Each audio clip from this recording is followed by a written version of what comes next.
Welcome to the Cultaholic Wrestling Podcast. If you like a lot of wrestling on YouTube, join our cult. I really went for that one. Hello and welcome to another thrilling, throbbing adventure into the Cultaholic Wrestling Podcast. Oh, yes. Listening to Maffew, Ross, Jack, and Tubman, not in Japan. He's in the chair. Hello. How's it going? He is. He knows how a microphone works. Who's this divvy? Who's this divvy? Oh, there's the banter. Let me just quickly, I've spoiled a little graphic there for some. Cheers, Richard. Thank you very much. I forgot I had that on screen. Is that a Hall of Fame thing? Yeah. Okay. It's a shame you poisoned Joel. That's why you sat back in the seat. I've ruined it already. Sorry, lads.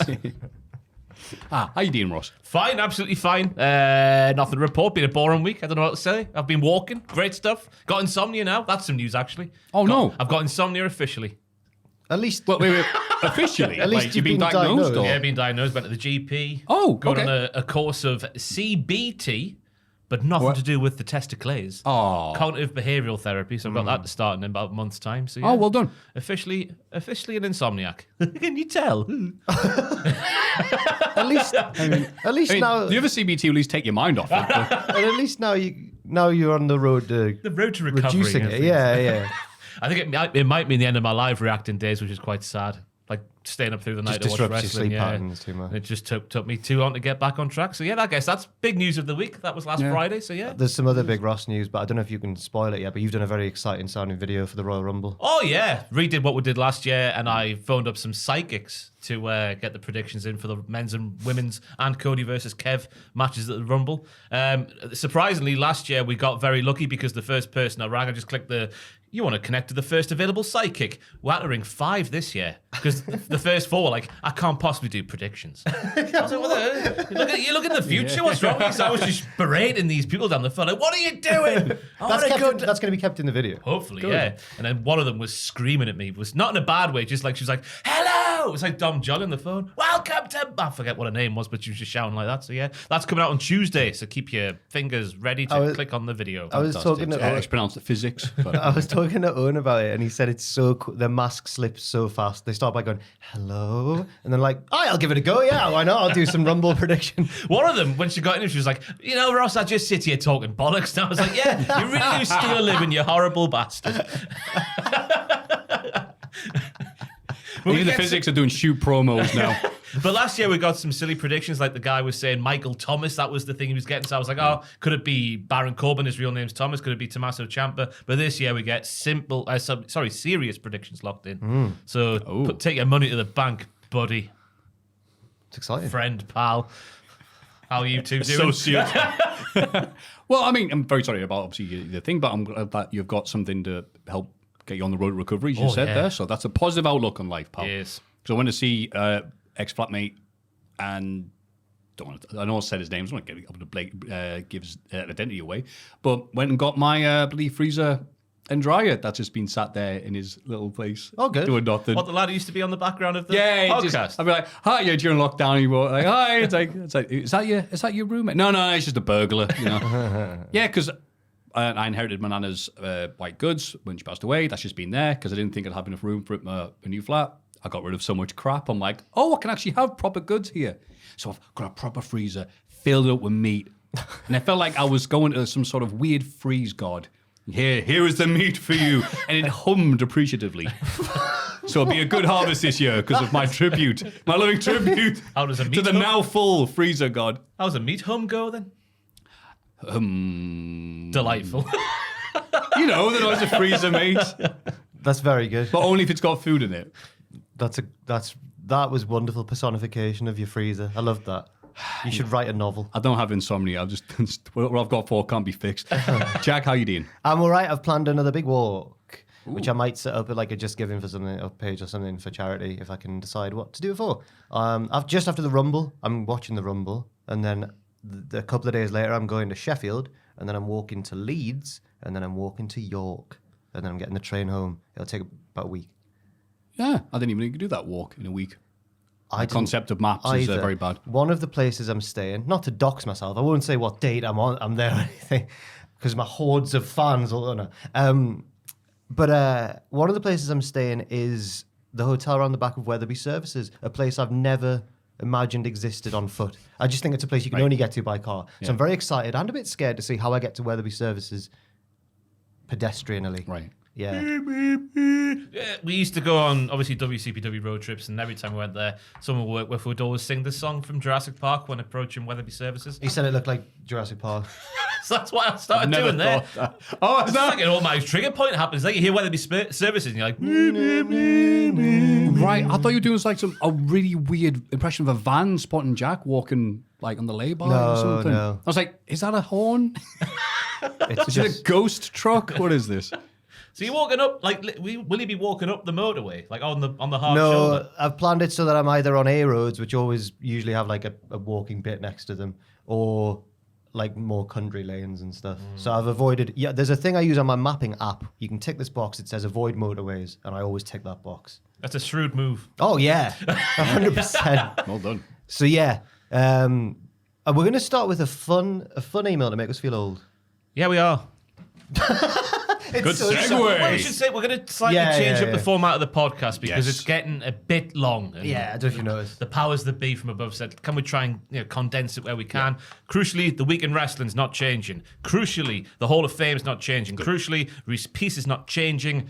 The mailbag's not changing, but we're going to condense the start and the end. So no news segment because we do umpteen news videos a week. And we talk about a lot of the news in This Week in Wrestling as well. Exactly. Yeah, we'll get to it when we get to it naturally. And then the big question at the end, we're just going to sort of just when it happens, it happens instead of making it its own thing at the end. Aye. And we're going to do the producers after the Hall of Fame because that's just when we've mentioned the Patreon and it just thematically makes sense. Yes. Exactly. We're looking at the YouTube channels and going, oh, we should do that. Yes. Well, yeah. Hi, diddlers. Hello. But this one is just a thematic starting email. Yes. I should It's say. a nice lift-off point for some pleb banter. Yeah. That's right. This week, I wanted to bring something interesting to your attention, as opposed to the uninteresting stuff, I guess. Assuming you read this on podcast 368.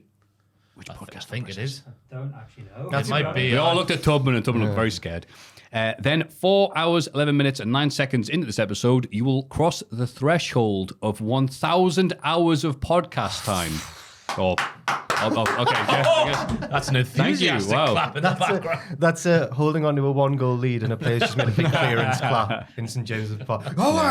So 1,000 hours or 2 WrestleMania ones. Ha, ha, ha. To get to this number, I totted up all official episodes of the podcast based on their YouTube times, but didn't include the Remembering WCPW episode and the Reacting to Episode 1 episode. You should have counted the second one at least, mate. It was a belter. I didn't include the 2022 half-year culties, which for some reason wasn't numbered, and which sits between episodes 235 and 236. Episode Richard. 23.5, perhaps. That would have been you, Richard, at the time, Ghost 2022. episode. Have you not done the half years since? Yeah, Yeah. but they've been official Oh, episodes. weird. Maybe we released that first one on a different day. That was kind of different from the Maybe. from the normal podcast. I can't remember off the top of my head. Unfortunately. None of us said anything that could get us cancelled online if we got out of context, so you obviously left that one alone. All the other half years were numbered, though, so they're included too. I've also included a graph that shows the podcast length over time up to this point, which you're welcome to share. Oh my God. The average podcast length of all the episodes up to and including episode 367 and all culties is 2 hours, 42 minutes. But thankfully, we're getting much more content than that nowadays. Anyway, thanks for all the hours of enjoyment. I've been back into wrestling for 10 years this year and have followed you guys since Name Redacted, as well as listening to the podcast since episode 1, whenever everything was better with puppets. Oh, thank you for yes. remembering that. Keep up the great work. Much love from Jamie Hewitt, the Chesterfield FC player who scored the 97 FA Cup semi-final last minute of extra time equaliser, a.k.a. Dom. Thank you, Dom. Thank you, Dom. And that graph is Good also a representation of our heart rates over the years as the podcast's gone on. I guess your big dips there are your Hall of Fame. the culties every single year. I guess must that's where your be. big dips are. But apart from that, it's been an upward trajectory. Graphs are good, aren't they? Can you make that full scary. screen, Richard? I'm trying to see how the old thing.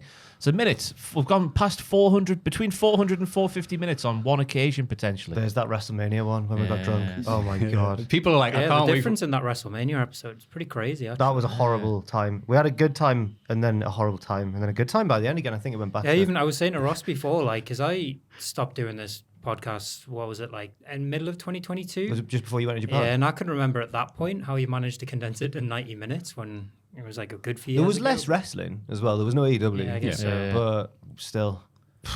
Yeah. Puff. Yes. But so yeah, let's try something different. Yeah. Because, you need to adapt. This has been I'm so sorry. I got the memo about shortening the podcast when I had done most of my This Week in Wrestling notes. So it's quite a wordy week in wrestling. It was just yesterday. Yeah, we just did this yesterday. I'm very happy because Yeah. we haven't had any feedback in ages, and you get worried to a point where we haven't had any. Is it because? Is anyone still paying attention to it? Yeah, that's it. Are people paying attention to it? Do they know we do a podcast every week? Yeah. But they clearly do. So that's So nice. now I guess then we'll do the Hall of Fame. Now we'll shut up and go to the next segment Bloody hell. because Aye, that's aye. it. Everybody get excited for the Cultaholic Hall of Fame. Prestigious Hall of Fame time. Let's see, in condescending order, Lindsay Dorado's possible return to WWE, 21%. Now one is a cares. confirmed one. No one does care. No one cares. He's a coach there now. Apparently he's back. You got the Apparently- coach? Yeah, he got the coach there. Apparently he's on a live event last weekend. Oh! NXT, aye. Now he can do this. He can wrestle and Sing. be a coach. Just like Goldberg's coach that he battered that time. Sergeant. Sarge. That's right. Yeah. Sergeant Trainer. What a little Yes. arsehole he was. Yeah. I just tell you he's a little... What was he called? I forgot his name now. I can't remember. Dick? No. It doesn't matter. Well, maybe. Little Sergeant- small Sarge. Oh, Compared to that's bothered me Goldberg. now. His I'm little really annoyed I can't remember his name now. Yeah, whatever, yeah. That Dwayne was Bruce, it, thank you. yeah. This is what you don't get from Joel. You don't get the WCW knowledge from back in the Yeah. day. just did a Goldberg video. Kane Dingle, the wrestler, not Emmerdale's Kane Dingle. Damn it, 28%. And the shoot Hurricanrana police use for realsies during skirmishes in the skirmishes in the Far East, the way this is worded. Like CNN's reporting on it. 51%. I mean, yes, in fairness, it was a legit Hurricanrana, you are correctly. It was part of training, though. It wasn't, as some people believed, CCTV footage of a real ongoing riot or something. It could have been. But it could have been. That's the point. At least if it does happen now, they're ready for it. Yeah. But then the police were like, powerbomb. Yeah, easy counter that. Or just sit down into a pinfall attempt. There you go. Oh no, he's going for Hell's Gate. Oh, you've pinned me. Now I can be Oh yeah, arrested. you have to go. No. Yeah, it's that, and even in riots, you have to let them go for 3 seconds. So, who was that? That was me. Oh, of course it was Ross. Well done. Thank you very much. I'm gonna pimp myself out this week because I don't believe in my Hall of Fame pick, but I want to win the Hall of Fame. So I'm gonna pick something that everyone's liked this week that I personally couldn't give a toss about. I think Sean Ross Sapp should just rise above this kind of thing and leave it alone. And I think that engagement account he was going back and forth with is terrible. Anyway, but I'm gonna pick the what AR Gold was it versus Sean Ross Sapp fight on Spaces. I saw little clips of it. I can't believe people stayed up till 1 a.m. in some parts of the world watching this happen in front of their eyes. I can't believe Sean engaged with it, but then again, he engaged with everybody. I just wish he would recognize himself to be the most, the most reputable journalist in the wrestling space currently, and just be that guy and just ignore these little trolls. But here we are. So I don't believe in this Hall of Fame pick, but I want to win the Hall of Fame. So I'm going to go for AR Gold versus Sean Ross Sapp. Gillette. I mean, it was fun to watch. Don't get me wrong. I couldn't. I had to skim it because I was like, oh, it was too awkward. I can't do it. It provoked me into making a tweet, which I then deleted Ooh. because I'm scared of Sean Ross Sapp, obviously. I was like, yeah. oh yeah, I've met him. He's tall, and he does like jiu-jitsu or something. I bet you're from Jarry. I'm Yeah. Jeremy. You Grab wa- his bollocks and twist them. yeah. You walked 10,000 miles. Yeah, not that many, but yeah. Oh. But what a tune. I met him with you in Vegas. Yes. Yes, I met. Just when you were off your box, Yeah, mate. yeah. No, this is when Maffew. Yeah, when I got off the plane to when I got back on the plane, This yes. was one morning when me and Maffew, you and Sam were doing something else. Me and Maffew probably preparing for the wedding. Me and Maffew went down to Caesar's Palace to get all the press accreditation, and that's when I've mentioned before. I was just going on a tour of the convention floor with Maffew, and it was like being with Jesus. He's like, everyone's there, R.D. Reynolds and all these internet people and that, and they're going, Maffew, yeah. I was like, oh my god, I'm with the band. I can't believe this. Yeah, wasn't that the thing with the wristbands or whatever? It's like they didn't have the proper ones all sorted out, and I was just like, yeah, give them to Oh, us. you kept on insisting that we needed one for Pacitti, and I kept going, Pacitti's not here. But you kept thinking I meant he's back at the hotel. And I was like, Pacitti's not here. And you were like, can we have 4 wristbands, please, pal? I was like, we don't need 4. I could have got one. And then but you eventually- like, yeah, you ruined it. I'm like, yeah, oh, thank you. And eventually I think I can't sell on eBay now. Cheers. Eventually, I was like, I must have said something like, he's in England. I couldn't. But then, Oh my God, Jack asking for the people. Oh, But no, yes, he's getting the penny farthing here. Oh. But oh no, it turned out he wasn't actually coming. he wasn't there. No? He wasn't there at all. Yeah. What was the pick again? Oh, sure. Oh, yes. So I made a tweet saying, like, this used to be fun. Where's my cardboard belt or something like that? And then I deleted it because people started going, I know, right? Sean Ross Sapp's a grow up. And I was like, that's not the sentiment I was trying to. It's very hard to convey things like that on Twitter. So then I deleted that one and just put up a picture of me with the cardboard belt. And it got 1,000 likes because people are nostalgic, I think. And me too. There you go. The fall off's being large. I just put, like, I'm so old, I'm so tired or something like that. Yeah. I looked so young in the picture. I was like, Jesus Christ. Who's that fresh You look thing? exactly the same. I don't. I'll show you. Little Benjamin Button, shut I'll up. show you it in the break, but I don't. I look younger. Yeah. You're supposed to look younger when you're young. That's the concept of aging. That's true, but it's just sad to note that. It's like 9 years ago now, isn't it? It was a long time ago. 9. I was stood on the quayside with the cardboard for belt, no. so that would have been when the house show came to Newcastle. So I reckon it was 10? I reckon it was post Mania 2016. 9 and a bit. Yeah, 9 less than 9. the sad size. They're good. Look how far you've come. Where's it gone? Yeah. Yeah. I've nothing to show for it. I get tired. I get tired. Happy memories. Not in a graph. Up and down like a horse draws. I was promised bare bank, Maffew. All that coin, all the men's made. Promise bareback. Maybe it's later. Didn't go. Oh, that's why the podcast is short. I get it now. I'll join the queue. Do you think you'll Plenty of win? energy for later on. Do you think you'll win So- this pick despite openly saying you don't really back it? I don't know. It depends how many people watch the Hall of Fame and are subscribed to the Patreon. And but doom scroll on Twitter all day. yeah, a lot of people liked it. So I thought, you know what? Let's just try and, pimp myself out. I get you, mate. Yeah. Get the popular vote. That's how politics work. Yeah. Well done. Thank you.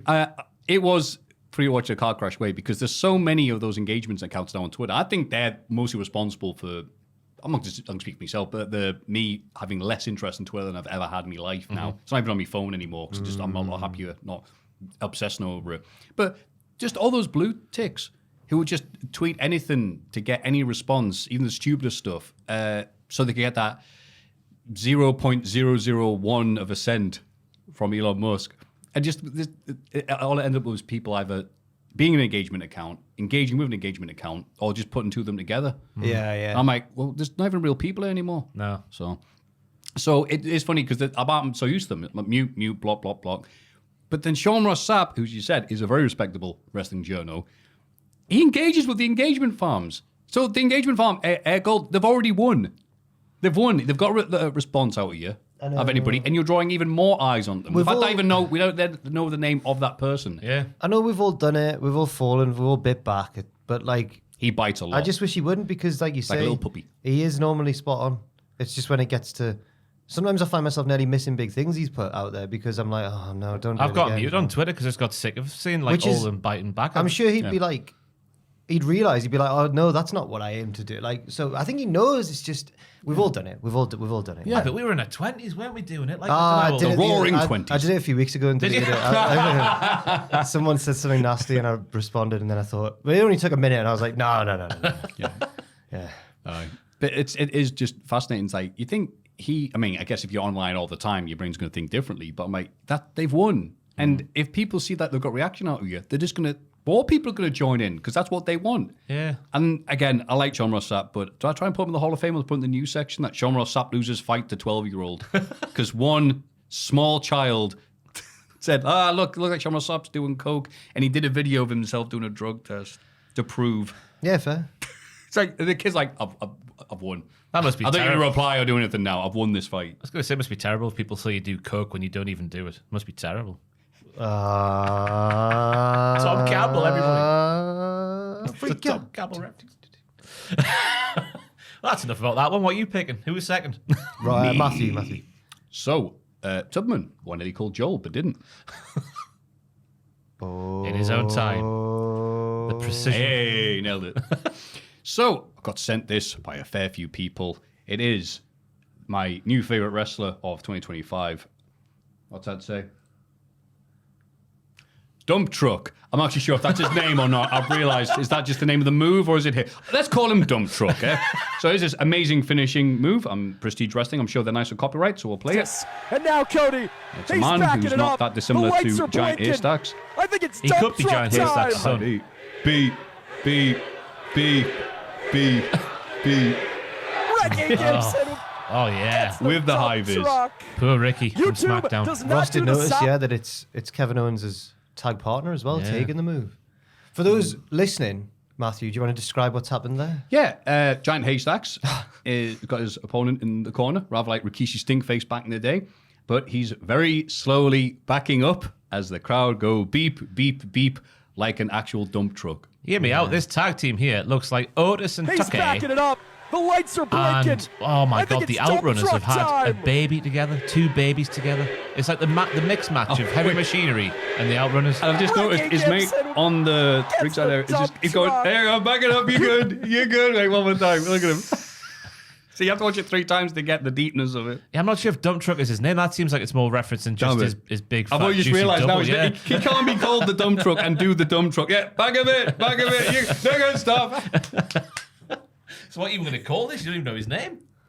The master of the dump truck. Okay, yeah. Like how Kevin Nash was the master of the power bomb. This is a very good week to nominate this because I know that in his youth, Richard Tubman was a wrestler who had also a vehicle-based gimmick. That's right, you did. Yeah. Here we go. It's not on the level of dump truck though. I've got to say that is. much. Well, a few things are. It is. But I was. How do you even describe it? Like an You knew a assistant. man with a van. Your manager, Yeah. your manager owned a van. Assistant to a Man white with the van Van man. Damme. Assistant to a white van. And man. my finisher was called the van driver. So The fan drive. What was it? it's not quite as good as backing your ass up in the corner. But What move was it? It was. Do you know? Oh no, Rusev did it. It's like the spinning rock bottom. Oh, right. Okay. Yeah, the nice. catatonic maybe. Chris Harris called it as well. That's right, yeah. Because I know Richard was really young when he did this, so all the other kids hadn't gone through puberty yet. So he was the Oh, big yeah, I was heel. way He bigger was, than he was like launching these kids around. So I looked at Chris Harris being like, oh, he just swings people around and drops them. Oh, I'll take that. Oh, fair enough. Fantastic. Thank you very much. I so Wrestling wish I expert. could have been there once to see the white van thing. Oh man. Hell yeah. So that's my pick. What have you got for us, Jack? It's not an original pick this week. It's been the talk of the town in the UK. The Traitors. Obviously, we've talked about the Traitors before. This season is reaching its crescendo. I think there's an episode tonight on Thursday as we record this, and then the finale is on Friday night. It was the third last episode last night, and it kicked off. If you're catching up and you don't want to know, then just tune me out for a bit until I stop talking. It's like Game of Thrones, like good Game of Thrones. There's been a new traitor recruited because if they get too low on the number of traitors, the game could just feasibly end when they vote all the traitors out. So the traitor needs to recruit one of the faithful to be a traitor. It's like Maffew, And there's been this last Scouse woman called Mina who's always been like really flying under the radar, but the heat started to turn on her, and she's like, I just want to recruit Charlotte because I want to keep the sisterhood going. All the traitors have been women so far. I just want to keep the sisterhood going, Charlotte, it turns out, is like Palpatine. Like, she's evil. Her whole thing at the start was that she was like, yeah, I'm a faithful at the start, but obviously I've got to have a bit of a sneaky game plan, so I'm going to pretend to be Welsh. And her thing is that I remember saying this last week, yeah. so she pretended to be Welsh, and I think the general opinion of it was like, that's a bit of a crap secret, pretending to be Welsh. And it turns out she's played a blinder because people have noticed that her actual voice is quite posh and evil, so people maybe wouldn't trust her. And now she's a traitor. She's immediately stabbed the other one in the back, and now she is the only traitor left. And then she's had to recruit another one because despite being crap all season, they've somehow got all the traitors out too fast.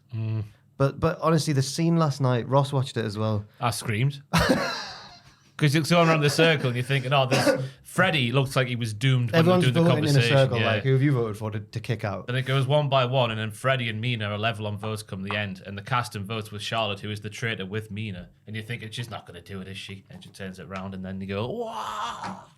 She stabbed her in the back because Mina's done all the legwork all the way through the series. She's been a traitor since day one. Charlotte, I think, by this point was a traitor for 3 days. Yeah. Of like a 3-week long thing. It must have been something like that. 2-week long thing.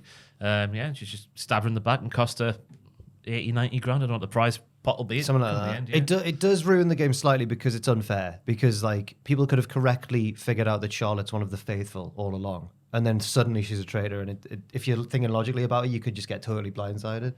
But it's good television. Oh, yes. And also, Charlotte has already put her next plan in motion because she had to recruit another traitor. So she recruited Freddie, who's a young lad who has had suspicion on him from the start, even though he's not a traitor. So she thought, I'll make him a scapegoat. One of the faithful won a shield in the task, which means that if they try and murder them that night, nothing will happen. Like, that's the power of the shield. But she told this lass who got the shield, told Charlotte that she got the shield because she trusts her. Charlotte is now convincing Freddie, the new traitor, to murder this girl so that nothing will happen. The next day she'll suspect Freddie. She'll be like, you didn't know that I didn't have the shield. It's just playing 4D chess. And she's evil, and I'm quite scared of her. And I went on the subreddit to see what the general opinion was, and everyone's like, I've learned never to trust a Welsh person ever again. Anyway, The Traitors UK, because there are other series. There's an American series on at the minute. Apparently it's good, but it's just full of like ex-Survivor contestants and celebrities. Is that the one Nikki Bella's in? Mm-hmm. It's funny because traitors is what British people call Americans. Oh wait, you know how like people like wrestling, but they can't be asked watching all the wrestling, so listen to experts like us. I don't watch traitors. I love hearing you guys talk about. I listen to a Traitors podcast, Faithful to the Traitors. It's called. I'm not that deep into It's it. it's these two lads. It's just about like 20-minute recaps. So I just listen when I'm walking to work. And they talk about last night's show. And they've got a producer that they always call like, oh yeah, Producer Charlie. And I've always thought Producer Charlie's crap. They're always like, oh, Producer Charlie's falling asleep. Or Producer Charlie's not in the room today. I'm like, who is their producer? It's their cat.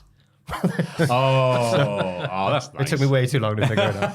Oh, you think, yeah, because we've got a real one. We're like, Yeah. oh, it's not as good as our ones. No, shout out to Faithful to the Traitors. Great podcast. Oh, that's a good. It's two very bitchy men. They're brilliant. They're so good. Lovely. On a weird little tangent, I've watched because my mate said, I like to hang around with them because they're a friend. That's what you do with friends. And they watched the old TV series HBO's Rome. So I was like, oh, good, I'll watch that. Have something to talk to you about. Have something on the background. What a week to be watching something about Romans and their ways of showing their beliefs to their people they work for. Because when it happened, and it's been all over the place, the first thing I thought was like, oh yeah, he's got the gestures down perfectly. Because it's just the absolute worst thing to be watching. I feel like I've been going mad. The amount of news headlines I've seen from actual media sources. I'm assuming it's for legal reasons that they can't actually, but they've been saying stuff like a confusing blunder made by Elon. I'm like, no. We should all do. No. At the end, we'll do the If it's point of the fine, screen in the why not? podcast. That's what we should do. No. Because it wasn't what everyone's claiming it was. Yeah, so it's obviously fine for us to do with the camera rolling and for the world to see. So, end of the podcast, you'll see us all do it towards this and it will be the end of the podcast. Honestly, it feels Orwellian. The fact that he's done it and everyone's gone, no, I think he got confused. Yeah, who hasn't done that? I've I've fixed things by I've started watching Alf Wiedersehen Pep, which I've never actually sat down and watched the original series. I watched the ITV redos because my dad says this is mint, this son, watch it, and I'm like, it's all right. But the original series, I completely get the appeal. I've never watched it. Yeah. Oh, it's not just me. All the mates are like, you've lived in Newcastle for how long? I thought you came out the womb when you watched this. I went, all right. But yeah, watching it's like, oh yeah, it's nice. Builders who go to Germany for work. Right? Like, yeah, right. Because it's near work over where we are. Right. Proper, thick, authentic accents as well, which is nice to see on TV. Yes. Sounds And on good. podcasts. Yes. So thank you very much for your lovely pick. Jack's pick for the Hall of Fame is what was it? The Traitors UK. Oh, just the series in general. Yeah, then. yeah, All right, yeah. okay. Traitors UK. Air Gold versus Sean Ross Sapp. the battle to end them all. Gold, it was You a think you're I like how special? you've put, even though he's the smaller name, it was a home fixture for him, so you put his name first. I think it was No, his, he's it was won. It was his space, wasn't it? As Yeah, well, I it think. If you Yeah. interact with him, he's won. So yeah. Sean Ross Sapp is the air in Air Gold. Yeah. Tweet about him and he'll appear. I believe in Sean Ross. I'm scared of him. Block. Oh, no. Scared Not of him. scared of him. I'm What's he gonna scared of do? him. Use his power. He's got a fair bit of power Yeah. over us. But you know what we've got over him? The Hall of Fame. Yes. We were on YouTube first, before it. That's right. That's how it works. Matthew, He also had a bad experience at Name Redacted, which he's been open about. The thing that I'm nominating is the dump truck, and I'm going to leave it like that. Ambiguous. Like, we like our dump I trucks. see what you're doing there, because you're getting people thinking, he's speaking about, like, you know what, a ladies behind, potentially. No idea what you're talking about. Patreon.com/Cultaholic. Do we talk about the producers now? Yeah. Should we give them the shout Yeah, outs now? because if you do have Patreon, you can be a producer. It feels too early I for know, I this. don't feel delirious enough. We Yeah, want to go yeah, home after this. So, yeah. Pavlovian response to leave. Reno 2200. From the future! Ba- Ba-da-ba-ba-ba! Just like Sean Ross all over these Twitter dicks. Set blasters from stun to kill. I need No. Anderson! Anderson! Wow, we have to do this properly now. Levi LaRue. Going in for the kill. He's doing it for the thrill. Or whatever Joel brought to the table that time, the Kinks song. Yeah. About cigarettes. No, that was Larry Robb. Yes. Who was? Oh, sorry, that was Levi. I'm getting the L's mixed up Yeah. now. My goodness me. Jimmy Gillen. Gillen! The best a man can get. Larry Robb. Larry Robb. Master of the Patreon. Something else about Larry Robb. This is literally, we're doing really well this time. It's like dress rehearsal. Tear of Grace. Feel the tears on your grace. No one else can feel them for you. forgot about Only that Brett one. can let them in. Yeah. He likes cats. He likes cats. That'll do. Lord Bushi. Bollocks knows what we're doing here for Lord Bushi. Ha ha. No, we never do Brass Monkey. That's always... That's how the next bit goes. Do the Brass Monkey one for Lord Bushi, but I'm sure we came up with a... Oh, the Mighty Bushi's not that great either, though, but... Oh, he's gone AWOL, hasn't he, this week? No. He started... There was... I'm keeping away from that one. Oh, God, what's he... Have I not seen the whole story? Have I It's not? just, he's unexpectedly left, and he's a BBC presenter Well, for many big. years. Oh, dear. Northern's hey, look, and the last person, Kendrick Alltop. All top. Hey, now, The mother's you're- love. No. I was good. Hey, now, Kendrick, all top. What do you create a hymn sheet, really? Sorry to Bushi there. He was the big letdown there from Everyone us. else got a good song, and I got a mention of some presenter. No feeling, man. I mean, he was... That doesn't... I was going to say he was friends with... Producers, patreon.com/cultaholic. That can be you. Much earlier than usual. Yes. Hey, now, Kendrick Alltop. And then we need one for Bushi. That's for next week. We need one for Bushi. Mark my Bushi. Bow. That'll do. Bow, bow, bow. Yes. We can do a Prodigy medley. I'm the Bushi starter. Oh, God.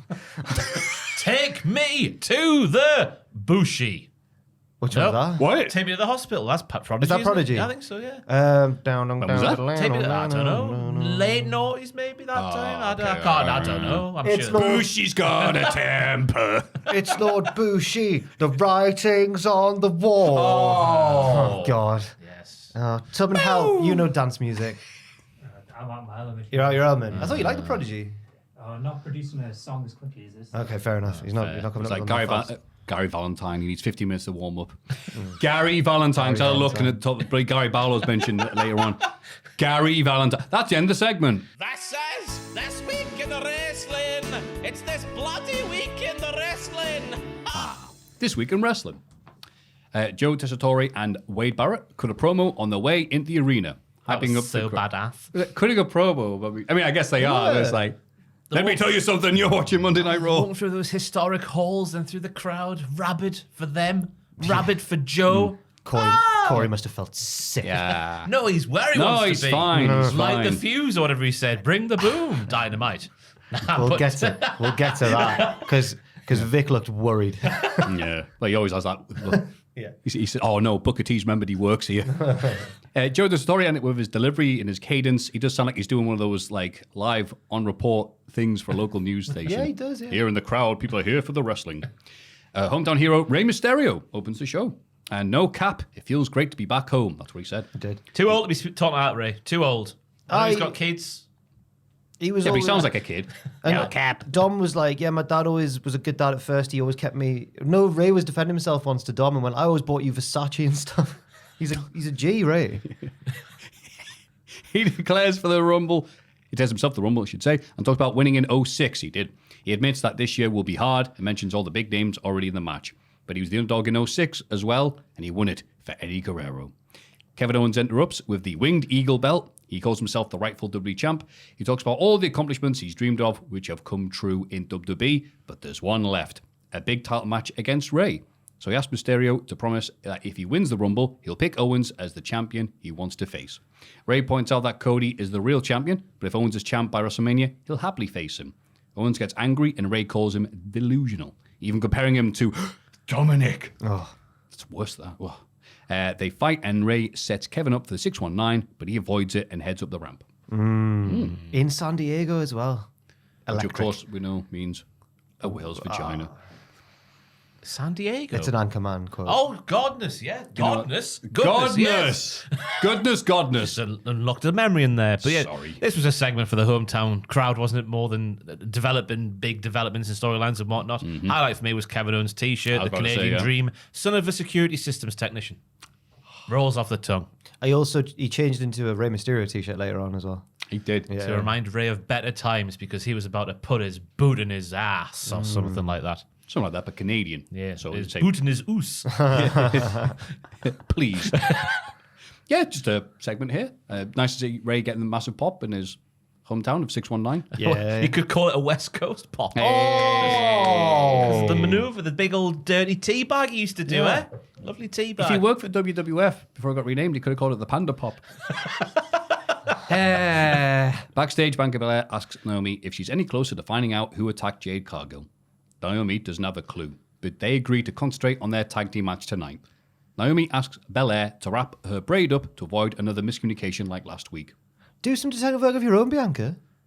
She's got Naomi. What have you found out? No. Oh, That's because Bianca did it. well, yes. Yeah. It's like, One, phew, I'm so good, me. Enemy tracks. it's like Heavy Rain, the video game where you play both the killer and the detective. Spoilers, Jesus Christ, sorry. So sorry. Oh, God. You don't need to play that game now, do you? Well, you never know. It might not be the killer. You might miss. Well, you play multiple characters, so they won't know which one I meant was the killer, actually. Good. There you go, yes. Great. I thought this was the best segment of professional wrestling television done in decades. What? Because a wrestler who had a mistake happen to them recognized it was a mistake. They put their differences behind them and moved on like human beings. Wrap your hair up this week, please, Bianca. Of course I will, Naomi. I was cheering at home. It's finally happened. You know, it reminded me of when Brett and Owen, after they did their split at Survivor Series 93, a few weeks later on, they're like, Brett and Owen like, look, it's all right. We're family. Stuff happens. My best brother in all the whole world. Oh, we're so good. And then that match, Rumble 94 against the Quebecers, that then had Owen turn on him for real. It's like just a little bit of a tease. No, good. Yeah, we're together. Yeah, and then ever since then, from 93 until 2025, it's never happened that way since. They've always taken it for realsies. Backstage, Nick Aldis agrees to give Ray a match against Kevin Owens tonight. Cody arrives and says he'd have helped Ray, but he was getting checked by the doctor. Ray says Owens is his problem, but he wishes Cody luck against Kev at the Rumble. Ray leaves and Cody informs Aldis that he's been cleared. Nick wants Cody to be careful until his title defense at the Rumble and asks him to sign an amendment to the match contract. Cody looks at the contract and says he'll happily sign it once Kevin does. Obviously, because Cody, not fully suited up. He'd just been checked over, so he still had his tie off. it's like when Bonds just shagged the doctor. Oh, a I woman. was watching. Oh, a full bit of health, whatever they say. Yeah. Let's test that out, Bond. Yeah. Okay, I am James Bond. Now got a nice cock as well, but that was about. I thought it was a shoulder injury you had. That's what there's a little joke in my bastard about that. I was watching that this week. Where he's just like, I've got a wrist problem, doctor. He's like, right, get ready, take your pants off. But what's the addendum going to be to the contract? Because Nick says, I don't want what happened at Saturday Night's main event to happen again. And the end of that match was the use of a chair, but it's a ladder match, which... We'll learn at the end of the show what the amendment is. But I'm trying to build... Oh, sorry. We're doing this in chronological order. We didn't know this Ross point. the killer in Heavy Rain. Sorry. Is- I'm being Joe... That's Drew McIntyre in a hoodie. So I'm thinking it's a DQ match anyway. A chair can be used no matter what's happening. What's that? You want to watch The Sixth Sense? Oh, let me tell you something. You probably haven't heard about that film. Oh, I wonder what will happen next. Jack will probably tell me before we get there. Just Jackson Bridge Wrestling. Sorry, everyone. Naomi and Belair win their tag match against Nia Jax and Candice LeRae after a series of miscommunications between the heels. Whoa! Ooh. I hope Candice doesn't think that Nia leg drop on her was on purpose. Whoa! That was my takeaway from that. Very much. There was a few bits as well, and I thought it was just a nice bit of storytelling. We expected more miscommunications to happen between the faces, but no, and I liked that. Yes. Yeah, I just thought this is just a match here. Yeah. Nothing. It was nothing all. else. It was Ron Seal is what it was. To Yeah, bring there that you other go. thing. Bianca was taking the piss again. Nia did some healing. Candice took most of the offense, but at least she unhooked the braid of Bianca to get some offense in there. Up the Candice. Well done. And then we learned that Bianca and Naomi faced the Meta 2 for the tag titles in Atlanta. Hell yeah. I don't know when it is, but Joe just said Atlanta. It's next so week on forget. NXT. Oh yes, of course. Because they've been talking about NXT a lot, yeah. They have. We see footage of Brian Saxton interviewing Bailey before the show. What about his brother Byron? Bollocks. I always struggle with that one. Barry Saxton interviews Bailey before the show. Bailey says it's a dream to challenge for the title in her home state. Tiffany, look at this, look at this. Oh, isn't that nice? Stratton is very cunning, and part of Bailey respects her scheming, but it also makes her want to win even more. Yeah, that's fair enough. Yeah. I completely forgot that this time last year Bailey was winning the Rumble. Yeah. It was the damage control one, wasn't it? The storyline. Feels like ages ago. Oh, yeah, I know what That's you're saying. because it was. That's Japanese. Remember when she did that? When she heard them scheming. Oh, God, yeah. That's right. You think I don't know any I've Japanese? been learning it by osmosis from you. But then this week she talked to Julia in English. I thought, oh, Bailey, you fluent? What are you doing? Yeah. I like the way she's a bit like, I respect the. What am I saying? Respect on. I've written down respect the turn-in on her best friend to reach the tiffy top. Well, the other doesn't like. Tiffany turning on turning on Nia. her. Yeah, but she didn't forget that she was a dick at the same time, Yeah. years ago or True. last year. Last year she was a heel. What? No, No. before last. Yeah, Yes. yeah, I was going to say, yeah. Yes. Words. Yeah, and also best friend. It's like, what? It was just a working relationship. Yeah. Never took Tiff and Nia's real friends. Yeah, true. Nia's best friend is probably Herself. Shayna Baszler on that okay. tag team that lasted forever. Oh, yeah. Remember that? Lockdown time. Every single episode. Yeah, God, like, Tom was like, oh, watching Brock versus Undertaker, Cultaholic Classic SmackDown review. And it was like, oh, this is nearly my favorite Hell in a Cell, but the other one is Xavier versus Bobby Lashley that one time. And I went, what? On Raw. I don't remember that. I'm like, yeah, do you not remember? They said they had the Hell in a Cell still set up. So I was like, we might as well have one on Raw now. And like, what?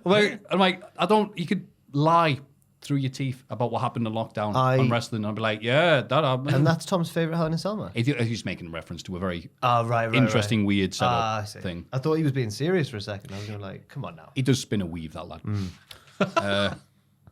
Yeah, so well done, Bailey. Yeah. People love Bailey as well on NXT. So yeah, just good having a nice, sensible promo where she didn't sound like a dumb person. Yes. In the locker room, Mission complains to B-Fab about Chelsea Green and Piper Niven using the numbers game to their advantage. Secret Agent Piper checks the room for threats before ushering Chelsea in. B-Fab says if it wasn't for Piper, Chelsea wouldn't be champion right now. Piper gets in her face, so B-Fab wants a match tonight Piper's having the best time. The It's gimmick's nice to got see. legs. Yeah, it's good. and knows how to use them. I wonder if we'll get to the point where she walks into a room where, I don't know, Jade will be there and like she'll say, threat detected, run away, run away. Hopefully that's what happens. But then, sorry. Not to. This isn't like a dig at AEW or anything. If there's any way to get Holly Cameron involved in this stable, let's do that as well. But yeah, That's the dream right now. God. yeah. Do you ever do that game? I'm not even sure if it's a game or just a dumb thing where I think it was called like "Get Down, Mr. President," but like you're on a lads on a heard night of out. it, yeah. yeah, we used to do this ages ago, and then God knows what we're doing, but like someone does that, like they check out the earpiece, and then you notice it, so you have to do it, and it's the last person in the group who's not doing it. You go, "Get down, Mr. President!" You just charge him, Yeah, everyone piles on top. just gore him right there. It's the scourge of bouncers everywhere. Yeah, fun, but at the same Yeah. time, like, oh, God, that sucked. And then we'll find out we're getting a B-Fab singles match in 2025. Fantastic scenes. Wow. Rarer than one of those Menendez Brothers crowd basketball card things. Which thanks to Big Thank you, Bill. Montana Billy. Yeah, Big Bill. Thank you, Montana It cost him $11. It wasn't a real one. But it's still very much appreciated. Oh, I didn't realize that. Yeah. You know what? I was just happy. I had to ask him. Because I've taken it home and everything. And I got Tingus Pingus, the card. We needed. He mentioned. Can't remember his real name. He mentioned on mine and Owen's stream the other day. We need to check if those DVDs work. If there's zone. He said sorry if not. I said it's all right, Montana Billy. Oh, don't worry We about it. appreciate that. Yeah. Bless him. He got all that lovely stuff. Oh yeah.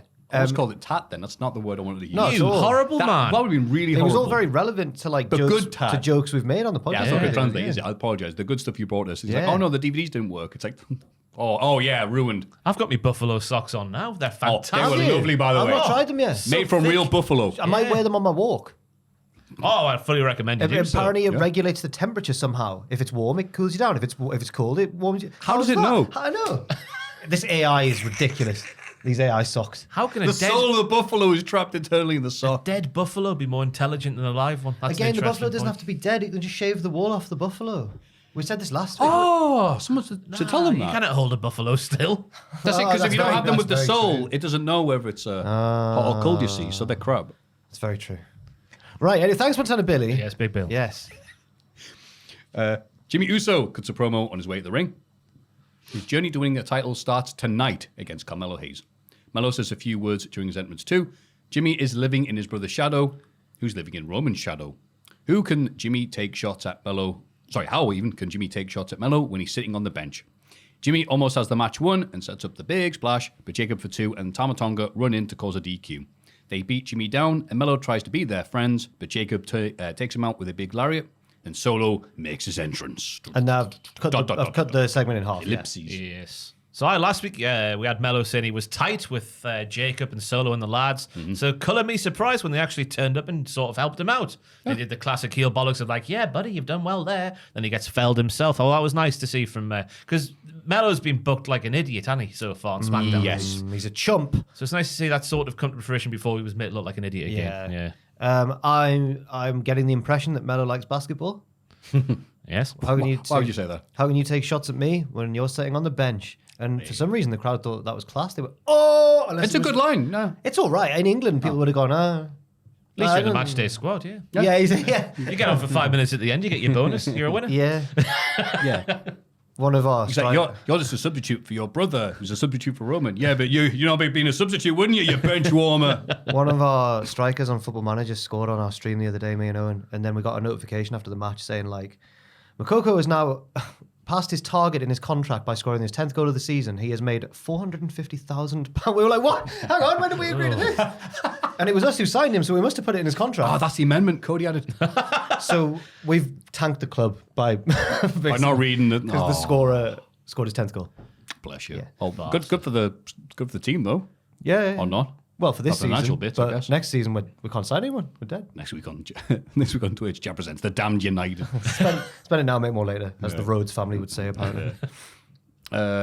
At a point then it's gone now. Oh yeah, the match. Melo, what do you think? I thought Melo had his moments. The backward springboard DDT was nailed. His first 48 code breaker as Jimmy does the flying nothing was nailed. Yeah. But ultimately, again, Melo has been used to make somebody else's moves look as good as they possibly can be. Yeah. The height he got on the pop-up Samoan drop, the sell on the super kick on the run when he was going so quickly and it went ba-ba-da-boo. He sells moves better than most people, and that might be to his detriment, but in the long run it might be to his benefit. Who knows? He might actually be the person I'm most confident will have like a sick Rumble elimination.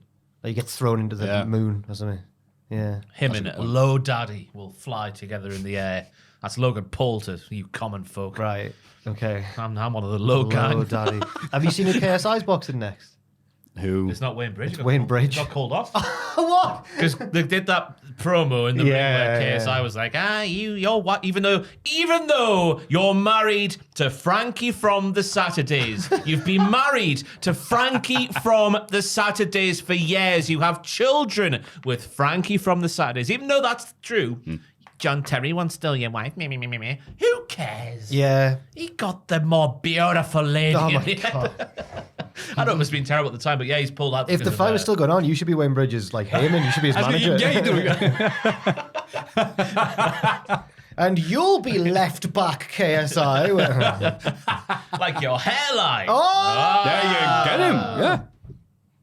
Who's he fighting now? Then? I don't know. Yeah, Wayne Bridge pulled out, put a statement out, didn't he, saying just that caught me off guard because I thought it was going to be like a work shoot. I thought they would have agreed to it. Yeah. Oh, it's a Brett Sean thing. Yeah, it is. Oh no. Sunny days. It might still be a work at this time. We can't get worked by legitimate boxing, can we? Legitimate boxing is most legitimate. Sunny Bridges. Sorry. Anyway, yeah, I agree with everything you just said there. I was like, oh, Melo might win this match. Fantastic. The first 48 wasn't the finish, question mark, in capital letters. Hayes is done then, because that looked lovely, I've put here. Because I was just, oh, that's it. It's just kind of my excitement, enthusiasm went, oh, Melo, you're just the Chad Gable of SmackDown now, aren't you? Yeah. Yeah. Not a bad place to be, I guess, but after watching him be the king in NXT, it's just a bit sad watching him begging on the streets. After break, Solo prepares to cut a promo, but drops the mic and leaves through the crowd. Jacob cuts a promo instead. He's tired of the crowd's disrespect and envy. Even on Jacob's worst day, nobody can touch him. The fans think he's crazy, but he's just getting started.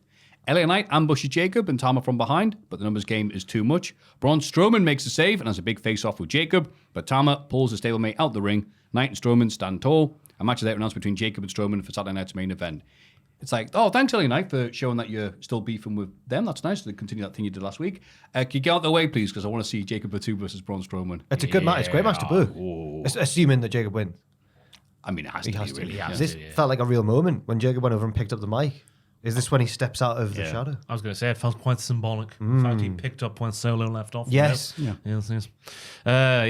Solo's facial expressions, because the commentators are going, this isn't empty and hollow. Solo leaving the arena after losing Tribal Combat. I just thought he looked the same. He always looks empty and hollow. Or is that the point? I don't know. No, the statement was empty and hollow. Oh, maybe. no, right. I thought no, because his mortal vessel. Oh, was right, empty yeah, and you're hollow. right. Yeah, After because such a he's crushing loss, like a buffalo sock. Yeah. Yeah, you know what? That's much better than what I had. Yeah. I thought, he's a bit sad. But you know what? I was like, what a nice family member Jacob Fatu is. Yeah. I still love him. Shut up. Yeah. He lost a big match. He loves him until he turns on him, batters him. He's going to be heartbroken when he does it, though. Do you think that's a WrestleMania match then? Solo versus Jacob? I reckon it's a WrestleMania moment after a match featuring one or both of them. Oh! Or maybe the next night on Raw. He's going to have to keep on pushing. Like, it's your fault I lost Jacob. Because initially Jacob's like, yeah, you're right, I'm sorry. He'll, I hate you, Solo. Oh, no. Oh, no. It's going to be great and sad at the same time. Yeah. How come my name's on this gun that you're pointing at? I don't know. Just something more dangerous than the list of Jericho. We've got a few moments to sort out. We'll book it better.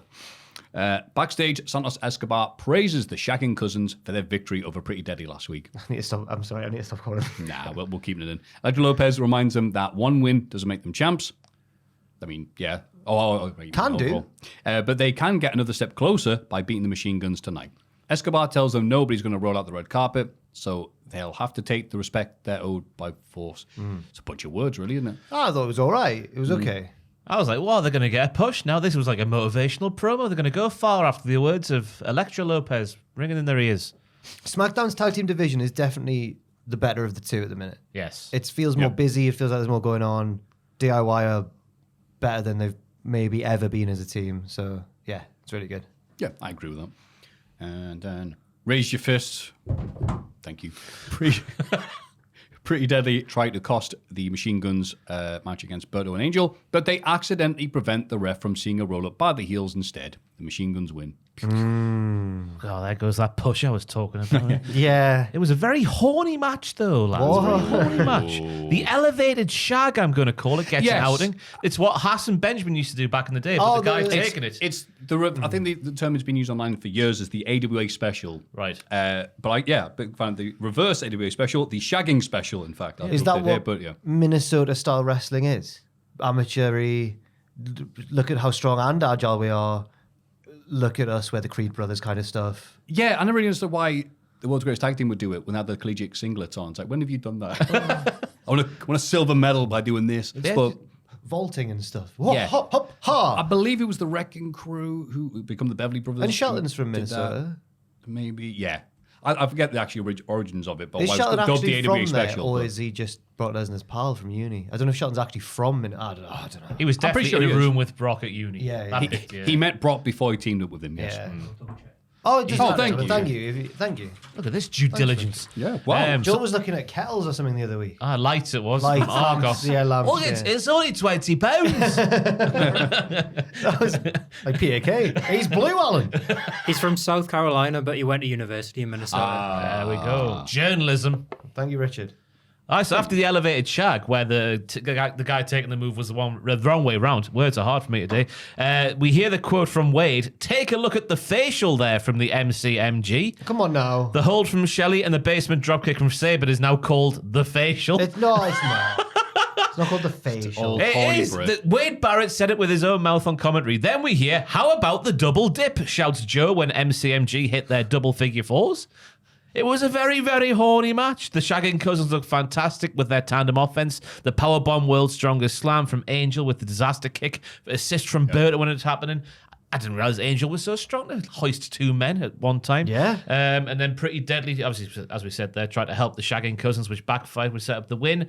And then DIY, it looks like they're having a match against the MCMG again, thanks to PD, who they have under their thumb. It's all intertwined. Yes, it is. Yes. It's all very good. Such a horny match. Evidence is there. Yeah. Yeah, but there's some nice fine action, which not many people in the crowd cared about because there's no reason to care about the Shaggers. They were kind of face last week, but now they're like, no, you're still part of the heel stable. Yeah. And that's it. Yeah. No one seems to care much about the Guns for that matter.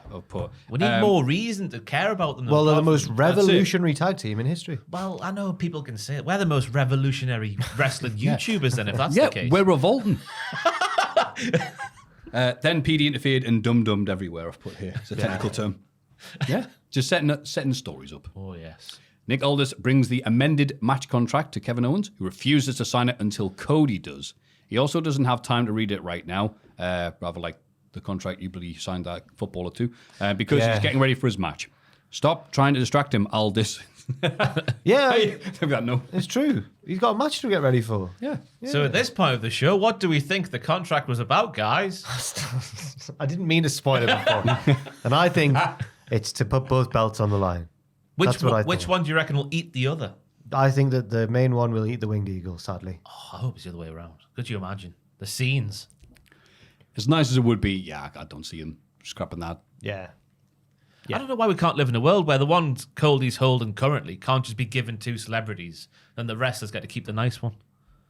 I think the logo on the big logo on the front of that one, when Cody's doing his media appearances and that, and people see him, they'll associate it with the WWE. I think it's just a marketing thing. They want to it's so weird giving people those title belts because you know it's going to like appear in wrestling things like former WWE World Heavyweight Champion, some footballer, has been arrested. Hey, hang on, what? Can't believe we let Rampage Brown rip up our cardboard belt. I didn't realize he was that strong. I know. It just the picture I put on Twitter, I've got the cardboard belt, and I just thought we could have sold that for so much money. But you could just make another one really easily as well. No, but it's what it meant. It's what it meant, actually, Matthew. It's the original one. It's impossible to make another cardboard belt. It's one of one. No, But that particular that one. sheet of cardboard. When he ripped it up, the crowd went, "No!" Honestly, in that way, That really was the start of the downfall in many respects. was. Looking back, yeah. Yeah. It was symbolism. It was never quite the same after that. No, it wasn't his fault. You know, he was booked to do it. No, blaming the downfall of WCPW on It Rampage wasn't Brown. Rampage. It wasn't Rampage's fault. That slacker, famous lazy worker. It wasn't Rampage's fault. Piper Niven wins a quick match against B-Fab, who distracts herself scuffling with Chelsea Green on the outside. I Not put seen enough distract scuffles. herself because, it didn't feel like full interference. I don't know, yeah. Preemptive interference, right? The heels beat B-Fab down, but Michin makes a save with a kendo stick because she's Sabu. Yeah, I thought it was all right. The match at B-Fab was, I thought she looked quite good in there. When you think about how relatively inexperienced she is in terms of sheer minutes inside that wrestling ring, certainly less minutes than we've done podcasting, lads. That's for sure. There was a good moment where Chelsea was goading her. She hits the leaping lariato off the apron to the floor. A little bit of Torval and Deanage setting up the Piper driver at the end there, spinning through the air and whatnot. And then Wabadoo, fantastic scenes. It looks like Machin's getting another shot at Chelsea Green based off the standoff at the end. Which is fine, understandable, and okay, fine. It's just Michin is nowhere near as popular or as over or as anywhere near the attention that the evil, silly heel Chelsea Green has, which puts her in a bad position because you're like, yay! Oh, When she I'm beat her cheering in the heel. tournament final, the crowd were like buzzing. Yeah, it's hard. It's a hard position for Michin. Yeah. We need more segments just showing Machine walking down the street. Yeah. Yeah. Listen Michin to your heart, listen to the beat. No, Walking just, down the street. Singing. just show what she's about and getting a little few things to get us hooked onto it. We need Character-wise. Borash Right. to do his magic. I know. Careful now. Stop him. Suddenly Machin's on a speedboat in slow motion. I love the waves in the ocean. And just imagine, some people think that HBIC stands for head bitch in charge. Well, it actually stands for her incoming. It's Oh no, You got it. You got it. Oh, no. Oh. her incumbent be champion. That's Yes. That's the wrong order of the letters. H. I never Oh, learned- it's HBIC. Fun fact about me, Michin, I'm dyslexic. I bank at HSBC. I'm really in a specific branch of banking. Oh dear. It's hard, isn't it? Yeah, it's hard. Yeah, don't know how he Boris does is it. a genius. He is. Yeah, well Pen done. and paper would be handy now, as I'm sat in front of a laptop. Doesn't matter. Starts writing on the laptop screen. Where we got now? We get a video package in tribute to Bob Uecker, and they get a recap of Cody Rhodes meeting Dude Perfect. Yeah, very different video packages. The tone You're right, was they're back to back. the tone was all over the place. This lovely moment with Bob Ueckers highlights being shown and how he really got wrestling despite being a baseball guy. He was a rubbish player who then became a legendary announcer commentator. Nice. So like the Jesse Ventura of baseball. And then it's like Cody met Dude Perfect in the warehouse. Bob Uecker dies. It's what Bob would have wanted. Yeah. It's not because I was thinking, when did Bob die? But Bob died on Thursday, Yeah. the 16th of January. And so they had a full day to pick at what point to put that in the show. Can Cody make this trick shot from 50 feet away? One guy who could have done that in his sleep was Bob Uecker. Bob Uecker couldn't because he's dead. Dude Perfect starring Cody Rhodes next week. I know he's Those doing are featuring satire, Rob but that Schneider. took a nosedive. Yeah, we both just turned off. I know, I'm shocked they said it. But no, yeah, I mean, obviously Bob Uecker, if you don't know from the wrestling, his involvement, he hosted WrestleMania 4. Right. You know, the greatest WrestleMania. The best one. Yeah, That was him getting good show by Andre. Yeah. And he's good because, yeah, you get it, because he's like, hey, get your foot off my shoulder. But yeah, I've also seen Major League. Okay. My American friends went on about it, and I thought I'd watch it, see all the fuss about. And he does that line where he goes, the guy misses, he goes, just a bit outside, which apparently is one of those lines where every baseball announcer commentator since has had to like, oh, might as well do that line. Right. Just one of those lines like it's baseball's. They think God's it's all my- over. Yeah, or my God's my witness, he's broken in half. Yeah. Also, yeah, it's been a miserable week for devs because then David Lynch the same day, which is heartbreaking for me and Sam, the sad film watcher people. Answer me this, Maffew. Go on. When does Twin Peaks start getting good? I have watched the first Oh, three. mate, Ross, I love you, but I'll have commit to watched- violence. No, I'll tell you, I've watched Insomnia, no insomnia. I'll put you to sleep. I've watched 3 episodes, Maffew, and I've had Oh, too much yeah. crying in 3 episodes of television. Oh, okay, crying, all that right. I'll ever wish to see in a lifetime. I'm waiting for it to go what-ish.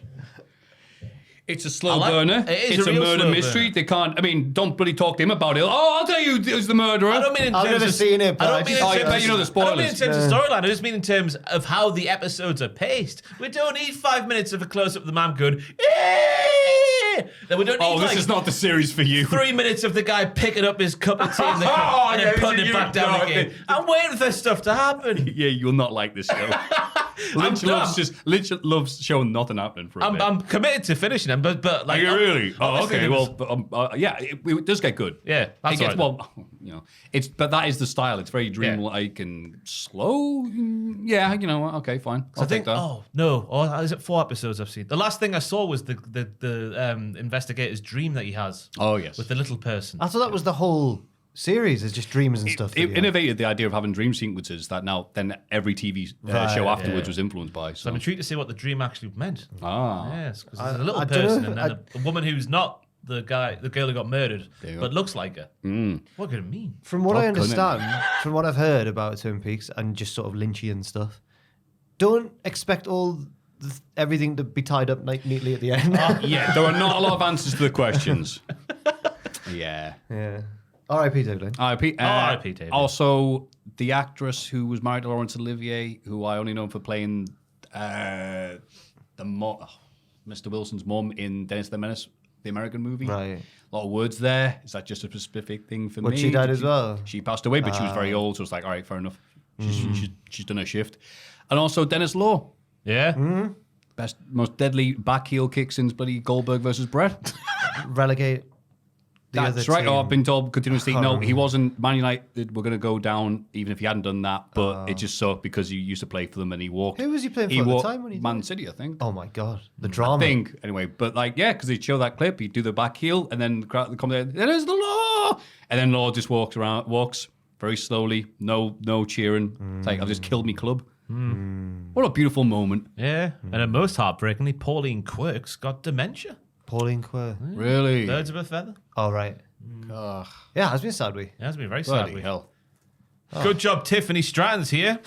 Dude Perfect presents Byron interviewing Tiffany Strand. That's Brian's brother. Brian was busy. Who claims that she made Tiffstery.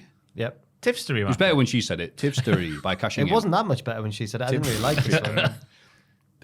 Tiff mentions her level of success compared to her relative lack of experience. Bailey is old news, but Tiffy time is now. Yeah. It is Tiffy time. Yeah. They're just building up the match more. Yeah, and crowd again cheering for the heel. Yeah. Yes. It's a good time to be a vaguely comedic heel. I think they should have turned her face when she turned on Nia. It felt like a face turn in the moment. Yeah. Yeah. I know that you can still be a face, but have that edge, Right. that cope about you. But I'm not saying that she won't turn face at some point or that this isn't working or anything. But you're right. A lot of heels are getting cheered at the minute. Yes. Yes. The most shocking thing, though, is the little tail of the tape that appeared afterwards. Bailey, 5'6", it reckoned, and Tiffany, 5'7".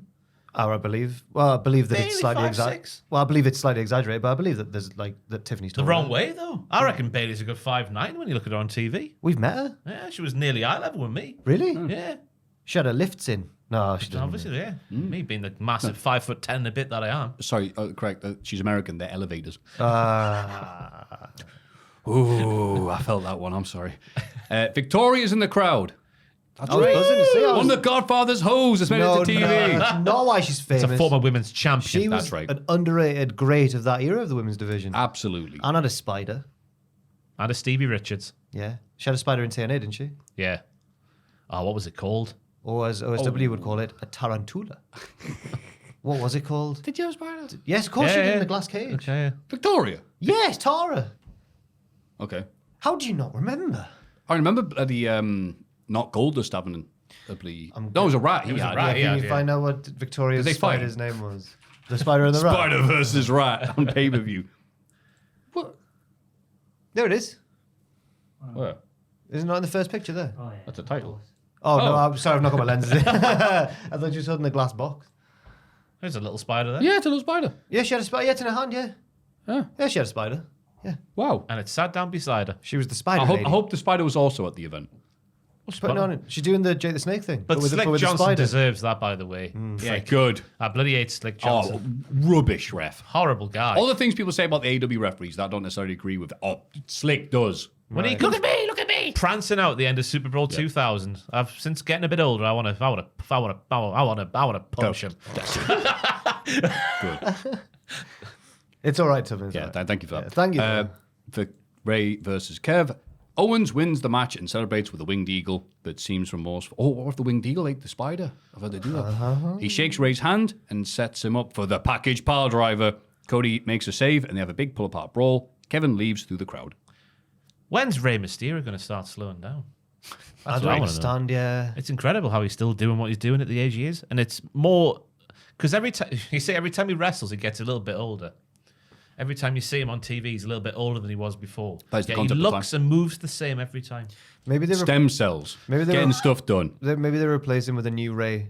Every time he hits like 45, they're like, right, get the new 20-year-old in. There's a room of like Buzz Lightyear, like Yeah. Brave. Yes. Probably the same height, to be fair. And the same amount of plastic inside him. I mean, he is all metal and stem cells at this point. I imagine after his matches, he just chugs them like Steve Austin. He's a marvel. He's a marvelous man. And yes, wow, get this hot take. Ray versus Kevin was very good. Yeah, of course. Who would have thought of that? Ooh. Yeah. But if you're looking at things in kayfabe, I don't know how Kevin Owens expects to get anywhere close to beating Cody Rhodes if he takes this long to beat an old Rey Mysterio. Oh, but in a ladder match, anything can happen. Correct. That is correct. And there was a nice moment after the bell where Owens is setting up for the package pile driver after the handshake with Cody and doing the... Oh, Cody does the cope. The interference after the bad... Oh, no, he does the opposite of the cope, Ross, you stupid man. He does the interference before the bad thing happens. No, but I think that Well Owens done. still had time to hit it. He did the Mustafa Ali on top of the ladder where he just paused. You can still do it, but he didn't. That's an unwritten rule of wrestling, though, isn't it? Yeah, when the music hits. You go, Yeah. freeze. So often you have that, like, yeah, whatever. was- And he's just, I've hit the move by. There was a really good music interruption reaction this week from Sami Zayn when Owens' music hit on Raw, and he went, like, my old foe. Yeah. It was good. It was really I good. didn't notice because I was too busy going, oh, loud. They're going to do that again. Yeah. Yeah, I had to think of anything else to say. Yeah, good times, happy memories. Yeah. But though, did feel artificially stretched out, like Ray's career, because of the new length of SmackDown. I'll say A little that bit, much, yeah, which yeah. I was feeling. It's 2 weeks of SmackDown. It is good, but it's also like, oh, you need more segments or stuff here because everything seems to be a bit longer than it should be. Yeah. I'm counting down... Well, it's like David Lynch, isn't it? After 3 episodes, I'm waiting for it to get good. I'm reserving judgment. Don't worry. That's fine. It's really taken me aback, and it's taken me a little bit to get used to. Like, You know what? You're not used to that type of thing. I completely understandable. Yes. It is. I mean, David Lynch is not something you just jump into. yeah, well, I've done that. You have. Well I'm done. drowning. But I can't wait till everything's on Netflix, because these long entrances where obviously commercial adverts are played on whatever networks they're on around the world, they really are a bit of a chore to sit through, aren't they? Yeah, especially when they're doing the obituaries and, Dude Perfect alive. Can you make this basket from 20 feet away? Yes, I'm the WWE champion. Sorry. Oh, cool. I thought Dude Perfect was the name of the guy. Like in G.I. Joe, that's actually the name, the moniker. Oh, is that the word? You thought Dude Perfect was just one of them? Yeah, I thought, That was his hi, name. I'm Dude Perfect. No, it's the team. It's the Yeah, squad. in G.I. Joe, there's not a dude. Hi, I'm G.I. Joe. It's like, oh, he's the leader. It's like, no, that's the rank. That's what There's I'm looking for. there's the main one. There's 2 twins. There's the tall one, and then there's like the funny one. That's Dude Perfect. It's like a boy band. Yeah. Yeah, they've all got a gimmick, sort of. And they all love their fans in different ways. They're all devout Christians as well. Hopefully not the Noel Fielding way. I've learned that they're all Dude Perfect are all like devoutly religious as well, which you just don't associate with like. Oh, so- let's try and sink this golf putt Dude Perfect, a.k.a. Jesus Christ. while praising the Lord. Yeah. Maybe that's why they make all their shots, because God's on their side. Oh, They're that's cheating. They're God's favorite YouTube channel. Yeah, come on now. Yeah, maybe. Sorry, the competitor's been disqualified. Tested positive divinity. Yes. Anyway, where we are. Backstage, Alice is furious with Cody, although he should really be furious with Joe, who briefly interrupts the audio feed. Yeah, I know, there's a lot of Netflix and... So are you going to handle and this forth. next? Yeah. Aldous tells Cody that he and Owens will both relinquish their title belts, which will both be above the ring for their ladder match. Whoa, we just found that out. Well, I'm glad we were sat down. He also announces a contract signing for the next episode of Saturday Night's Main Event in San Antonio. And since both Owens and Cody can't seem to listen to Aldous, the segment will be moderated by Shawn Michaels. Don't laugh. He's the number 2 in NXT. He can handle. Yeah, he can handle this. He wouldn't lose a battering to Kevin Owens. Yeah, I was like, who sees him as like, oh wow, he's really hard, him. I think it's more that he's respected. That's how I chose to read it. Yeah, Should have made I know. sense. I think he'll have the police force in San Antonio on his side because he is Shawn Michaels. Oh, he's the king of San Antonio. Yeah. They tried to sell a pay-per-view merely off his name back in '97. That's right. I was there. Great times. That's right. They made like £6 because of how overall after how cheap the tickets were. I think it makes sort of sense in the storyline, and I'm sort of looking forward to the segment because it's on Saturday Night's Main Event. It's old school and everything, and contract signing. But I just want to get to the match now because I'm excited for the match. They've done a good job of building this and making it feel like a big deal. I reckon Kev might win, you know. I think that we'll wait until Raw, I suppose. I reckon Randy might come back and turn on him. Wandy? Wandy. Whoa. Big Wandy Wharton. From Crystal He'll be Palace. playing those bloody games. He's playing at home and getting ideas, let me tell you. Poison for the mind, those video games. The Undertaker was right. Thomas Champ yells at Pretty Deadly for accidentally helping the Machine Guns win. Ciampa calls Pretty Deadly a couple of long-haired English boys that who are happy to be here, and they agree. Yeah, they're like, yeah, we are. Thank you, yeah. But Ciampa hates people like that. Oh no, and says everybody is laughing at them. If they want a shot at the tag titles, they'll have to become men. Gargano tells the lads that Ciampa is only mean to them because he believes in them so much. He reiterates their love dodgy that. Greek. Yeah. He's only mean to you because he believes in you so much. Johnny walks off and Apollo Crews arrives. He tells them to stop making deals with DIY. Pretty Deadly walk off and Johnny rushes back in to beat Apollo down. And they must have heard that because they were off screen for a second before Johnny ran back in. Yeah, but you deserve this, Apollo, and you should have seen it coming. If this leads to like a Mulan-esque montage of Pretty Deadly learning to be men, when Ciampa went, you have to be men, and it's them like Chopping wood. wading through rivers. Yeah. With the strength of a soaring raven. Oh, they do DIY. a parody of Regal's theme. Yeah. We are now men. Real men. They're gonna dress as like Still English. They're gonna dress as builders or something, but it's gonna be like really glittery and sexy builders or something like that. Hot pants builders. It's gonna be like Tyler Breeze yeah. and Fandango. What were they called? Yes. The Fashion Police. Fashion Police. Oh, Yes. what? I miss them a lot. Now I just thought of that. And they got a Twin Peaks segment on TV inexplicably, filled with references and homages. People going, this made it to WTV in 2017? I shall have to rewatch that after completing the series. You'll get it. You'll be like, aha. Well, sort of get it. Aha. Because it's David Lynch. Yeah. From my understanding, there's obviously the 2 series at the start. Well, there's the pilot That was a film by itself. Then there's like the 2 series. Then there's like a 3rd series that came out. When was it? 2017-ish? That's exactly right, yeah. And in between that is the Fire Walk With Me film, which I'm not particularly fond of, but Well, I think Sam likes it. Of course he does. Sam the Contrarian. This is me and Sam Bandit that we have with each other. I'm sorry. Oh, my. You and Sam Bandit that you have when What's Sam's your, not in the room, eh? Hey. Oh, yeah, I'm not daft. Yeah, he doesn't know about this relationship we have. In Mulholland Drive, good fan of that. Oh, yeah. Blue Velvet, Yes. Eraser, Head. club. No. Yes, actually, that's what it's about. I need to watch some because I've never watched a Lynch film before. It's really hard to recommend. Where do you start? People say you should start with The Elephant Man because it's the most accessible. Yeah, but then also at the same time, not that Lynchian. So. Okay, all right. So if you want to feel for what he actually does. Wild at Heart with Nicolas Cage is one I'd recommend ye. I've seen that scene in Mulholland Drive that scares everyone, and I got scared. So there you go. I was like, oh, that's horrible. Bloody hell. Jobs are good. Yeah, fair. Main event? Yeah, we get a dramatic Borashian, is it like Jeremy Borash? Yeah. Video package for the return of Charlotte Flair. Yeah, I just thought she's on a boat. She's on a boat. I just associated that boat. with Jeremy. Look at everyone, she's on a boat. And the last shot was of her sunbathing, and the camera flew away. I thought that's an odd choice. That's voyeurism, is it not? No, she was aware that it was happening. Oh, she was aware. Yeah. Oh, that's not fun. Yeah, it was on my Netflix, and she just banished it from your memory. Oh, it's her on a boat saying, like, the Queen will be back. That's pretty much it. Some queens will be back. Yeah. Oh, goodness me. Not Liz. Oh no, the band are still going, aren't they? Who? Queen. Oh. Are they like? They were just with, All right, is it Queen. Just with Adam Thingy. Is the Yeah. He's a good lad, him. He's not trying to be sure Freddie. He's doing his own way. Yeah. Yeah. Fair play to him. I was looking and go, nah. Brian May's got a health issue as well, hasn't he? Oh, I saw God, is that this week as well? God. Christ. I think so. Enjoy life while you can, kids. Jesus. Yeah. Roxanne Perez is in the crowd to watch Bayley's title shot against Tiff Stratz. They have a long main event, which Tiff wins. It truly is Tiffy time. She's not a liar. Now, how clean was this? Was this a clean win, would you define it as? Because did Roxanne distract, or was that just at the start when she distracted Bayley? Did she not get involved in the... I can't remember. No, it was near the end. But it wasn't the last bit, the very last bit, but it was just a move or two before them. I think this is a clean win. Yeah, She got tried by Roxanne. Sends Bayley. Bayley gets 2. Sunset Flip sends Stratford, bloody hell. Stratton in the crowd for 2 more. And then Rose Plant is counted in with Alabama Slam, and the prettiest moonsault ever finishes. So, yeah.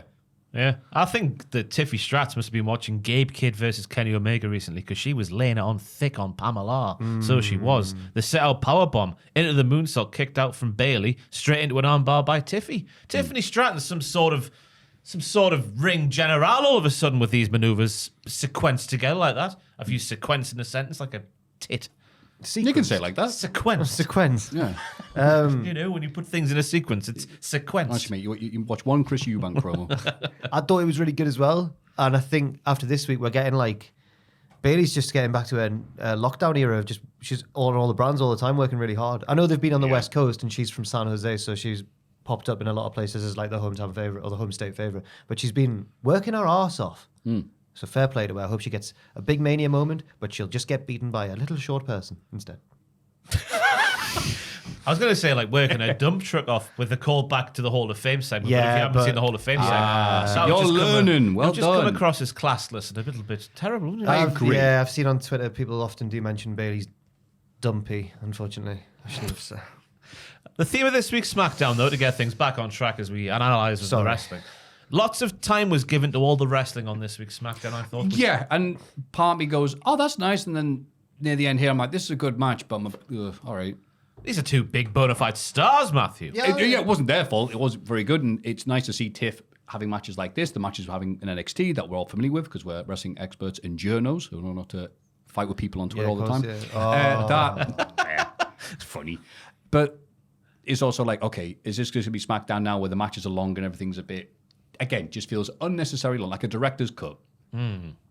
Maybe, but I think Raw is going down to 2.5, isn't it? That's the ideal sort of thing. It was 2.5 this week, I think. Yeah, like last week, so good. But I was thoroughly sports entertained through all the wrestling segments of the show, yes. Is SmackDown on its way back?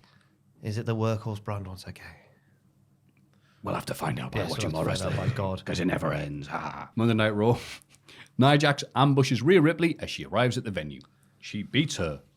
WTF, she's a SmackDown star, guys. That's the transfer season. What's she doing on Raw? Oh, no, got two. Get me a medic, screams Adam Pearce, which made me assume that a medic must be some kind of fancy cocktail, because he's an alcoholic. Adam Pearce is just terrified because he's been the top of my GM rankings, which I won't get Richard to update with Joel off this week, but I think he might have slipped down a second.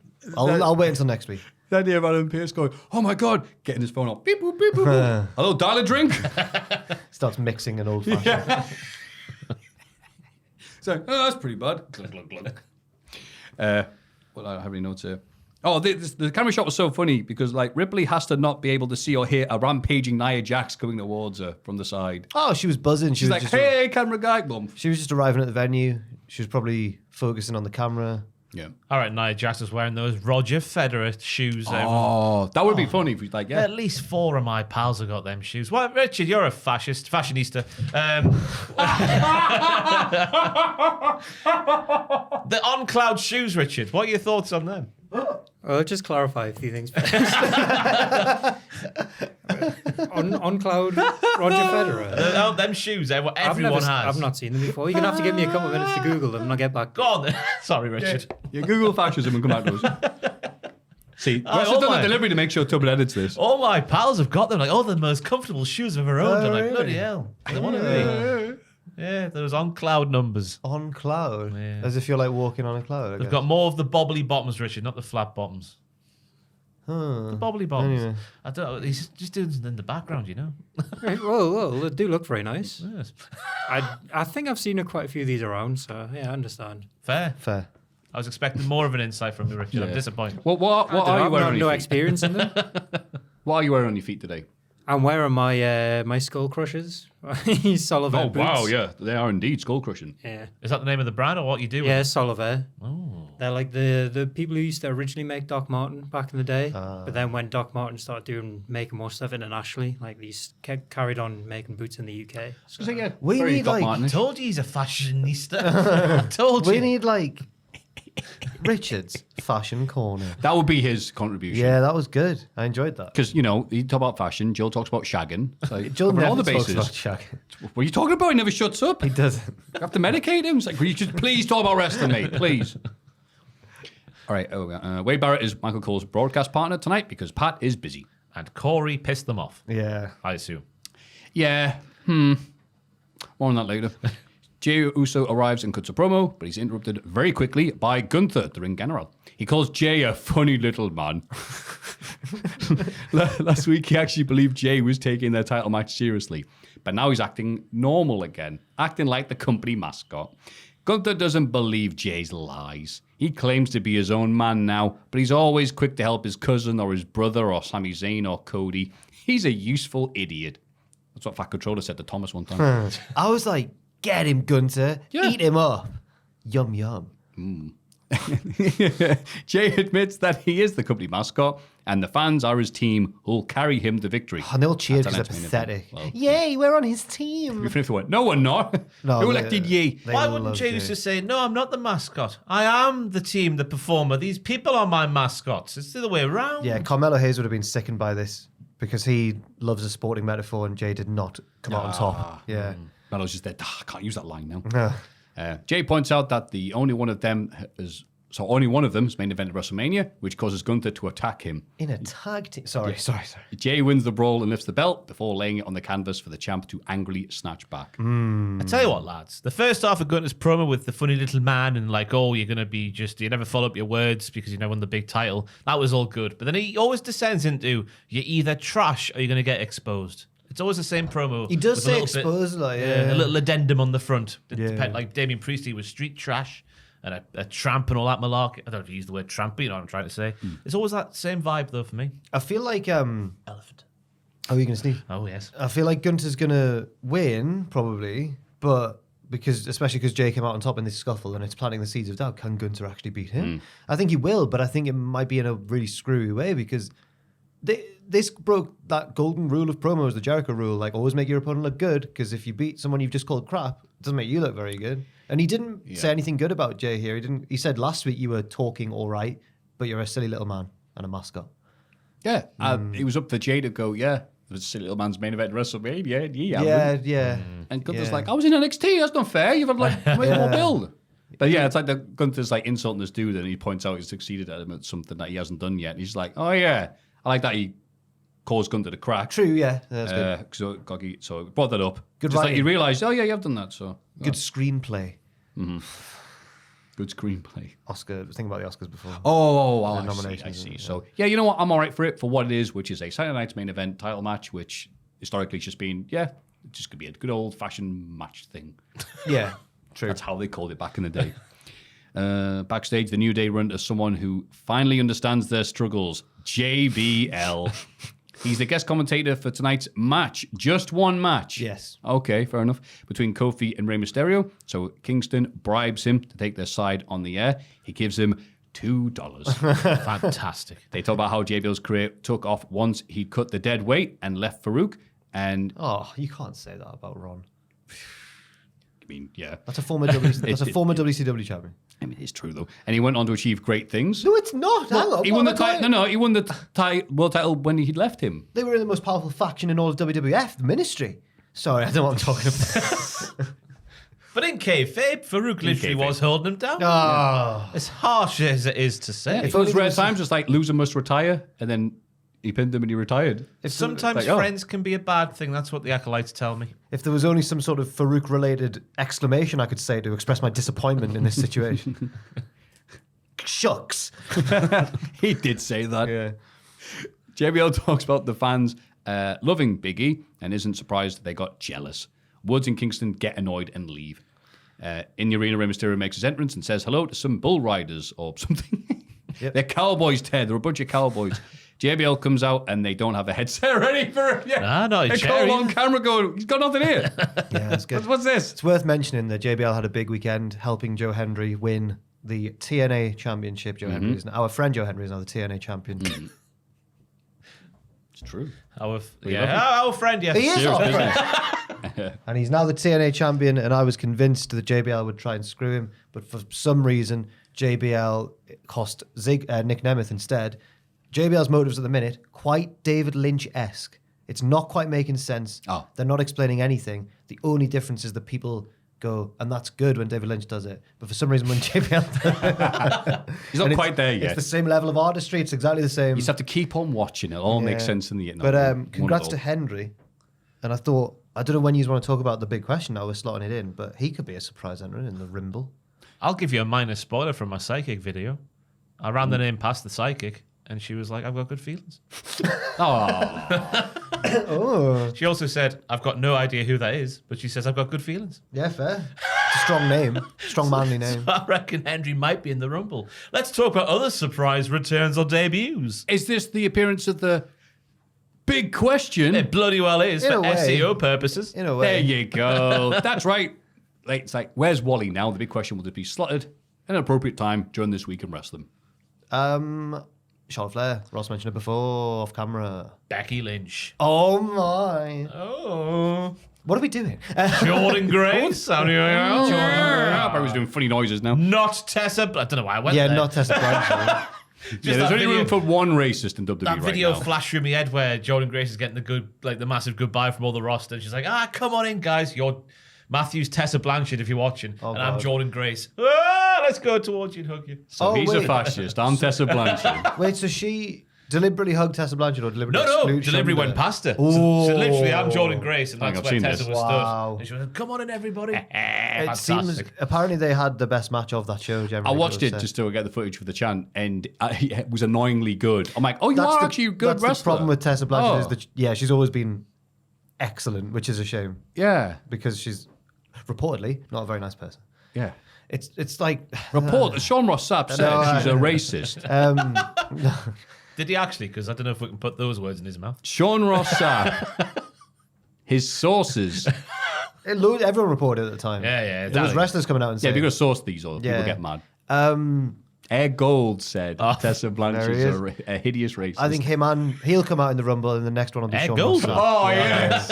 And then have a big brawl. No, Gold. I was gonna say- Gold. I was gonna say Jade Cargill. Oh, that would make sense. to get revenge on Bianca or whoever. Yeah. We've all just pinned this on Bianca with no evidence, lads. I don't know why we keep doing that. It's because Triple H and Shawn Michaels have their noses so far up their own arses.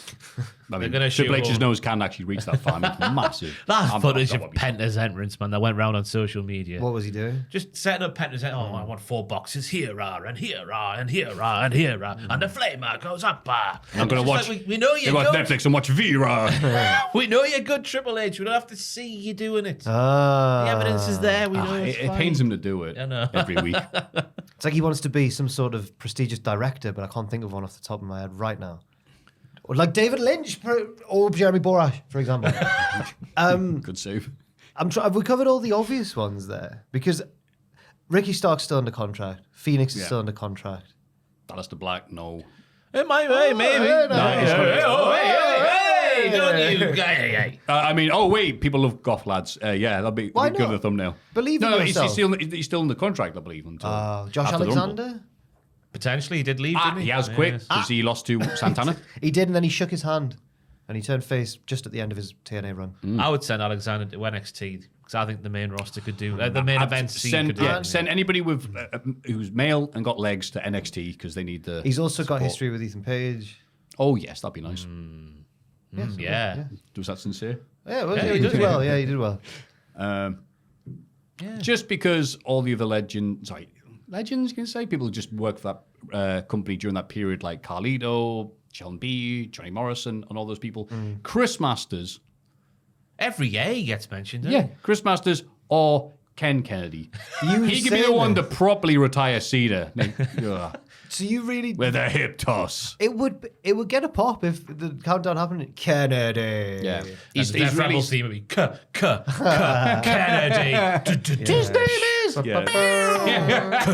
Kennedy. Yeah, when I'm on the microphone, yeah. Here I go, I'm Mr. Kennedy. I say my name twice. That's my gimmick.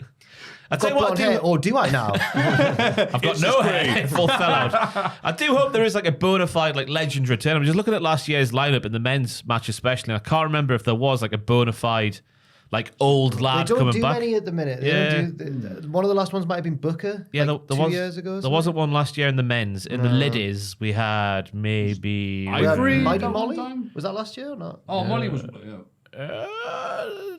No, was that not last year? No. They're all pretty just on the roster names.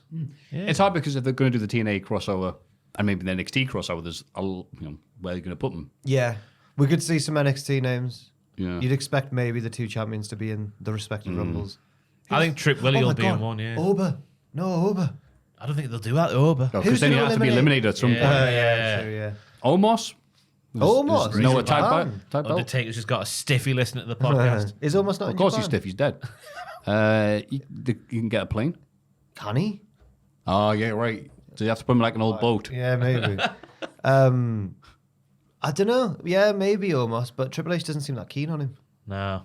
That's true, isn't it? Triple H? No. Oh, he'll win. No, he'll be at the start going, are you ready for the Rumbler? Yeah. And everyone's going to go, what's the Rumbler? He's the brother of the Rizzler. Yeah. But I do hope, because it's the one match a year where I think an older lad taking the place of a younger lad, or an older lady taking the place of a younger lady. Well, that's allowed. That's fine. God, I hate that you've said them. Could the Costco guys make a cameo? Because they're not on the Cross the contract. line. Of course they can. No, they're Yeah. going to be at Grand Slam, aren't they? Or at So? least at all in weekend. Yeah, but Unless are they under TK's contract? They can't cross the line. Jen- They can very, TK's. very easily do that. Do you reckon he's locked them down? It's like your AEW exclusive in the world of wrestling. Yeah, Maybe. but like he's not a wrestler. He's got the money to fight it if they protest it. So I think we've covered quite a few names there. yeah, that was a really Enough good for the thumbnail. there, Richard. Let us know in the comments who you think will make a shoot, return, or debut at the Rumble Yes. matches. Yes. Surprise entrance all over the place. Bang bang. Goldberg, Gunter. Oh yeah, No. Goldberg. Yeah. No. He's the name we should Goldberg mention. named on. And that's the end of the segment. No, it's not And Goldberg. we'll Get move him in. on. Goldberg as will be well. there. But there's only one Saudi show this year, isn't there? Is it next year there's one Saudi show?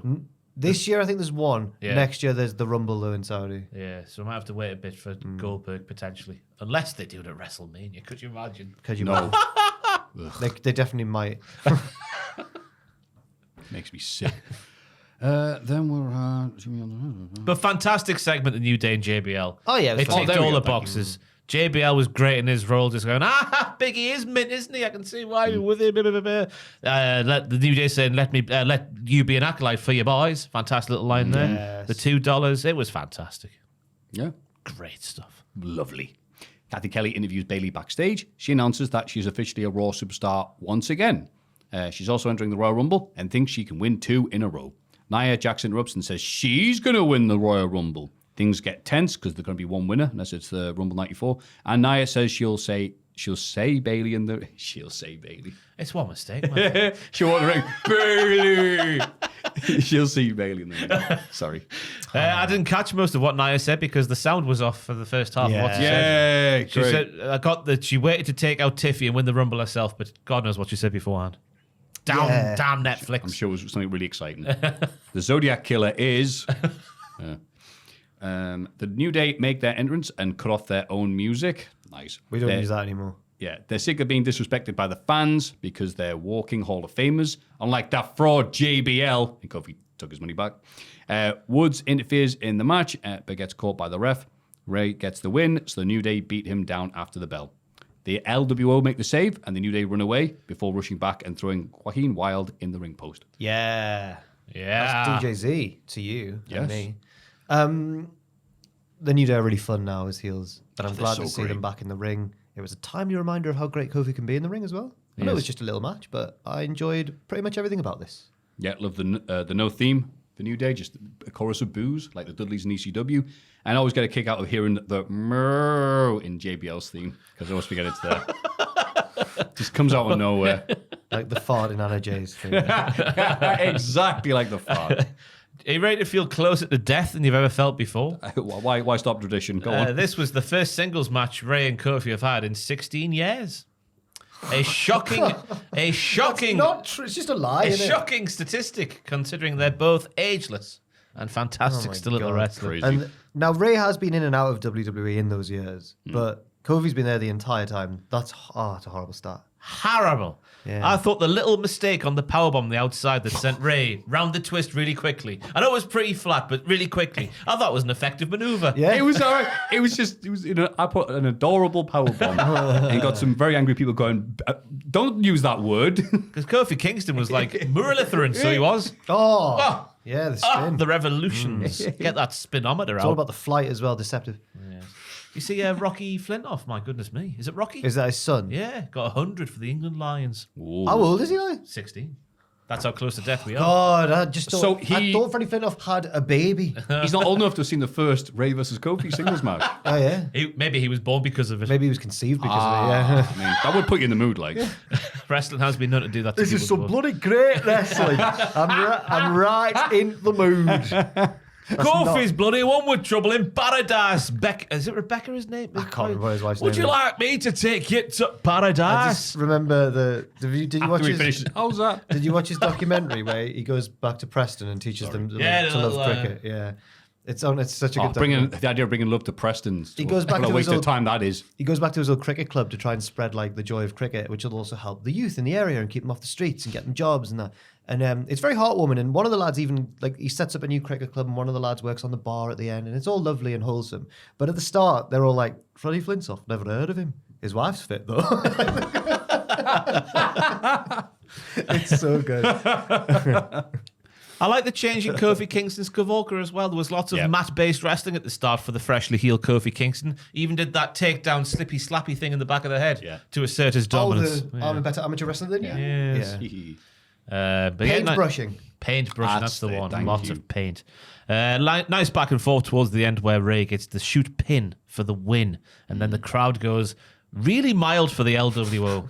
It was quite painful. The way they were They're just kind of there. The way they were introduced on commentary, it wasn't the exact wording, but it's like, here comes the LWO. They're Ray's buddies. They're going to save him, guys. They are the second best They're saving their meal luchador ticket. faction in all of WWE. Yeah. Oh, dear. Yeah. That's a callback to Penta from last week, everybody. That's right, yes. Chad Gable is supposed to be getting interviewed backstage, but he's too busy shouting at the rest of American Made.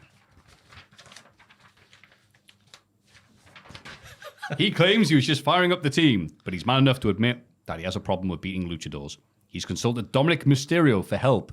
Meanwhile, Ivy Nile wants to go after the women's IC title, and the Creed brothers are aiming for the tag belts. Yes. Yeah. Brutus, when he says the tag title show, they have our names on. He's definitely got the more banner of the two brothers. Yeah. He has. Yeah. It feels, because obviously comparisons have to be there between him and Trev in terms of doing the high pitched laugh. Yeah, I don't know what it is about the Cavalca. It's the Cavalca of the lads. It should be called Bantagon. Bru- New luchador. Brutus Creed to me is closer, not in the ring, but in terms of his personality, he's closer to Hanging Tank than he is his own brother. Like he's much. He would do so well with Hanging Tank. Imagine Again- a oh, sorry. cookout with Hank and Tank, Brutus, and then Otis and Tuck A. Oh yeah. Oh, yeah. Oh yeah. I can smell it already. But yeah, horrible time me watching HBO's Rome. So I'm like, it's pretty. Julius and Brute teaming up. What? Hang on. This isn't right. But nice to get these segments where I go, look, this is what our goals are. Hi, it's your first time watching Raw. Hi, I'm Chad. These are me children. And this is what we're going to be doing. Yeah. And also just like the little, it sounds daft, but it does work in wrestling. I need to get knowledge on those damn luchadors. So Don Mysterio, who's a piece of work, is going to get me info on how to deal with them. Later on, Chad, Perfect. we got another Sammy Wow Wow moment. I can't wait to talk about it. Chad Gable is the cool kid of backstage. He runs the show with the banter. You can just tell. He's I saw brilliant. someone in the press this week call him like God's gift to wrestling. I can't remember who it was. Hopefully it was someone nice. Yeah. Would you mind Googling that in the background? Just Chad Gable, God's gift to wrestling, just to verify who it was. Was it like an old, like an someone who angle was- or someone? Yeah, someone who's in the business, but I can't remember who. in the biz. Oh, I'd be a horrible person when I tell I like the line as well from the Creed brothers saying, "Ooh, the Viking Raiders, the War Raiders, they are one move away from retiring. Ooh, that's really cool. Ooh, that's really cool. That is really cool. It was JBL who said it. Oh, there you go. Great guy. Yeah. He likes his moves. What were you saying, Paul? Not just no. Just Oh, waiting no for worries the- then. Good evening. Good evening. Good evening. Karrion Kross and Scarlett are interviewed during the ad break. They're asked about the Wyatt Six leaving Raw, and Kross brags about being the only man to beat Uncle Howdy. Kross is also asked why Miz isn't here tonight, but he just says he's on assignment. Dun dun dun. Do you reckon he's going to SmackDown to scout the Howdies? They can't now wrestle. The Howdies? The Wyatts that they can't now wrestle? Howdy. I reckon he's just being mysterious, Yeah. like in a sort of David Lynch kind of way. We'll never find out where the Miz was. I don't want to be portrayed as someone who doesn't like David Lynch. No, by the way. Oh, no, it's it's not like, that. you can dislike him. It's I'm just, 3 episodes in, and it wasn't what I was expecting. what were you expecting of him? I don't know. I think Oh, that's okay, kind yeah. of that's kind of what he wanted to confuse people, didn't he? Yeah. That's kind of what he Yeah, did. it's got a very that what he's going for there is his own brand of him. It's hard Did to you compare recognize? him to Did you, I think it must be in the first episode. Do you recognize Sam's tattoo? No. He's got the lady in the net on his arm. Oh, is that what it is? I've That's never what looked at it closely. On his main one on his arm. Yeah. It's her. He's always made a joke like, yeah, my mum didn't like that I got boobs on my arm. He's got boobs on his arm? Yeah, you can see. I mean, one I've of the, seen this man naked from top to bottom when we were married. like, I yeah, can't bloody really see hell. that. You hit this well. Yeah, you can see a bit of a boob through the net on his arm. Yeah. That's interesting because the way the scene is played out, I can't believe we've monetized this man on camera with. Yeah, you know, noticed it Yeah. before. you don't actually see anything. They open it and the camera's facing the other Yeah. way, so you don't actually see Oh right, maybe this was his artist's impression of the it's scene from the or something. perspective of the police Yeah, officer. he went, hey, you've seen Twin Peaks? Yeah, say no more. Ah, there you go, putting the pieces He's together. also got a log on his arm, which is Yes, that's what apparently I'm referring to. Yeah, the log, Right, okay, log right. lady. a lot of the foresty area, isn't it? Yeah, lots of them, yes. Yes. But lots of cool people with tattoos were like, oh, God, it's such a shame he passed away. The effect he had on me, this, that, and the other. So I was like, I've got to give it a go. I think if you get a few more tattoos, you might start to understand it more. I think that's the key. Yeah, that's... I'll get one of those hats with like, that don't quite go over The your fisherman ears. hat. Yeah, I'll shave it into a mustache. Then And you'll I'll be finally ready get David for Twin Lynch. Peaks. I'll start wearing those jeans that you turn up with white socks, yeah. I'll get that. You'll be Jack Atkins, is what you're saying. You'll turn into Jack Atkins. Oh, another posh IPA drink for you then? As for future plans, Cross wants to go after Seth, Punk, or Sammy. He cuts a promo on Sammy saying he admires him, but also calls him a compulsive liar. Yeah, he had 4 espressos and broke a few baseball bats with his bare hands and threw a man down the stairs before doing this interview. It's Karrion Kross, everybody. Look at And the Cavalca. my thoughts were poor Seth Rollins because he set his sights, Kross has set his sights on Rollins at the worst time of the year for Seth Rollins because we're just heading into WrestleMania season and I don't think I want Karrion Kross setting any sights on me at this time of the year. That's right. Joe Hendry's kind of done the same. He's called out John Cena because Henry was on Bully Ray and Mark Henry's show, and they're on Zoom with him, and it was almost like it was in character. It was like a promo because Bully Ray's like, "You gotta be looking over your shoulder now, Joe." Who do you think's gonna come out? Who are you looking out for? And he goes, John Cena. Oh, he didn't stutter. Yeah. He's not very good at talking, Joe Hendry. He's rubbish. He's still got room for improvement. Then Bully Ray goes like, do you back yourself in a promo battle with John Cena? And Henry's like, yes, that's what I do. Yes. Basically, like, yeah. Hi, Bully. I know you don't watch wrestling. Yeah. Yeah, I do. I do back myself. Absolutely. Yeah. Imagine Joe if did you it saw him cutting a promo. Let me get this straight. Let me John. get one thing straight. Do you like songs? No, Joe said he gave like a good answer where it was like, Cena's the pinnacle of mic stuff of that kind, but if you don't accept that challenge, if you don't step up, then why are you even here? I'm Joe Hendry. And Bully's like, thank you for reminding me your name. Mark Henry's just there half awake. No, he's not. Dave LaGreca shouts something in angry. That's all he does is just shouts in angry. It's all those American like sports shows. It's just people yelling and saying the dumbest thing to get a headline. But I guess Not like us. The other interesting thing is Cross mentioned Sami Zayn. And obviously Sami Zayn's a storyline with Rollins where it looks like one of the two will turn heel on the other. And could Karrion Kross, as he's been known to do, be the genesis of the heel turn, the reason for the heel What turn. would happen if Karrion Kross met Sean Spears? Because they're the same gimmick. And would they just like two sides of the same magnet just repel all their followers away and then be on their own? It's for some reason you said that name and you said Sean and I went Ross Sapp and I'm like, what do you mean what if they met? What do you think they're both big lads? He's the one who's been in a hotter feud at the minute. Yeah. Hey, Come on. I'll tell you what, though, just before this segment, we saw Maxine Dupree speaking to Natalia backstage while Sammy was walking past. Yes. And that's what I want to focus on now for a good half an hour. What could this mean? She might have invited and we wonder how we can make the podcast shorter. Maxine recently did Pilates with Sheamus. It looks like a fun video, that. I saw the teaser. Sheamus has never done Pilates before and he's like, oh, terrified. John Pilates, I hate you, John. Get me down. Maxine's like ridiculously flexible. She's just doing all the stuff. You hear the trainer in the background going like, wow, Maxine, that's really good. And Sheamus is like, ah! He's going dead red in the face and that's good. It's very good. Sammy arrives for a promo, announces that he'll be in the Royal Rumble. He's taken Seth's words to heart. Maybe it is time to concentrate on what he wants rather than helping other people all the time. He truly believes he's as good as the top tier names in WWE, Roman, Drew, Punk, and Seth. But they've won world titles and he hasn't. No, I thought that was interesting. Let me tell you why. His best friend in the entire world at the moment is Jey Uso.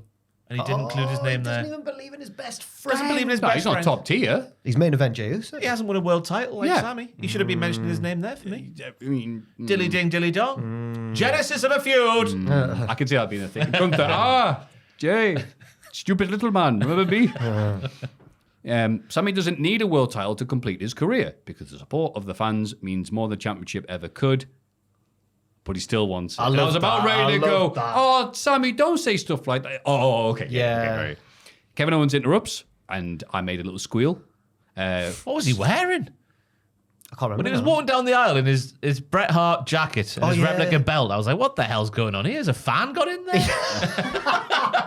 He's like He those did. lads you see He looked at the convention. He looked like he was at a convention. when they're walking around like they've won the title themselves and they're just buying it. It cracks was me every the- time it I was see the, that. The jacket didn't match the t-shirt or anything. It was such a weird. Yeah. He's just bought the jacket at the shop. He's just got the belt at the shop. And I didn't think this one through, but I've lost the receipt already. So He should have had like I don't know, like a Disneyland balloon or something with it. that goofy hat. there is that picture where he's wearing the Minnie Mouse ears, isn't there? Oh, yeah. Oh yeah, that's Yes. it. Oh, like a big candy floss. Yes, that should have happened. Sammy assumes even he wants to fight because he aligned with Roman Reigns again. Kev says it's different because unlike Cody Rhodes, Sammy actually had a lot of history with Roman and decided to forgive him, just like he's forgiven Owens in the past. That's just who Sammy is. They're best friends and brothers, and Owens believes Sammy will win the Rumble. Then they could achieve their shared dream of facing each other for the title at WrestleMania. Owens strongly implies that Sammy should help him beat Cody, and he'll help Sammy win the Rumble. He leaves Sammy in the ring conflicted. He didn't say it out loud, but he might as well have done because he's like, because we've got each other's back, right? we'll both get there to WrestleMania because I thought it was excellent. I really liked it. Makes you think that Sammy's going to turn heel. On Cody. Based on Rollins. Or Seth, yeah. Yes. Yeah, but I don't care if these two have been doing the exact same thing for over 20 years. I love it because they're real to me. They're so good at it, yeah. And they come across really real, yeah. When you've got they make other people who are really good and everything, but they make storylines like Rollins and Jey Uso and status and family and loyalty and forgiveness, but they make it feel much more human. And it's because they've got real history, I suppose. The chemistry feels really natural between them. Yeah, it's great. Again, watch HBO's Rome. It's got this thing about these two soldier lads. They're both in the 13th Legion, and they spend the entire series fighting, bickering, and going, "I hate you, never want to see you again." The next episode, they're like, "Trying to go kill some lads for money." Yeah. Yeah, of course, you're my brother. I should probably watch It's HBO fantastic. Rome, I guess. Then yeah, that's what I get behind. Yeah. Yeah, they hate each other but love each other. It's just what brothers do. I'd be intrigued to see those two teaming as a heel pair, but done properly. Because obviously we had this stuff back With in Shane McMahon. the Shane McMahon days. Yeah, I don't remember that. yeah, I do. I hit myself in the hammer to make sure I forget it. Hammer. And the noise I made was, ooh, ooh, ooh. Oh, the Shane Lloyd. Sheamus is interviewed backstage and talks about his career going backwards. He started by beating John Cena, but it was the IC title that first drew him to WWE. Finally, at Saturday night's main event, he's going to fulfill his destiny and beat Braun Breaker. Braun interrupts because he must have been a yard away and says he'll break Sheamus like an old man. He should just retire before the match and do himself a favor. Sheamus shoves Braun, who walks away laughing. I'm looking forward to that match. Yes. Banger. It is going to be. Banger. Yeah. Oh, right. What was he going to shout though? Because he gets "Let's go Irish," and then Braun cuts him off. And I was like, "Is this the genesis of a new fantastic catchphrase?" Yeah, I wonder what. Didn't he say it last week as well? But he was... Maybe it's. I don't know. I thought it was some sort of college football cry Yeah. because But Boston's the fighting Irish, right? I don't know who it is. I think. That They weren't there. Boston's very were they? associated with Ireland, isn't it? Yeah. They love it up there. That's where they all went. They're in Dallas, Texas. Oh, That's right, because JBL was there. Yeah. Yeah. That's a film I have seen, The Departed. Oh, what do you think of it? Very good. Good. I think I gave it 4.5 stars. If you watch the original Japanese version, we're giving it 5. Sam has lent me. Sam has lent me it, and Sam's lent me it, and it's still on my desk. I need to watch it. Infernal Affairs, yeah. Sweet. But I know what You're happens. becoming a true film dude. know what happens. I'll watch it later. Leave me I know what alone. happens now. Yeah. Just happy to see these two lads. Yeah. It's going to be good. Yeah. Ludwig Kaiser is interviewed during the break. He's frustrated about Sheamus and Braun competing for the IC title on Saturday, but in the long run, all the fans know he's going to become a champion anyway. There's nobody for Ludwig to worry about in the locker room, and the least... What's this? I'm just looking at Sam's tattoo in the background here.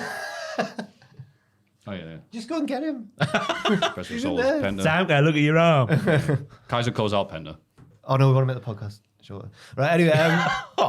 Sorry. God, I'm joking. Yes, he does call out Penta, which I think is a good match for the next. Penda's beaten Chad. Now he needs to beat other people and build himself up. And I think, as much of a shame it is because we want to see Kaiser's star continue to rise. I'm looking forward to the matchup itself. Yeah, Penta has been getting really over by looking really cool and then just wrestling well. So I think he can do that against Ludwig Kaiser. Because Ludwig Kaiser is an arse and also really good. I don't know why.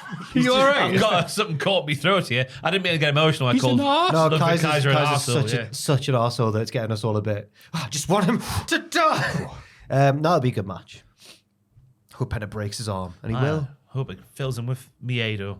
Yeah. That's it. Yes. We got through it. Hey, lots of Miedo. Like my mother used to make.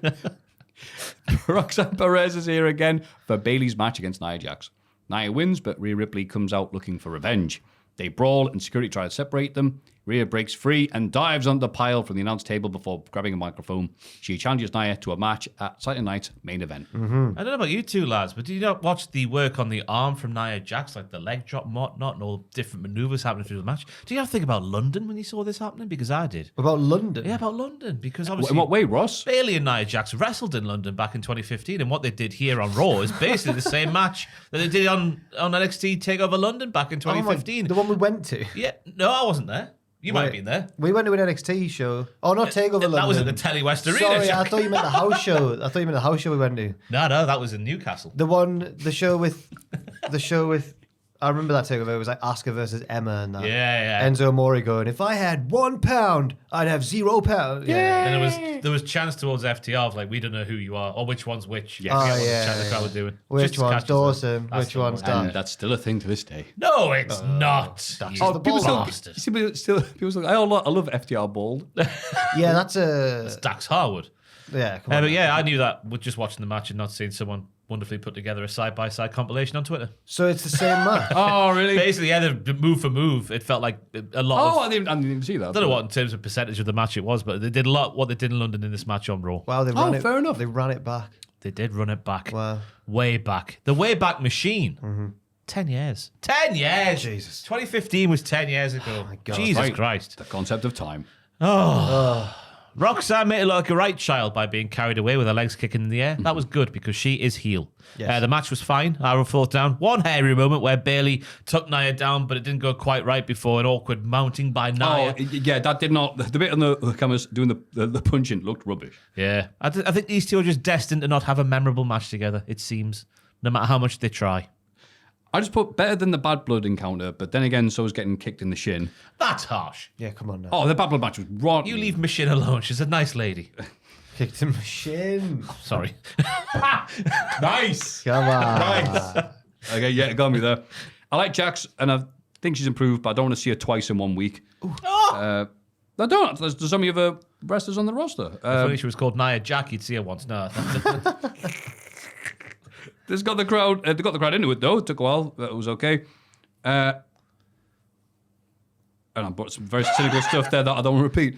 Oh, my. What have I'd you rather written down watch there? Ethan Page. It's you know what? I'm all like, yeah, Nia's improved loads, but that doesn't mean I want to see Ripley versus Jax again per se. Like, go over back someplace I won't see it, like in TNA.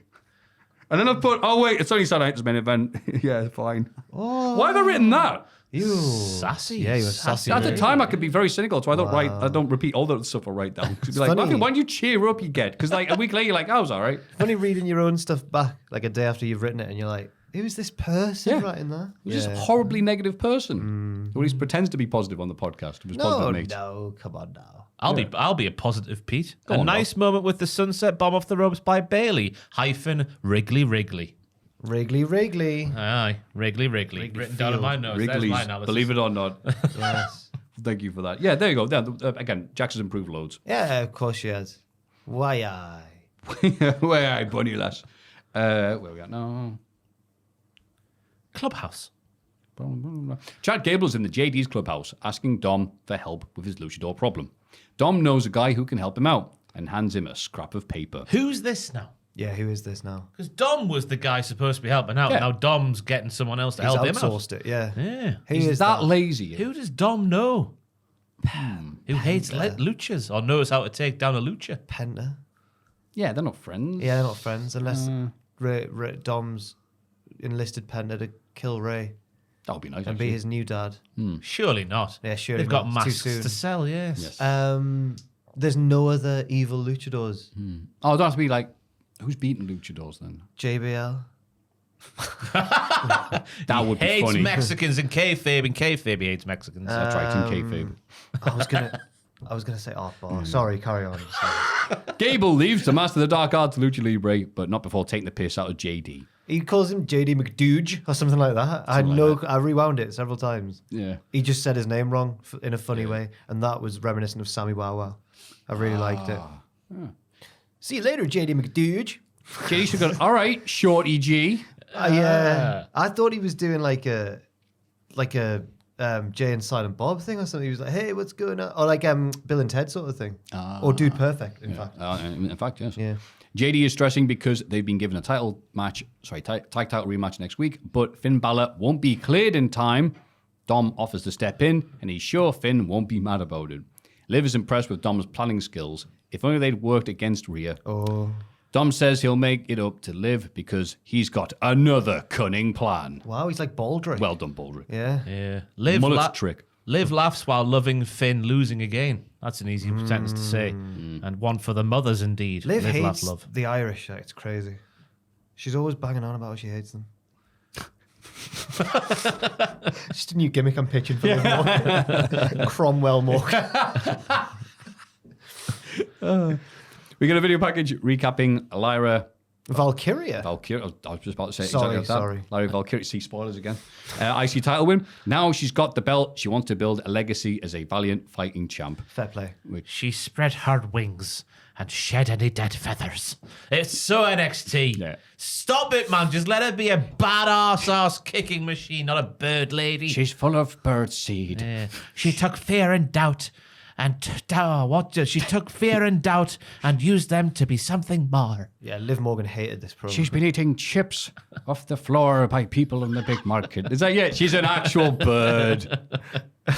She's been pooing on It's cars. just like, why? I don't know why we do stuff like this. Why is she talking about being a bird? Leave her alone, right? I spread my wings. She's trying her best. and Feeding. shed my dead feathers. Feeding her children worms via her mouth. Say, all right, stop being so literal. She's not. I that- poop on the car windows of those I don't like. She's not that much. Moving of, out the way for planes. She's not that much of a bird anymore. She's a sporty She lady. spread her wings Spread and her shed her wings, dead man. feathers. She's a sporty lady who remembers her roots as a bird and still connects with them. Raised by birds.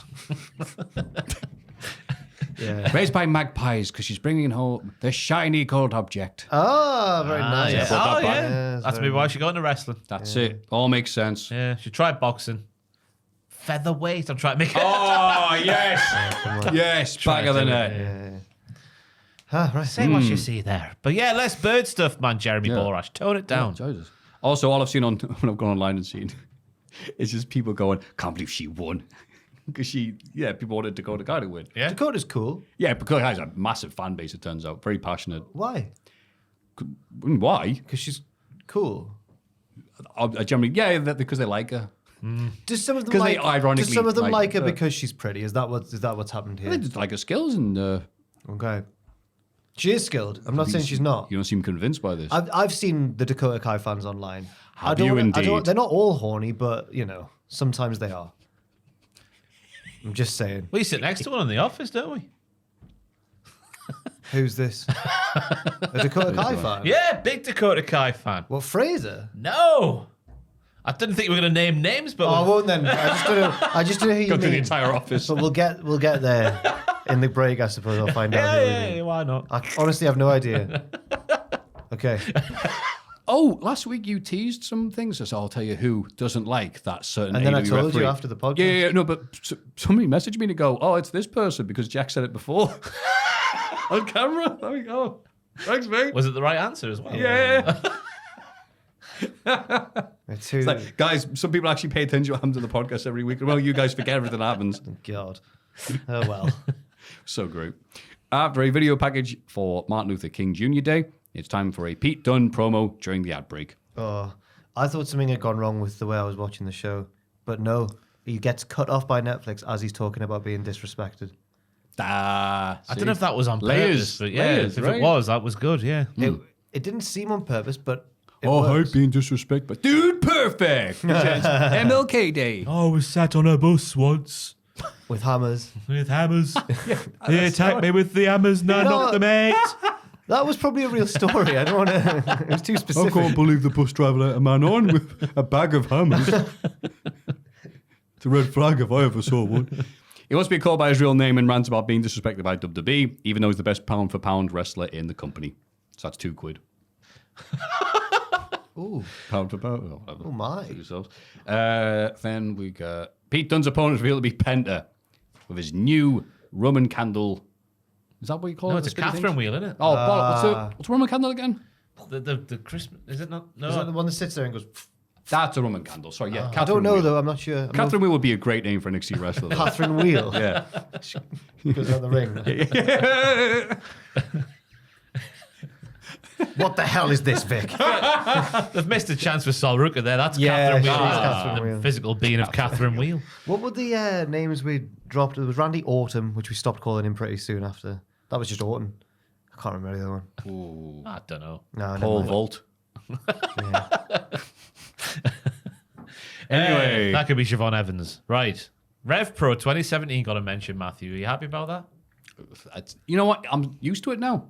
I expect this from the one-man cagematch.net machine that is Michael Cole. Yeah. I was shocked how much Butch got in there in terms of offense against this relative newcomer called Penta. Because if you look at things in kayfabe, Pete Dunne's rubbish. He loses all the time. He's barely on television. And all of a sudden, he's laying the smacketh down all over Penta's candy ass. So hopefully this means that Pete will get pushed a bit more upcoming. But I doubt it. I hope so too, but it doesn't. It felt like the whole "Don't Call Me Butch" thing was been going somewhere, and we're still going, and we've not got there yet. It's just that's his character. Don't say that. My name isn't Butch. My friend is Tyler Bate. My name is Loser.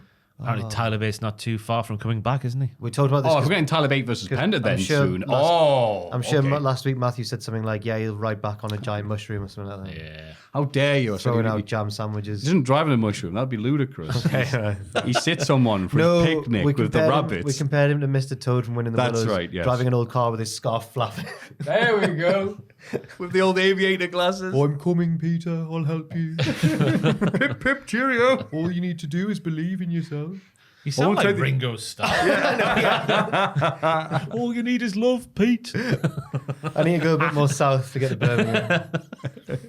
There was lots of Penta reversing Pete's moves. Like there was destroyers on the run when Pete was on top, and then the backbreaker out the armbar where Penta sort of deadlifted Pete and put him down like a powerbomb and did a backbreaker. Oh, what a maneuver! Yeah, not quite my move of the week, but it okay. did happen on Raw.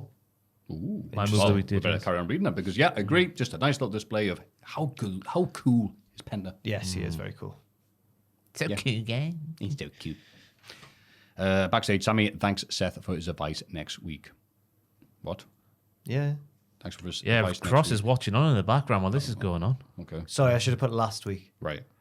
Thank you for the advice you're going to give me next week. No, I mean, yeah, just last wasting week. it. Seth says he respected Sammy's promo earlier. He's almost rooting for him in the Rumble, but of course, it's every man for himself. I'm Yes. sure that they'll both continue to respect each other for the rest of the show. Of course. Because I'm not going to do any more spoilers after SmackDown. I am now nailing my flag to the mast. Sami Zayn heel turn incoming. Yeah, 100%. Oh, yes. Oh, yeah. It's happening. I just don't know if it'll cost.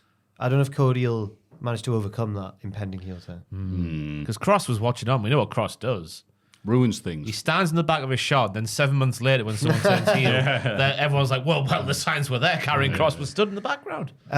Also, if Sammy does interfere in that match, we've seen him do it before.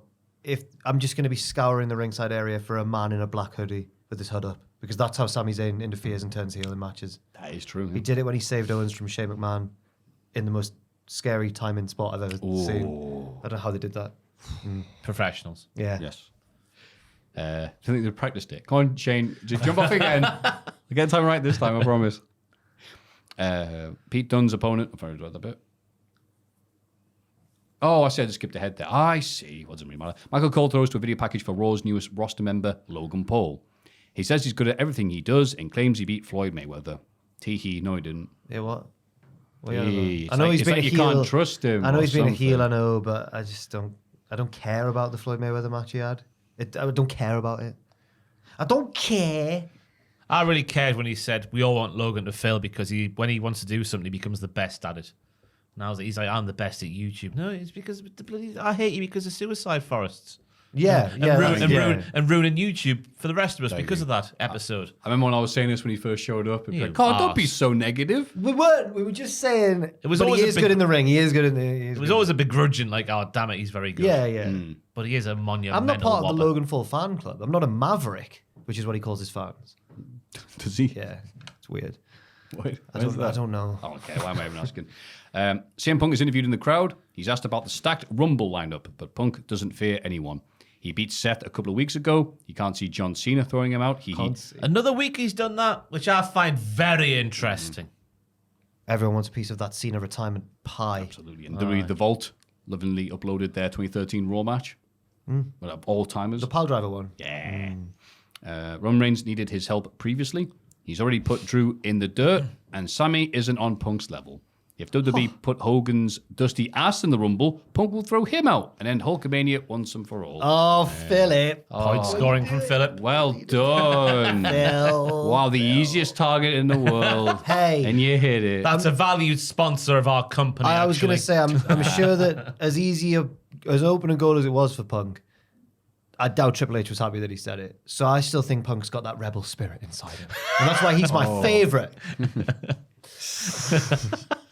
Yeah, I was just rolling my eyes like. Okay. CM Punk. Yeah, exactly. So- Oh, sure you will, so mate. easy to cheer for him, man. Sure you will. I thought it was a really good a promo. hero. Up Yeah, it was a until, good promo. up until that bit where I was just like, you've gone for the up and go there, as was said. But yeah, the intensity was back with CM Punk for me with that promo. Yeah. Hmm. It's like the old CM Punk songs. Oh, when he's fired up, his eyes get all wide and scary. And you get hard. And I do. I do get... And you're not on the bus. That's an old one. It's a callback. Yeah. But yeah, Punk reminded us, yeah, I've beaten all these people. And like, oh yeah, you have, haven't you? Yeah, well done. Thank you for reminding us. Yes. The War Raiders are interviewed backstage during the break. The JD may have tarnished the prestige of the Raw Tag Team division. I think you found that was Adam Pearce. He claims he's just firing up his team. No. But now the Raiders are going to restore its honor. They're ready for any challenges anytime. Cheers. I'd rather not hear them talk. I'd rather just Following Cheers. Punk with this I is know, a bit yeah. That's cruel. what lads are. honor and prestige, and we won't take anyone lightly. Just kick people in the head. I'd rather just watch We're that. not Vikings anymore, so we don't have really much idea what we're going to talk about. Winning matches. That was Alright, as bland can be, that promo, which was unfortunate They both because talked about coming back from injury. Ooh. Plus, I'm like, what tag teams on Raw? the JD. Okay, yeah. And then what? American Made? Yeah. Yeah. The Wyatts And are gone then- now. Yeah, no Wyatt 6. The PFC. Yeah, the PFC. There must be more men's on there there. has I to can't be. remember, yeah. New Day. New Day, okay. AOP. AOP, yeah. Miz and Cross and all them lads. Yeah, they've already wrestled, don't They're they? all But heels, there. though. Yeah. Yeah. Oh, no, but the Viking Raiders are faces. Yes, it makes sense. Sorry. Yes. I guess, There yeah. are enough teams for them to chuck them against the AOP. It'd be like NXT 2016 vibes all over Oh, again. yes. Damage Katal, still without Kairi Sane, get a revenge win over the team that injured her, the PFC. Oh, I guess Yes. they can't wrestle the War Raiders, no. Dakota was very charismatic during her entrance because she sang along to a bit of their song while doing a taunt and walking. And I thought, that's multitasking at its very finest. So I can see why people are annoyed that Lyra beat her because she is very good. And speaking of Dakota Kai, I give my move of the week, not to her, but the lady who kicked her in the face really hard. Zoe Stark. What an honour. Her missile drop kick across 3/4 of that ring, which knocked Dakota Kai into next week, was unbelievable. And I'm only saying that after seeing that Dakota Kai got back up, because when the contact initially happened, I thought Dakota Kai was dead. And that's the point of good wrestling. Yes. Make you think it really hurts. That should be Zoe's finisher. It's got that out of nowhere aspect to it. It looks fantastic. That would get her over. Like a Bronson Reed tsunami. Maybe not quite as effective, but quite effective. Yeah, also. it's a way for it to get back up every time. But yeah, I can see where you're coming from. It was a very nice dropkick. It was a start, and it was the only thing I remembered from this match, which got a whole 6 minutes. And the reaction from Michael Cole, because Sonya Deville must go over to the table. Because I thought they were going to make it a 6-woman tag, and like Sonya gets involved on one side, and then maybe Kyrie comes back, but that didn't happen. Sonya's now just a manager after people have found the clip of her versus Lyra a few weeks ago, where Lyra's like, "Unlock your arm, let's go, you silly bitch." Oh, is she calling stuff? Yeah, because she's trying to do like a cell power bomb, but Sonya's got her arm like locked around Lyra's waist, and she can't get her up. Oh, that was ages ago. Yeah, I remember that. People have found that this week on Twitter. They found I suppose. Whatever. I was going to say, like, They half a remember year it, ago. yeah. Yeah, sorry. But yeah, Michael Cole sees that dropkick from Zoe Stark and shouts, "She's a sniper, Sonya, and she's better than you." Whoa. What? All right. She's a sniper and she's better than you. Like that Finnish bloke in the war. The one Oh, who, I know like, what you mean. Had the record The White for the number Death. of... Yeah. Ah, Ludwig Borger. Great guy. Yes, it was Ludwig Borger. Lovely, unproblematic. Uncle Ludwig, they He call would have him. actually hated Ludwig Borger, Yeah. probably. 'Cause of Probably, yes. Yeah, because he was on the other side. That's The right. war went... Right. And a massive head as well. He's a sniper's dream. I I'm thought tall. You can't hide as easily. back to the wrestling. Zoe Stark was mint in the match. I've written down class move by Stark where she like went wabadoo back the way on Sky. Yeah, Wabadoo F back the knows way. what it would be called. Back the way. Aye. An inverted something is what I've gleaned from that. You'll know what I'm talking about if you saw the match. Yeah. Thank you. After a video package recapping their feud, it's time for Ross to hit the mic because it's the main event, Seth versus Drew. A WrestleMania rematch. Drew looks to have the match won, but Seth beats him with a jackknife pinfall. Drew is furious and attacks Seth after the bell. He prepares to kick Seth's head in the ring post, but Sami Zayn makes the save. Drew fights Sami off and resumes the attack on Seth, but Sami charges back in with a louver kick.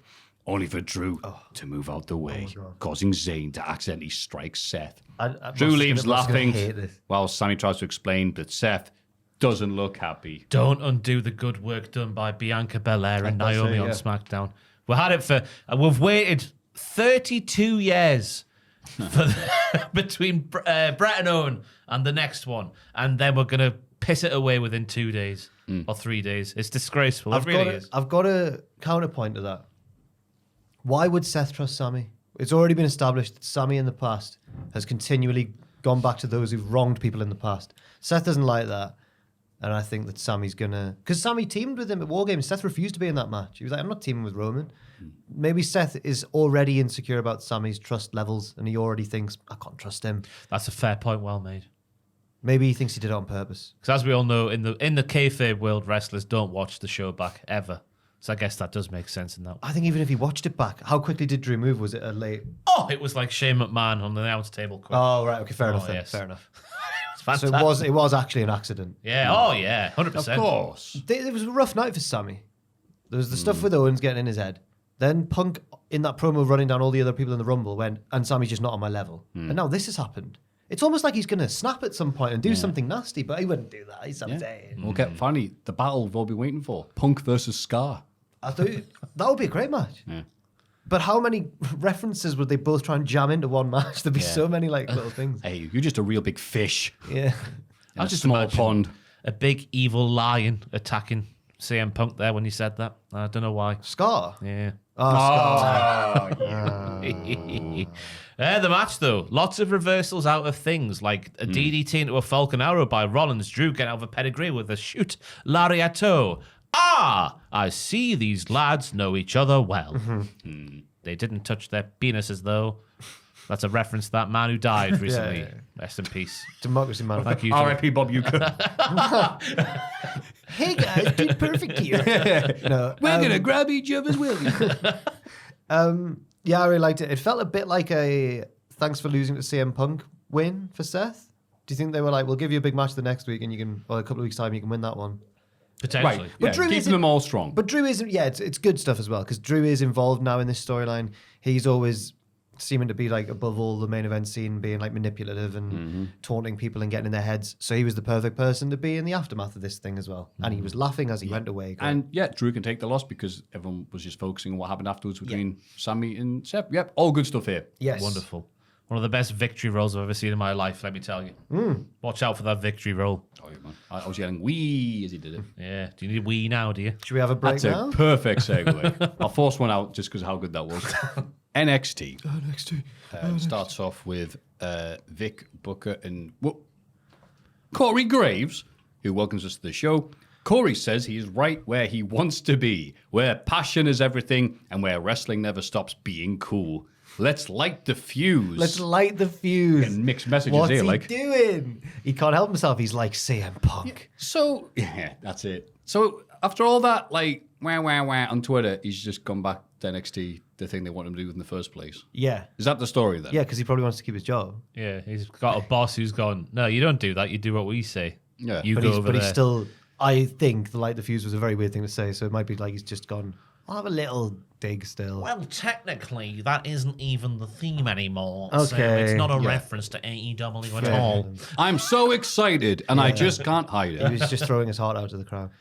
What is the current lyrics to the Dynamite theme? Yeah, he should have said that. Yeah.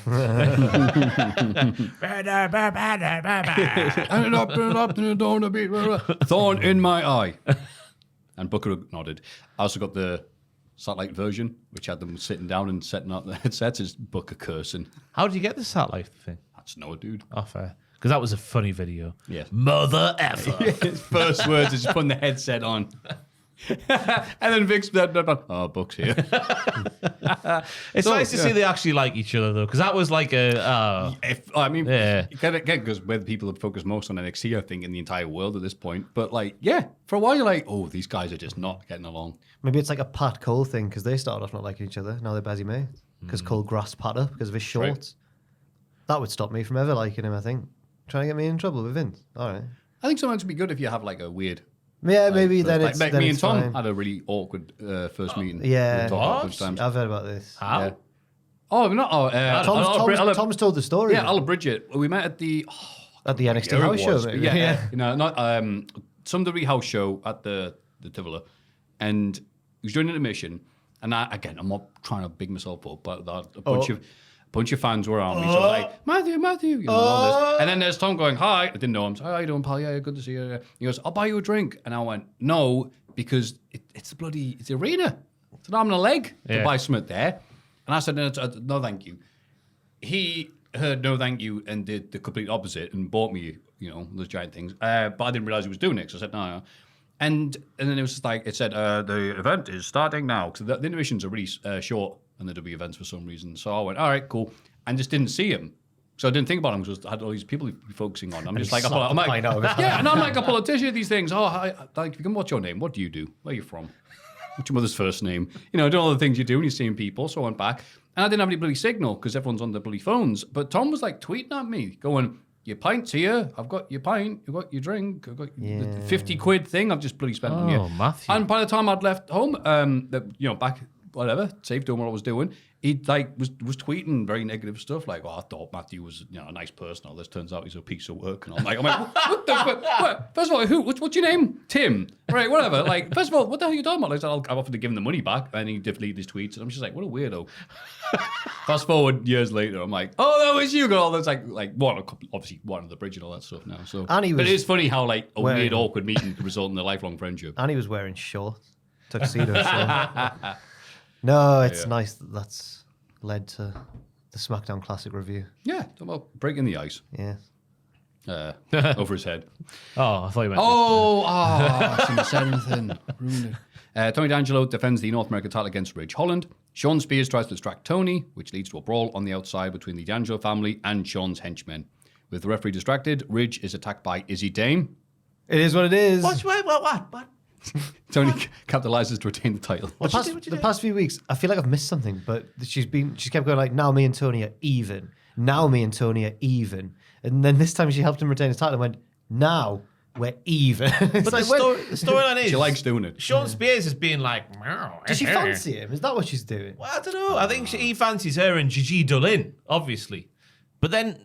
I don't Spears understand. fancies her. Yeah, but I don't know where Tony D factors into Izzy Dame and her helping Sean to beat him. Yeah, I don't get it either. That bit is it's the first. I mean, since the relaunch back in 2021, this is the first real sort of plot hole we've had. And it needs the roads being the smoothest road ever. It's been like driving in Finland, I imagine, or Denmark. I imagine they've got really nice smooth roads, probably, despite the inclement weather. Good infrastructure. Yeah, but yeah, this is the first real one, so need that blank filled in. Because this match had a wonderful build with the Santa Claus disguise and the Grinch disguise, last week's brawl all around the car park and whatnot. Fantastic scene. Sean Spears clearly wants the North American title, because I was thinking, what are you doing out here, Sean? Neither Tony nor Ridge are lost boys. You can't recruit them. They've got their lives together just about. But yeah, the main bit was the Izzy Dame appearance. Don't get it.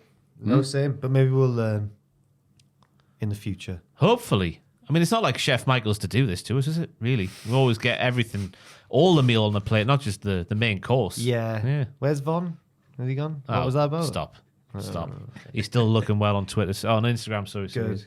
Yeah. But the match was fine. Two throwback wrestlers having a 80s main event in the Dallas Sportatorium. I've written down there. The holds, the strikes, the shoot kick from Izzy Dame for some reason. And now we're even. I don't understand. Now we're even. Nice spine buster at the end. Tony D does have a good spine buster. Oh, he does. It's great spine. Great spine. In the men's locker room, Wes Lee is with Tyson Dupont and Tirek Igwe. Wes laughs at Dion Lennox for thinking he'll be Obafemi one day. Dion wants to prove his potential by beating Wes, but the heels are distracted by the arrival of Trick Willie. Wes tries to mock Trick for losing the NXT title, but gets slapped in the face. He stumbles and looks over 1 million coat hangers. He was like, so many. It's really good. Fantastic. And then later when he comes out for his match, did you notice what was on his cheek? A coat hanger. Trick's fingers. Really? What, the imprint? The imprint of the fingers was on his cheek. Wow. Trick Williams' fingers. Great storytelling. You see what the yin and the yang from Shawn Michaels there. Big plot hole needs filled in. But the continuity of Wesley having Trick's finger marks on his cheek. You don't get that elsewhere. I worry that I've missed For good something. reason. I worry that I've missed something in this storyline as well, because I thought that only one of Tyson and Tyreek were keen on joining Wes and learning his ways. Oh, but that is true because you'll find out why later. Oh, I didn't. Oh, okay. Oh, fair enough. Go on, tell it. Spoil it for him. No. Get your revenge. When we get to the match, I'll tell you. Little detail. Because I was thinking, wow, that's weird what's happened there. But I remembered, yes, they're not that keen, are they, one of them? Okay, fair enough. Great storytelling. It is. In the men's locker room, I've done that bit already. Bailey makes her entrance and the crowd chant, "Welcome home." Hey, lads, do you remember those Bailey Bears? Right, what was he on about? The Bailey Buddies he meant. But he was Oh, like, right, hey, guys, those Bailey Bears. The inflatable The ones. inflatable buddies, yeah. Bears? Wait, bunnies? They're supposed to be bunnies? Buddies. Buddies. But you two were buddies, weren't you? Inflatable buddies. But he kept saying bears. That's what he meant by the You kept Bailey saying Bears. yeah. What? I love Booker. Maybe when you're as big and jacked as Booker, that's what bears look like. They look that skinny to you? I don't know. Pipe cleaners. Remember the Bailey Twinks? Last week, Roxanne Perez compared her to Natalia and CM Punk, but surely that's a compliment. They built the foundation she walks on. Natalia taught her how to give back to NXT. Bailey wants to pay back NXT by getting rid of entitled little idiots like Roxanne. She talks about all the promising names in the women's locker room, including Julia, who interrupts her. Roxanne may not respect Bailey, but Julia does. She hopes her title reign has as much honor and love for NXT as Bailey's did. Bailey returns the sentiment, but Roxanne arrives with Cora Jade. They try to cut a promo, but the fans won't stop booing. Perez knows why Bailey is here. She wants to be champion because she knows the current NXT division has eclipsed the 4 horsewomen era. Bailey and Julia attack the heels and clear them out of the ring. This has happened before to Rage and people like that, where the crowd decide, we're just going to take over this segment instead. I don't know how to feel about it, because on one hand, you could say, that's fine, they can do what they want. But on the other hand, I think they kind of masked the point of this segment, which was Roxanne sowing a bit of a seed of dissension between Bailey and Julia when she went, you're only here because you want the belt, and she's got the belt. But that got totally drowned out. Yeah. And then the brawl happened soon after it. So I don't know. I thought they did a good job kind of riffing off it for a while, but it just kept going on and on. Some hardcore booing here. Yeah. But you Love two to see say it. they're all plants. Make it make sense, lads. Okay, they're not all plants anymore. They were told to boo over the heels, These plants, obviously. these Yeah. plants had gone rogue. Wait. They were infected So that with big dark. sign that said boo? They were infected with dark eco, like in Jack and Daxter: The Precursor Legacy. Wow, where did that come It's from? my favorite game. Bloody hell. I love the Jack series. Of course you did. It's my name. No, he Wait, doesn't have, no. He doesn't have a C. That's there. really it. No, isn't I it? loved it when I was a kid. I loved the Jack and Daxter series. We also Jack as a kid. Unless you change your name. No, but he's JAAK. There's no C in his name. He's also not real. Anyway, it doesn't matter. No, I'm conflicted about how I feel about the fans in this segment. I don't know. Really? Yeah. I loved it. What? Of course you did. Heels getting booed. You'd have been one of them joining in going, I hear you! Yeah, because they're heels. Your mum's rubbish! Just stuff like that. Exactly. Shout horrible things at the heels. Yeah. Yeah. But I get it. But the story, it obscured the story. Ever so slightly, yes. Yeah. I felt really sorry for Julia, for Gilly from Gilly and Steve. She looked confused. It was the first time that obviously she'd been given a scripted promo. Say this word for word, please. And she was going like, I wanted you. I wanted you. She was like running back the words in her head before she said them at one point. And I felt really sorry. Like, why put her in that position where she's clearly not got that good of a grasp on Yeah. the English language to remember a script word for word? Why put her in that position? I mean, there's a difference between, I'm sure she can have like conversational Yeah. English backstage, but there's a difference in front of a crowd. And I couldn't cut a promo in a language that's not my own. I couldn't cut a promo in English. So I agree with Ross. I felt sorry for her. Yes. Apart from that, I thought the rest of it was fine. As Jack said, that was the big moment for me as well. I got overshadowed. But the heels be healing, the baby faces be baby facing. Yeah. Ever so slightly. It was all about little girls, wasn't it? Little girls being inspired by Bailey. Like the Little song girls, from, Cora and Roxanne. like the song from Annie. Oh, little girls everywhere. The interesting thing, though, I never really thought about, like, we've eclipsed the 4 horsewomen era. I'm like, maybe you have, actually. Because people are very proud who watch NXT say it's got the best women's division in the world. They mention it now every week. But the 4 horsewomen era never got the payoff it really deserved, I don't think. They never had a 4 horsewoman 4-way match, did they? No. They had a triple threat without Bailey yeah. at that Mania. Yeah, stole the show. Yeah, it was But, good. Yeah, no Bailey. Yeah. When Ric Flair was the deciding factor. Oh. He stopped Becky from breaking up the pinfall or something. He held her back. Yeah. Great times. Yeah. If you're looking at it holistically, a holistic view, it's definitely surpassed the Four Horsemen. Even. Yeah, I guess. You look at the average ability of the average riz or the aura of the ladies involved. The bar is way higher than it was back then. Not the star power yet, though. But it's NXT, obviously, so you can't expect them to be like Right. all Becky Lynch or whatever. So yeah. That's what I was saying. When Jordan Grace does rock up, I wouldn't put her in NXT at all. No. I know they'll probably want to do the match with Zarya, but apart from that, just get her on the main roster. Yeah, she's got everything she needs to just be an instant smash hit. And I think she'll get lost less lost in the shuffle if she went to the main roster. Because there are lots of ladies in NXT. Yeah, there's lots. Yeah. Look at Delta already. She's just Sol Ricker's mate now. Catherine Wheel's mate. In the women's locker room, Jada Parker is excited about Bayley, name-dropping her as one of NXT's most promising stars. Kalani Jordan points out her name was mentioned too, and they argue, but Carmen Petrovic interrupts. She says none of this matters because love is in the air. Jada pushes Kalani aside to get in Carmen's face. Kalani has to be held back by Sol Ruka and Delta, and she storms off. Jada tells Carmen her boyfriend is about to leave her for Nikita Lyons anyway. They almost get into a brawl, but the rest of the locker room separating them because we get this segment every week. We do, yeah. Yeah, bloody women, eh? Oh, he's fighting. Kalani, she didn't have as much to say, but it might be the most convincing she's ever been. That's probably why, because she didn't say. I thought it was fine, though. And I thought it was odd at first that Jada like brushed her aside, but I'm glad it got paid off. I thought, hang on, they just made the former North American champion look like a little idiot. But no, it all led somewhere. I should have been patient with Sean. I should have learned by now that Michaels do be cooking. He cooks harder. He cooks harder and longer than David Lynch ever did. Bayley, the way the segments start with Jada Parker going, "Ooh, Bayley mentioned me twice in a row. Do you reckon that's going somewhere?" They're all queuing up to fight Bayley at the minute. Nah, I think it's just a bit to get to this bit. Oh, well, I think you're lying. It doesn't really do, you can't have it as an entire genesis or something. Oh, she mentioned me, my hero. She didn't fawn over them. She had nicknames. The role model. She's going to see the kids. We just had a segment laying out. They should hand out the bears, the Bailey bears. The Bailey Bears. Yeah, and Nikita's man. Could that go somewhere as well? The scenes, my goodness me. It would be like bigger than the traitors. My watch came undone. Oh, I thought you broke your watch. No. Oh, yeah, the thought of Nikita stealing a shot into Adonis made me crack my own watch. And the most interesting thing, apart from those things I mentioned, was Sol and Zari were playing noughts and crosses in the background. That's how they were passing their time to get them in Was shot. that actually how? Yeah, they were passing the notepad back and forth and going, God, you're going to love Twin Peaks. Zelda great was times.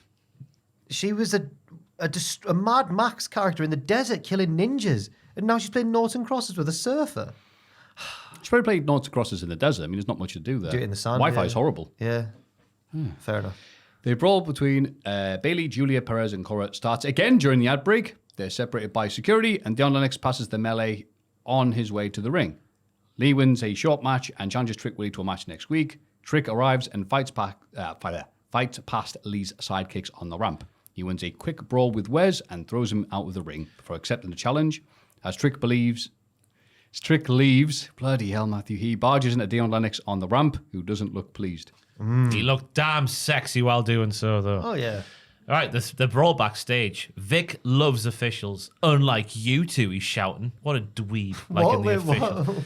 It's just Corey and Booker being quite, they don't like officials, obviously, for being former wrestlers. And then Vic just comes out with the quote, "I like the officials, unlike you two." Oh, what a swat. Just saying like that.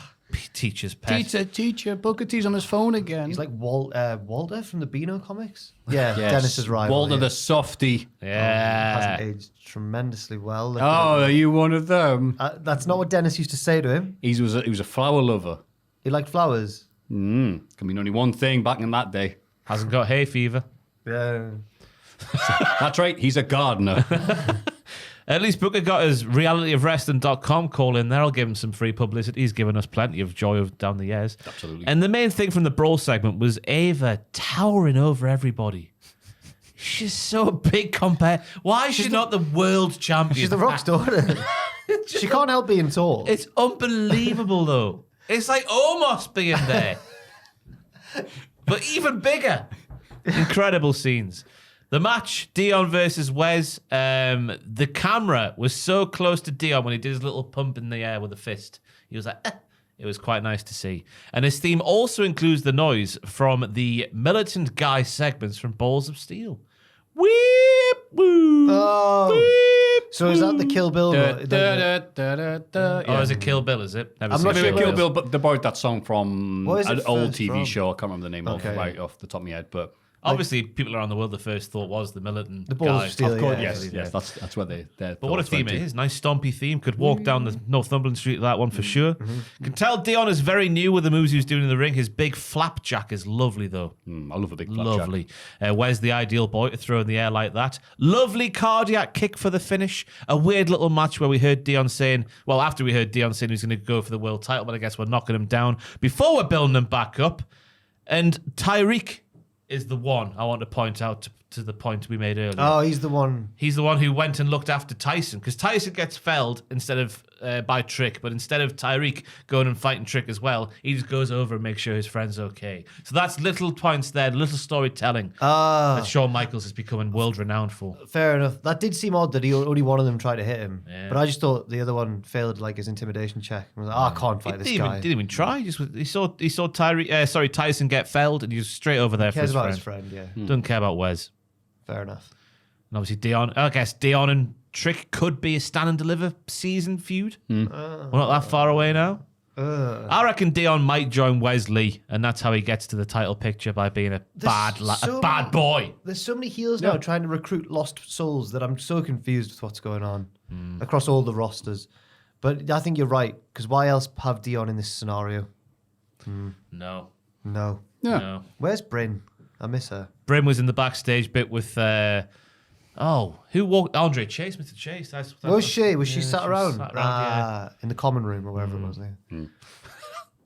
Yeah, the only thing I had that was weird, I had a guy get bitch slapped backstage and then wins a match minutes later. That's NXT, my friend. It is certainly NXT. But how he did that with a mark on his face, I've got no idea. Because that must have made his cheeks wobble. Yeah. That slap. Yep. You should have had just the hangers coming off of like the Road Warrior shoulder pads. We get a Lexus King video package, which recaps his inspiring journey in NXT so far. He truly believes he's changed his ways, but wishes people would stop looking at him like he's some kind of loose cannon. And then Pillman's face, like appeared. In case you didn't get it. Yeah. It's really, symbolism really is on point here. And he says, my dad was Brian Pillman. He knows he won't be able to win everyone over, but slow and steady wins the race. I don't recall ever hearing that in wrestling. He's mixed his. seriously. Yeah, he's mixed his. He's mixed his. I know it metaphors makes total there. sense. He doesn't care how long it takes. All right. Just he's going to get there eventually. At this point, over the past few weeks, honestly, I've started to believe him. I can't believe what a fool I've been. We'll get there, but He's done it again. I was angry At with this him. point in the night, I gave him another chance, and me too. I believed him. You, to be fair, Matthew, you never did fall for his lies. Yeah. How smart I look now for the wrong reasons. Well, he was facing a heel, wasn't he? Let's be honest. But I thought, again, I got bad though on the first NXT of the year when he got the low blow on Little Dempsey. And then, but then, it wasn't a low blow. thank you. You Take that emphasized it. You emphasized, sorry, I'll take it back because you look threatening. I'm sorry. You emphasized it better than the commentators did, who were like, well, that happened. They I'm were like, busy talking about something else. Yeah, they were like, oh, isn't it nice here? Can't wait for Goldberg versus Kevin Nash in the main event. That's all event. Hey, have you seen that new Timothy Chalamet film? Hey, whatever they're talking about. Like anything else other than the match and the plot, which was he cheating? Is he being truthful? Yeah. I thought it was like, all right, well, thanks, guys. He's 100% faithful. I thought And it I was. don't think, and I think maybe they're not leaning into it enough because then when he, it's not, it's later on. I'll keep my thoughts until then. Stephanie Vaquer is interviewed backstage, but still wants the North American title, and Fatal Influence won't stop her from doing so. Whether Shotzi wins the title or Fallon retains, it doesn't make a difference. The champs can run, but she can't hide. She sounds like Razor Ramon. RZA Ramon. Aye, all the Riz. Yeah. It's first longer promo I've heard from Big Steve, and her voice is fantastic. She's brilliant. She's really good. Give her the belt. Not the North American one. The belt. Yeah. The NXT Women's Championship. I concur. The bit where she's like, you will meet Hill. I was like, whoa, Yeah. Chico. I'll get you Tariq Williams. Like you said earlier. Trick Williams with your fingers. Yeah, she's still coming for Fallon. I don't like this storyline. Steve won a match to get a shot, and she never got the shot. Ava's crap. Yeah. Yeah, Ava's rubbish. But it does also feel like this is all just beneath her. She should be in the main event scene. I know it's crowded at the minute, especially now Bailey's come back, but she needs to give her something. Give her something good. Give her the world. Give her the world. She deserves it. Do it all now. Yeah. She wrestled so hard on AEW that WWE immediately signed her. That's class. That's really funny. It's so funny. And she's good. Charlie Dempsey has his rematch against Lexis King for the Heritage Cup. Midway through the match, we see that Lexis has smuggled a set of brass knucks into his corner. Both men win a fall each. Lexis grabs the brass knucks between rounds, but decides against using them. Instead, he hits a low blow with the referee unsighted, leading the win. I can't believe he was lying all along, it says here, written by Jack. It was really devastating. Like, the signs were there with the brass knucks in the bucket. I was thinking, wow, has someone planted them there? A classic whodunit. But no, he brought them with him himself. I'll let you two say your thoughts, because I've got my round-by-round breakdown as well. Oh, yes. I'll go for it. I just have nothing else to say. Well, do that. You'll make more sense to the listeners at home. Apart from just feeling so betrayed by Lexis, I've got nothing else to add. Yeah. Well, first and foremost, it was great to see the normal rules return after the bollocks Ava pulled a few weeks ago with sudden death, which is just a normal singles match. Round 1, Lexis takes to the mat wrestling. The textbook moves and holds to the man who wrote the bastard book himself was inspired Kavorka from Lexis King. Charles tries to stop the pages of the wrestling handbook being turned, but Lexis is too technically proficient, so counters with liquid stiff wrestling, trading pinfalls. They are aplenty. We see a nice callback to the inadvertent nut headshot from a couple of weeks ago. Then it's like 2 slim bulls locking their horns. Not 2 thick ones, 2 slim ones. And then maybe Charles turns from a bull into a snake latching onto this thin white bull as Charlie tries to make his man tap with multiple holds. And then F me, I've written down, who planted those nuts in that, those nuts in that bucket? And how come Lexis doesn't need a corner man this week after an entire plot point of a story was him needing a corner man before Christmas? Shawn Michaels, work it out, will you? Round 2, it's Torval and Dean, their second mention on the podcast this week. Fighting over who needs to take the bins out in this round. Lots of mat wrestling. I just imagine that in the living room. You taking out Jane? No, Christopher, it's your turn. I don't even Let's think... wrestle around the living room. I don't even think they're a couple. Are they not? I've made this mistake before. What? I don't think Torval and Dean are a couple. Richard, can you Google that in the background, please? That's unbelievable. Jane Torval and Christopher Dean. They were like ice skaters who Richard, in the won, 80s. won gold at the Olympics. Yeah. They made the 80s worth living, Richard. They won, Anyway. They won with their routine, which was named after that game that everyone's been bloody playing, Balatro. No, I'm joking. It's Balatro. So yeah, continuing in round 2, after the Torval and Dean bit with the little mat wrestling spinning around the mat, bloody Harry Potter taking on Dumbledore I've compared to now in his own game, with the back and forth nature of the attacks from Charlie and Lexis having an answer for every single one of them. Charlie being Dumbledore, Lexis being Harry Potter. T-Bag gets the first fall. Dumbledore does not like balls. His disdain at Lexis' name being on that cup is clearly misplaced, like the golden snitch being in possession of someone residing in Slytherin House. Am I doing the Harry Potter right? I've got no idea. Yeah. Round 3, the thin bulls turn into thick mooses with their massive antlers, locked for a test of strength with Charles, the more wily of the meese, the plural of mooses, using the ropes to his advantage to get on top like a moose mounting a small rodent. I've really, this might be the last time I do a round-by-round breakdown. It's crap and it's a load of nonsense. Seeing his tried and tested methods not working, the wrestling wizard come author come snake come moose turns into a UFC man to do the shoot knee life and the double shoot underhook suplex with bridge and arms hooked to even the scores. A great change of pace as the initial pace wasn't getting him anywhere. Yes, Charles stopped with the mat wrestling and just started doing big power moves, which I quite liked as a shift of pace. Round 4, turmoil. Lexis inserts his phalanges into the brass knucks. Did he put them there? Did he put them in the bucket? Who knows? What now for Lexis in this foot race to the finish line? He was the hare, but now he's a disabled turtle. Upended on his back by being pummeled by the shooter over and over again. Desperation now. This is like some sort of dramatic English class reading. I don't know what I'm this doing. is like a Shakespeare soliloquy. This is insane. Desperation. He wants the knuckles as he feels the title slipping away, but he resists because he is a nice guy. Wah, wah, wee, wah. I've written down for some reason. Before this good man pretends to be a bad man while fighting a bad man, which makes him, in turn, a good man. Purposeful nut shot leading to the finish with the referee's back turned. I'm confused about this storyline. Surely you do this kind of thing when he's facing an uber babyface like a Dante Chen or an Andre Chase, not a heel like Charles. Charles not heel. Charles is a heel. Charles not a heel. What? Charles is a heel. He's more heel than face. He's a tweener. No?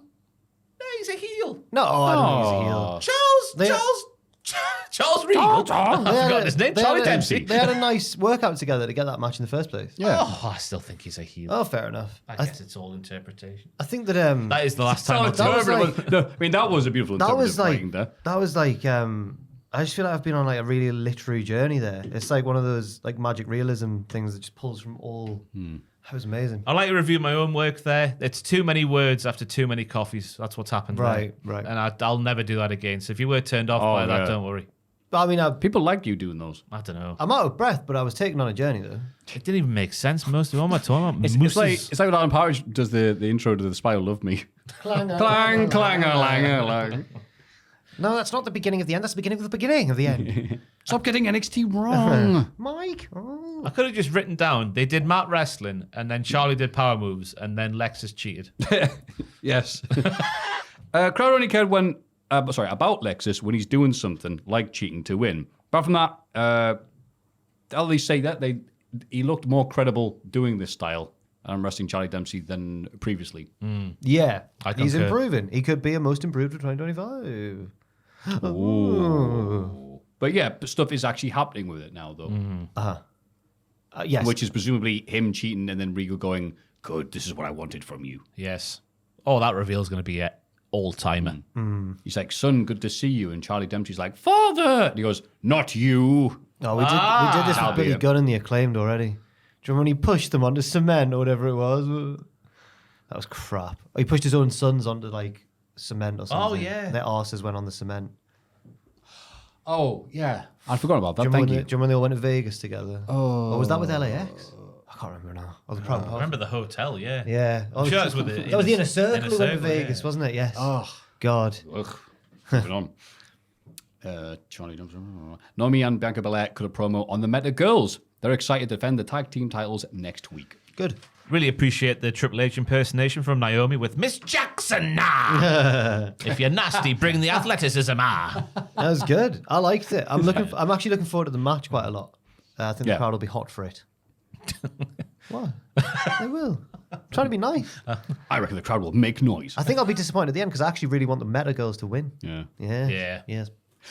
In a corridor backstage, Andre Chase tells Hank and Tank they might as well break up now because all tag teams end in heartbreak. Clip, clop, clip, clop, clip, clop.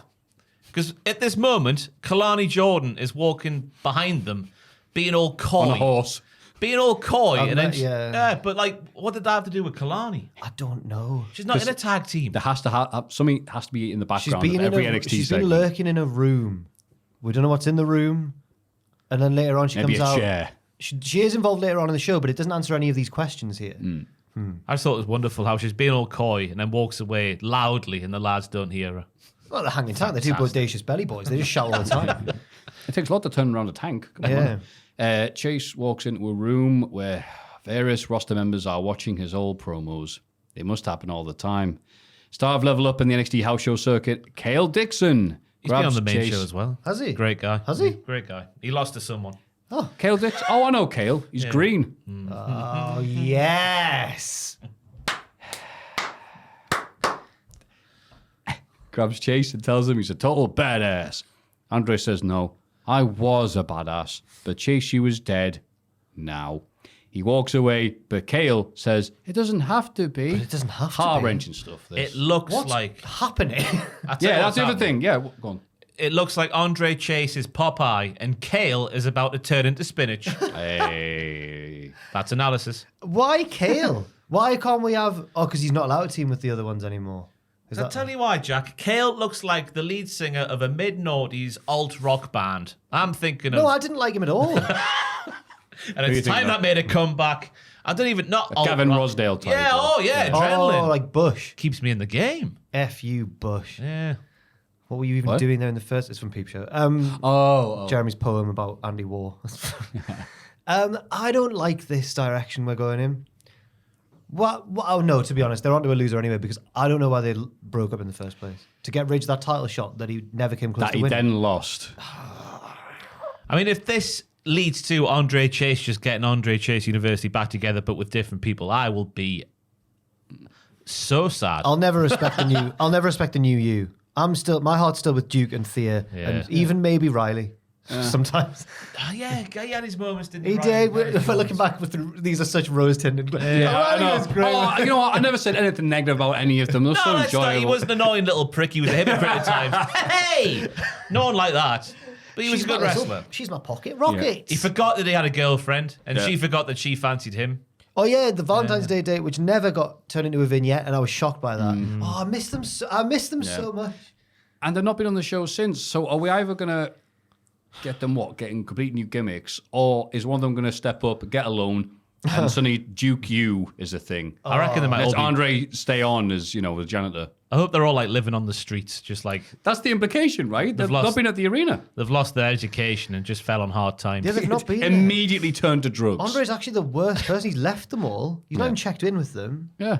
They've not been seen. Andre's suicidal now. Come on. But he's just not wearing his red shirt, sweater. What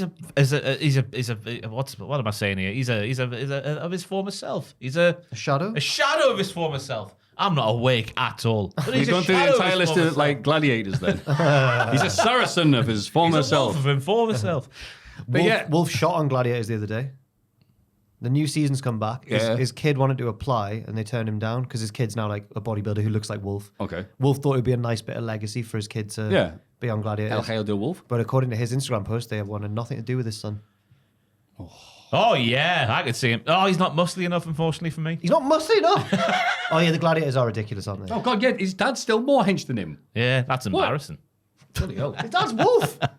His dad's a gladiator. Oh, they've even got pictures. Look at that. Yeah. That is powerful genetics from Wolf. Bloody hell. He's only 6. So, yeah.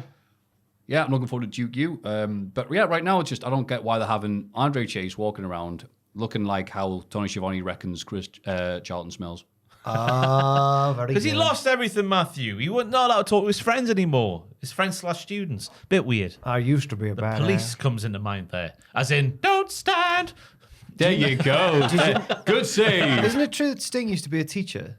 That's what that song's about, yeah. Yeah, about a girl in the class. Why Don't would you stand write so that? close to What's he me. doing? Because it's a hell of a song. And good, yeah. It's not even the police's best song. What is the best song? Message in a Oh, message in a ball, yeah. Englishman in you. Oh. Maybe it's just Every Breath You Take. They've got quite a few. Oh, God, yeah. It's like a good band God. or something. Arseholes though, aren't they? Yeah. Okay, fair enough. Well, I mean, Sting, I don't know about the rest of the band, but yeah, Sting's got these stories about him being a prick. Yeah. Don't like it. So like, I haven't He seen joined the this main event confirmed. Mafia and that. Bollocks. Come on. Why am I even bothering? Doesn't P. Diddler have to pay him royalties for one of his biggest hits or something? Because he used the Yeah, he used sampled the them. ding ding Yeah, ding the- ding ding ding ding. Yeah, the tribute. And then he co-opted Biggie's death. Yeah. Made a That song was up it, yeah. pretending to be sad about it, but he was probably sad because his cash cow had died. Oh, sorry, I'm just going in on P Diddy there. I'm allowed to. Oh, yeah, I mean. No one yeah. likes him Oh, now. we don't. You can't say anything negative about him, right? Oh, wait. Yes, we can. Yes. Jada Parker has a match with Carmen Petrovic. Klein Jordan comes out and gets on the apron. She tries to slap Jada, who blocks it, but Petrovic grabs a quick roll up for the win. Carmen Petrovic just beat Jada Parker. Big asterisks, though. Big asterisks. Big asterisks, but like No, Obelix is the big one. That's what she's I don't know. Kalani wanted revenge for the disrespect shown in the locker room and everything. I understand that. But I think even despite that, Jada should have won. Jesus Christ. My God, what the hell happened there? Sorry for audio listeners. That was horrible, and that scared the hell out of me. Legit. The thing came off the cup. It stuck for a bit. The world's worst coasters. Jesus Christ. Lads, my fight or flight. Sorry. I nearly ran. I nearly covered up. I thought there were landmines going off everywhere. I don't know what's going on. I'm sorry, Sting. I actually like you. I don't think Jada should have lost this match. I think it's fine for the time being, as long as she sends Kalani Jordan to that there metaphorical woodshed in the sky. Okay. That was a bit harsh. In the sky. No, metaphorical. Sometimes you can't deny that shing shing action, which is obviously Carmen's catchphrase. Yep. Now she's all about love. Ashonde was there to celebrate with her, which was heartwarming. I didn't like this. Was it? Oh, it was rubbish from start to finish. Sexy red vibes on Jada Parker's new theme, which means Oh, it's the theme. rubbish. The theme used to be Sorry, her theme. Richard. Her theme was one of the better ones, Yeah. and now it's just very generic. But I guess that's OTM's theme now, and she's got a new one. Give the theme to her. Rubbish. Give them the rubbish one. She's the bigger star. As of now, that could change. It could change. Vic the main action in the match was on the announce table again because Vic calls out Booker T for essentially fancying any lady that moves, and Booker T tells us about pheromones being all over the shop. He went on a big long diatribe about pheromones, which is unexpected here on NXT this week. The match itself was a bit hairy in places because you can tell planned spots weren't presenting themselves like they did when they practiced the match, like there was a setup for the Schling Blade. When Carmen she doesn't do what Jada Parker's anticipating, she just runs past her and Jada does nothing. It was a bit weird because obviously they were going off the script a bit. The rationale I have come up with for NXT superstar Kalani Jordan. Sounded like you swore maybe. Sounded like I said the F word. Oh, I said well done. For Kalani. For Kalani. Yeah. Was Andre Chase saying you got to look out for yourself. So I think that's where that came from. That's why she was in the background. Oh, she of that overheard segment. that. Yeah. Right, okay. Putting the pieces together because Shawn Michaels isn't doing it as overtly as he used to. This week was a bit janky, I must say. Maybe he was sad about his chief influence, David Lynch, dying. Yes. And that's why he wasn't on his game. No thoughts whatsoever. Where we are. In the women's locker room, the Meta Girls are excited about their tag title match next week. Sol Rucker and Zarya interrupt. They don't think the Metal Girls understand what a big opportunity this is. Shut up. Not only I hated these two in this. not only to win the tag belts, but to bring them to NXT, the greatest women's division in the world. For a second, I think it's going to turn into an argument, but the Meta Girls just say, yeah, you're right, fair enough. Once Lash and Jakara win the belts, anyone in the locker room can get a shot. Gigi Dolan and Tatum Paxi like the sound of that. Now, this reminded me of a very specific segment. I can't remember what it was from, but it was early days of the New Day when they were heel, and they were being all silly and they were clowning John Cena, and Cena went, no, it's more serious than that. I thought, you, John Cena, are saying it's more serious when you're the king of the silly promo. That's the vibes I got from Sol and Delta here. Because, why do I keep calling her Delta? That was her old name. Zarya. I keep doing that, sorry.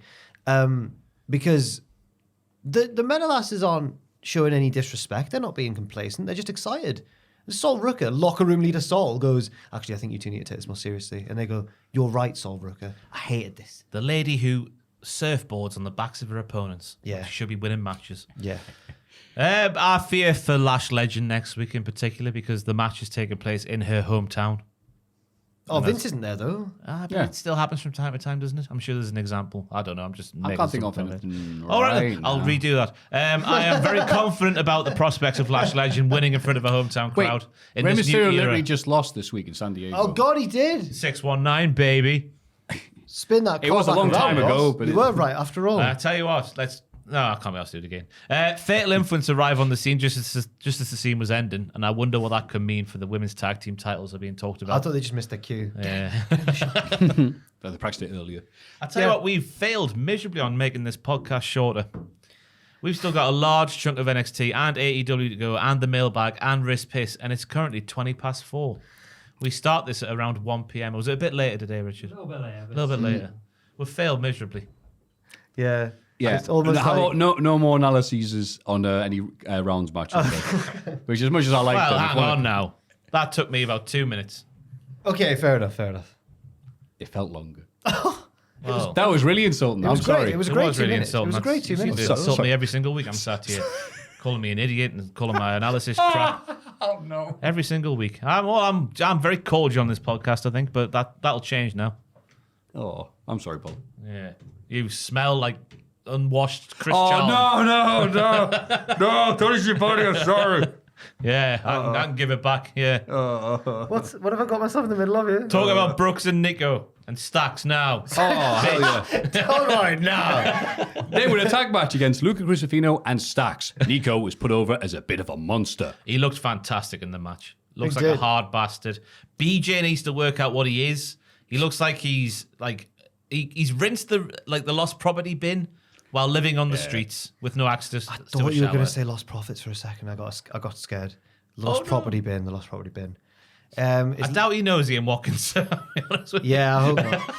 He's his pen pal. No, I liked his spear into the steps, and I liked the finish. He's a big burly man. He is the main one in the team, and I feel bad for Brooks Jensen, son of Bobby Cannon. Lest we forget. Yeah. Oh, I do keep on Remember forgetting WrestleMania 2000? that. How can we forget? We bring it up every single week. Beautiful bald head as well, which I think needs to happen to old BJ. sorted out. Did he help his look? Yeah. Make him look harder as well. Yeah, I think so, Fair, yeah. I mean, if he's going to be part of Team Spears. Are they all going to get the strip in the middle of the head? Yeah. Okay. It's only polite. Yeah. Yeah, lots of bumps here. Yeah. There's some. Doing all the best to make this team look good. So Daniel family getting completely wrecked. And I liked as well that it wasn't just that they lost and that was it. It had like an effect on them that we'll see later on as well. They were cross and sad. Good. I like that. Good, yeah. One match resulting in something. It means something, yeah. Yeah. Fraxium are interviewed backstage. Nathan Fraser knew they'd retain against OTM last week, but Axiom says it was a close call. Nathan is excited to defend the titles against the Rascals in NXT. Oh, come on, Maffew. TNA this week. Josh Briggs and Yoshiki Inamura interrupt. They think the champions are ducking them. Fraser asks with respect, who have you ever beat? Good point. Good point. Well made. Yeah. OTM show up to attack Briggs and Inamura, and they brawl around the interview area. Go away, OTM. Sorry. No, they're great and everything. They've lost to the champs already. Although they attacked the other two, didn't they? They attacked Briggs and Inamura. Yeah, it feels like a number one contendership will happen. Yes. Face Fraxium, who must beat the Rascals. Oh, God. They can't be losing the NXT belts on TNA. Can't have them coming over For again. sick. Oh, God, right, yeah. That was a dark point. If they have to come back over. It's our old buddy Wes, but we're not friends with him anymore. This is how we break the head to burn. I think they just lost to the Hardys the other day. Thank God for that. Matt and Jeff, come on over. Yeah, getting the Hardys ready for Fraxium. Bloody hell. Yes. We're Team Extreme now.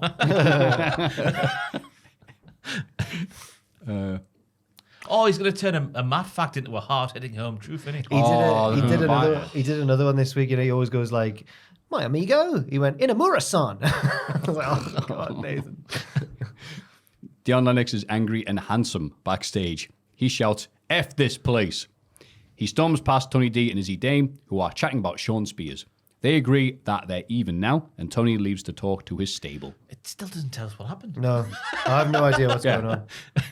Rizzo asks where Tony was when the lads needed help in their match. He was busy talking to Dame, who wouldn't let him get away. Stack says they needed Tony, who tells them he's been the underboss for 2 years now. Surely he can work it out on his own by now. Ooh. It's a good point, mate. Tension, though. Yeah. Do you think Stax will finally... Because I remember us talking about this about 2 years ago, like Stax is going to turn on him. And he just never did. Is it now? Gotta be loyal to your capo. Yes. I reckon he can still operate without turning on him, if that makes any sense. Okay. He can still be more of a focal point without turning on his godfather. Stax also took the pinfall. I thought it'd be Luca Crucifino who took the pinfall, but it was Stax. Yeah. Because he's small and wrestling sometimes never changes. Smaller. He's not a small guy. He's smaller than Luca Crucifino. Tiny. He's like a gnat. Yeah. I'm assuming it must have been on the Christmas episodes what happened between Izzy Dame and Tony I and know. Sean. I honestly have no idea what happened. I missed 1 week over Christmas. It must have happened on that one. They would have talked about it, though. Yeah. No idea what happened. Last Booker, he watches the shows. Yeah. We get a sadistic video package on Ethan Page's recent actions. He shows no remorse for injuring people and now enjoys the sound of human bones. Breaking. Cracking. Yeah. Oh? He warns Javon Evans, I forgot about the flipping thing, I'm sorry, that the next time they cross paths, he'll target his broken jaw again, and this time he won't stop. He says he likes people screaming. Dante, Cedric, Javon. I like the bit where he says, I didn't want to do that to you, Dante. Then they show a replay of the little kick into the steps. It looked really bad. Why replay it to me? I didn't want to do this to you. It probably had dramatic music over the top this time, though. Dun, dun, Yeah, dun. it was all grey, I think, as well. This is reminding me of, do you remember, so not his very first gimmick in NXT, but the one that they quickly replaced it with. JD McDonough started off as an Irish playboy who drove a convertible, and then he turned into Hannibal Lecter. It was really weird. This is what I got from this. They've made him into a sadistic killer. It's weird. Tell you why. It's the Dharmas. They've raised their ugly head again. I also can't like escape. the taste of human bones as well, They're putting right? the mask on, but instead of a lovable dude, it's like, no, I'm a serial killer now. Yeah. Oh, Ricochet wears them in AEW, doesn't he? Look, and he's attacking people with scissors. Yeah. You're right. It's the Dharmas. It's like The Mask, the comic. Yeah. Like the power of the glasses. You remember when Adam had his Just said that. Dharmas for that period of time? People died left, right, and centre in his office. Then he got the laser eye surgery and everything got back to normal. Yeah, it's all calmed down. They since then. fixed him. All those disappearances around Newcastle have stopped. Javon Javon Evans and Ava are watching this in the GM's office. Javon wants a match, but Ava says he isn't cleared. Cedric Alexander is, though. He turns up to accept the match. He'll get revenge for Javon. Revenge for Javon. Revenge for Javon. It works. Good morning. They leave and, hey, A-Town Down Under are here. What are you doing here? They thought Ava being a great GM. Said that one singing for a bit.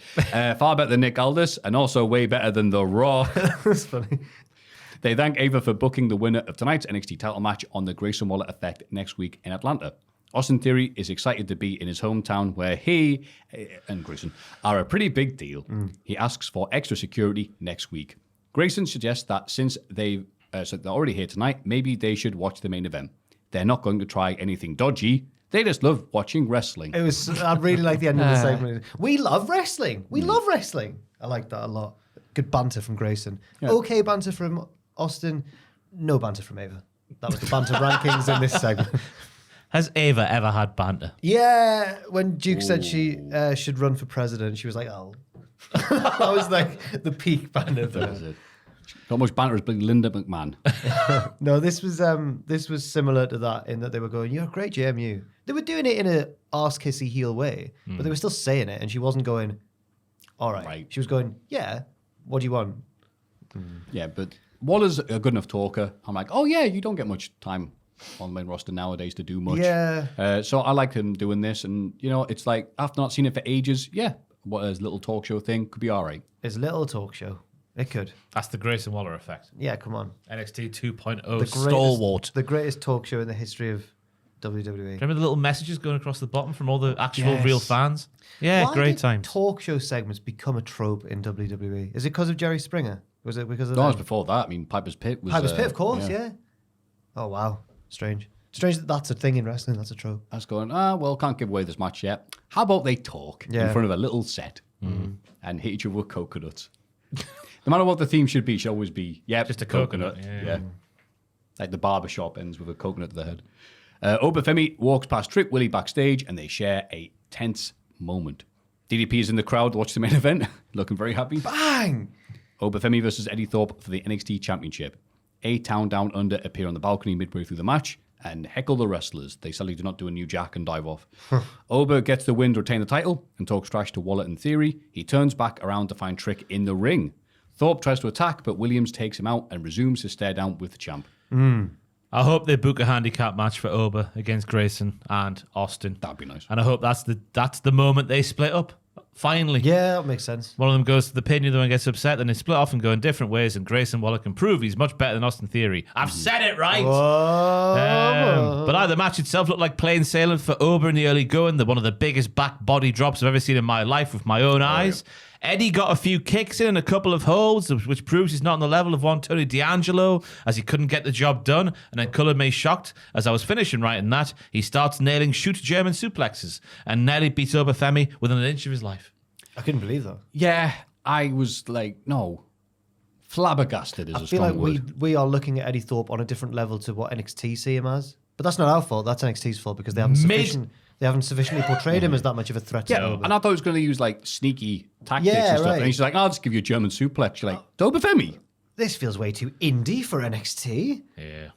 I think because it was the main event of the show, they had to have a competitive match. But you're like, one, we don't want to see that. Didn't fit the story. With this lad. Yeah.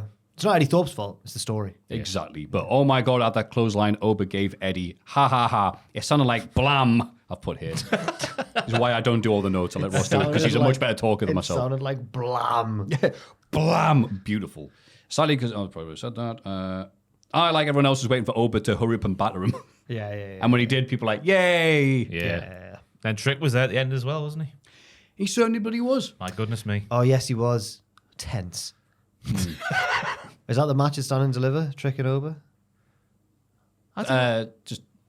Trick might get Wes, and Oba might get, hopefully, one or both of A-Town Down Under, maybe. At Stand and Deliver? Oh, Stand and Deliver. Oh, no, there's still a way left. Yeah, but my probably is going to be Trick then. It's Stand and Deliver by April times. But what are they going to do until then?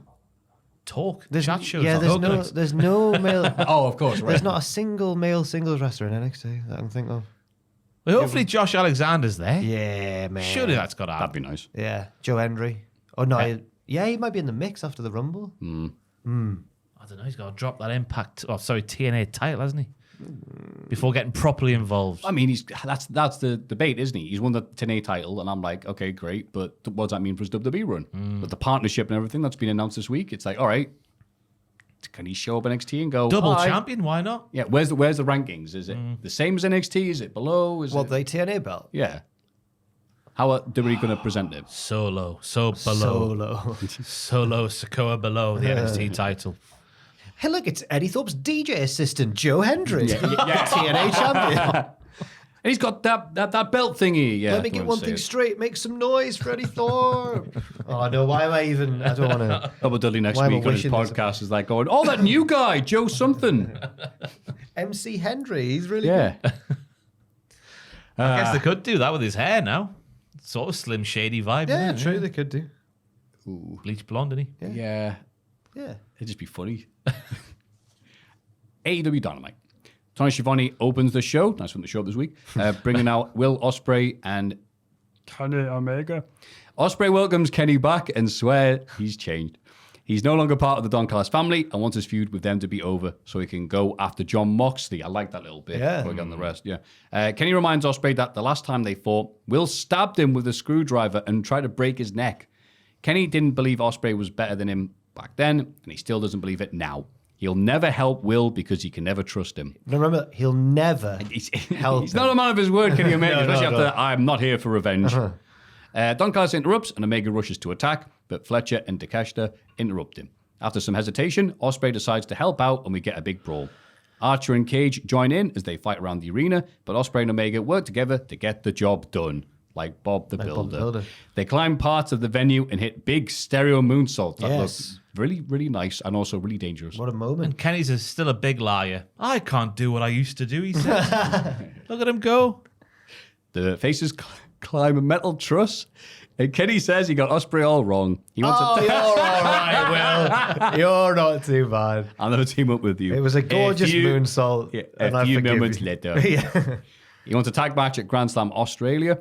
Himself and Will versus the Don Callis family in the feud that will never bloody end. It was an electrifying start to Dynamite. It certainly was. We're not It was always getting very it like exciting. this. We've just laughed at that one bit, but the rest of it was actually very exciting. Yeah, and then Omega said, that's nice, now can we move on because I'm scared of heights. Yeah. I like the tension still can be there if they want to, because he's saying, like, congratulations for being number 2, but I'm back and I'm number 1. So I'm thinking, yes, bollocks to the tag team, get Kenny Omega up into that upper echelon and make it feel like a big star. And he's got his OG theme back, which is great news for all concerned. No offense to Mr. Bobu Sapu. Well, yeah, but he's no longer His name's Maffew Safu now. Yeah. Composer of Final Fantasy. That's the one.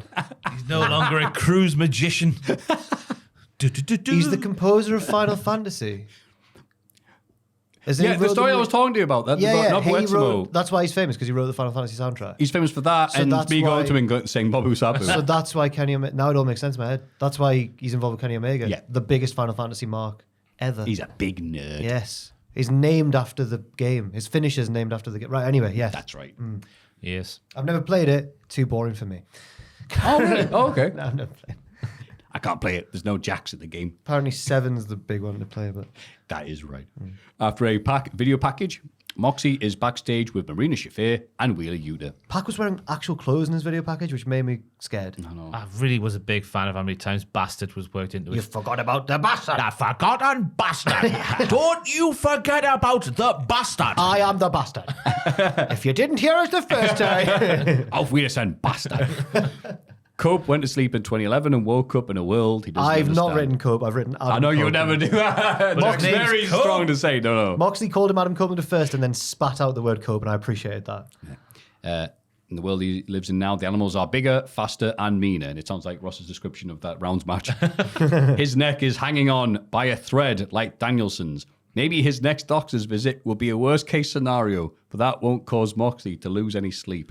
He doesn't have time to worry about relics of the past because he's building a new future. Nice. Classic Great. good Moxley promo. He's going to break his neck and we'll move on from this. Go on, John. Moxley, I don't know Why where, is he just like, hey, hello, Ethan Page, can you make one appearance? I don't know where he's got this from, but nothing else on the show sounds like it. So either he's writing these promos himself, or it's like a bespoke thing written for him by RJ City or whoever.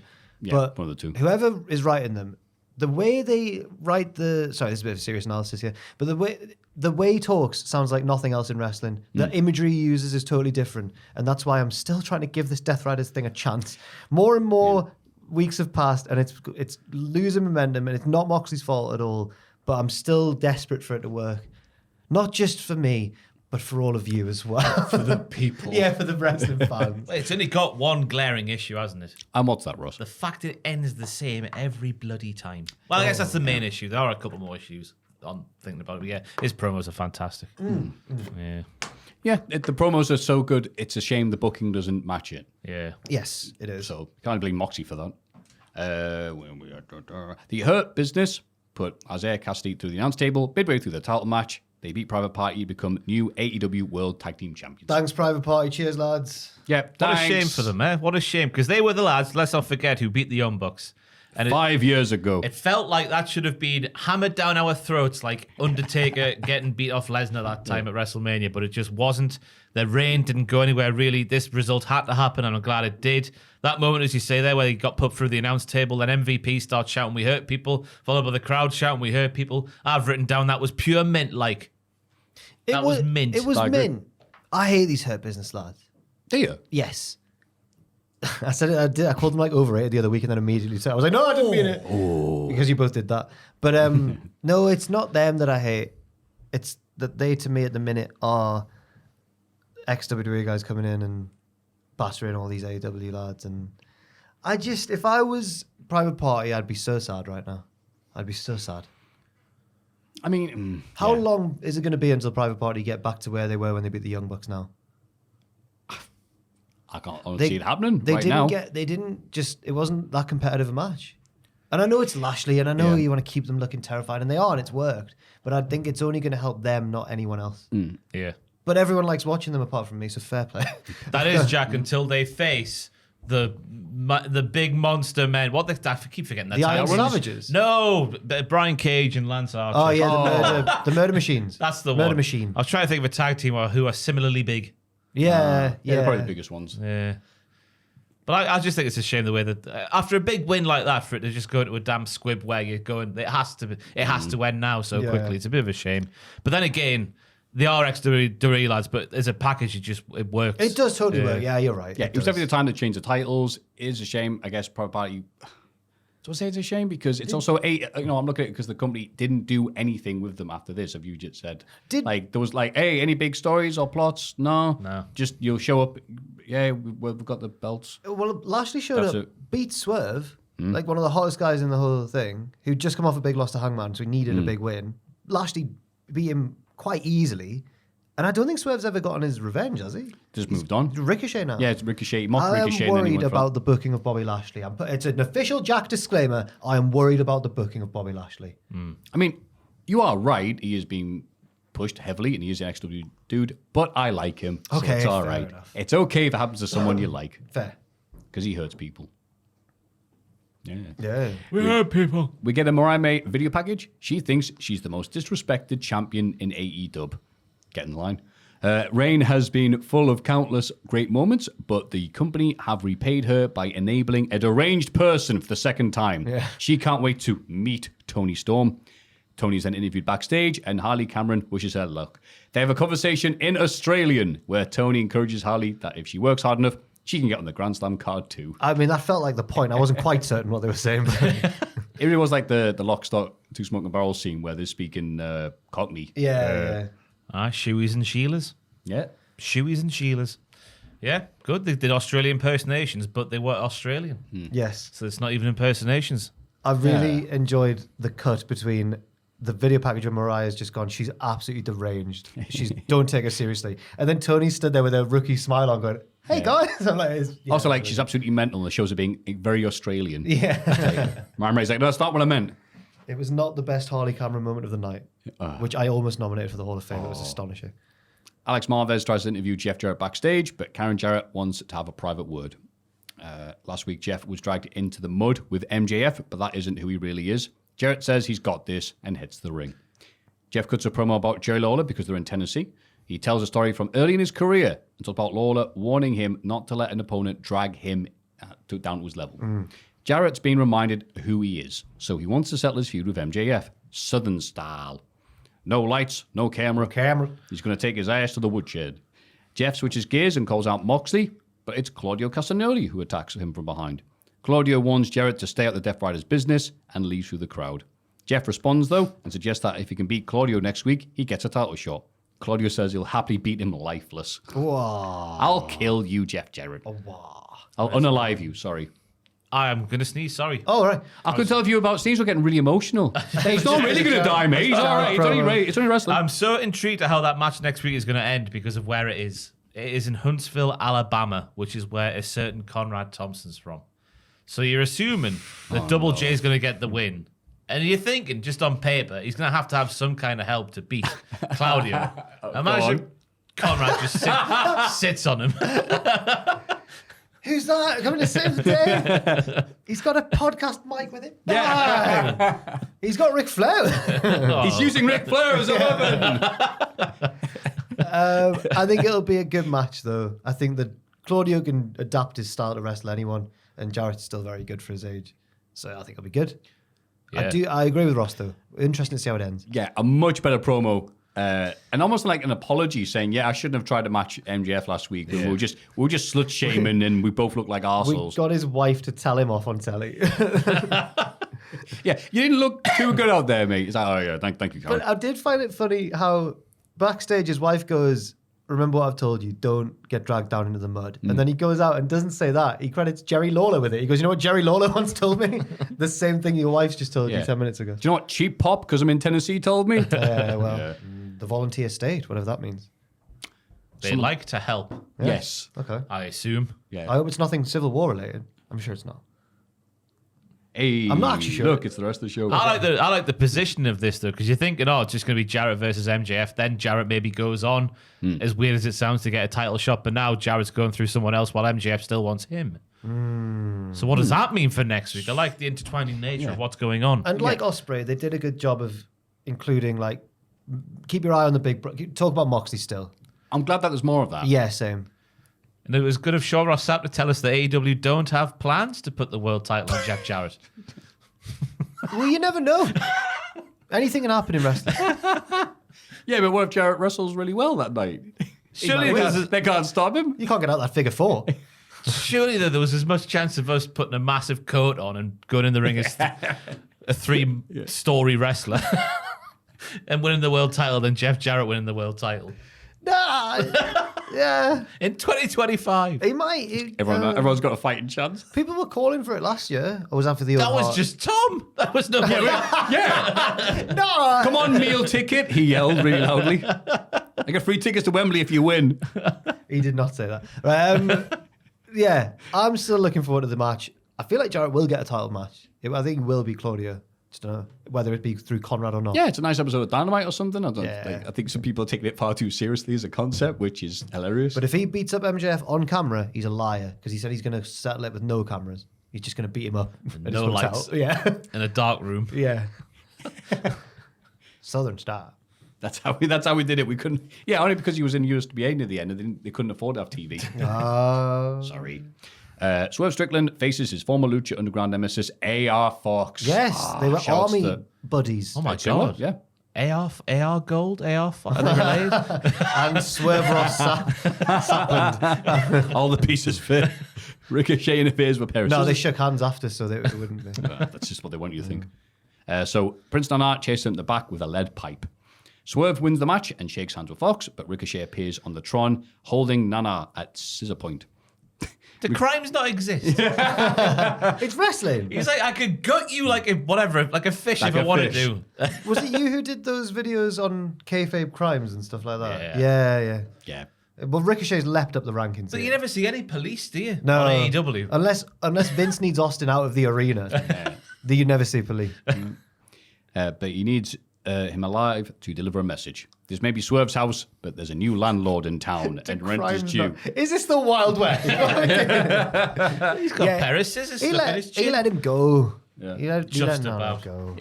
Yeah, as if we need further proof that he's fully leaning into being a nerdy heel. Oh, I'm a landlord. Boo, Ricochet. Boo. I did like how he threatened to cut a promo next week as well. I was like, no! Just kill Nana. Dear. He's going to tell us what's in his mind next week.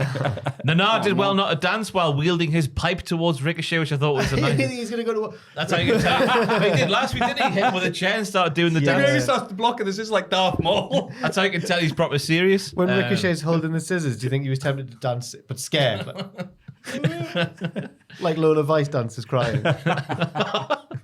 And then the match itself, I don't know what you even say about it. It was beautiful. They know each other inside out, Oh, these yeah, two yeah. lads. They are former army buddies, then army rivals, then luchadors who had a sick match. Yes, they did. Yes. Still Lucha talk about to this Underground. day. Nice of them to bring it back. The boot camp match or whatever it was called. The I forget the term now. Wasn't boot camp. it's like another Silent military Night term. Army Night or something. It's something silly like that. Miracle on Army Street Yeah. match. Damn it, it was a name like... Oh, move on. It's time for a New York Minute with the Learning Tree. They lost to Hobbs and the Outrunners last week, but Bill says failures are the signposts on the road to success. Jericho disagrees and asks Bill what he's going to do about this. Bill says Hobbs can't beat him one-on-one because he's the biggest and baddest man in the industry.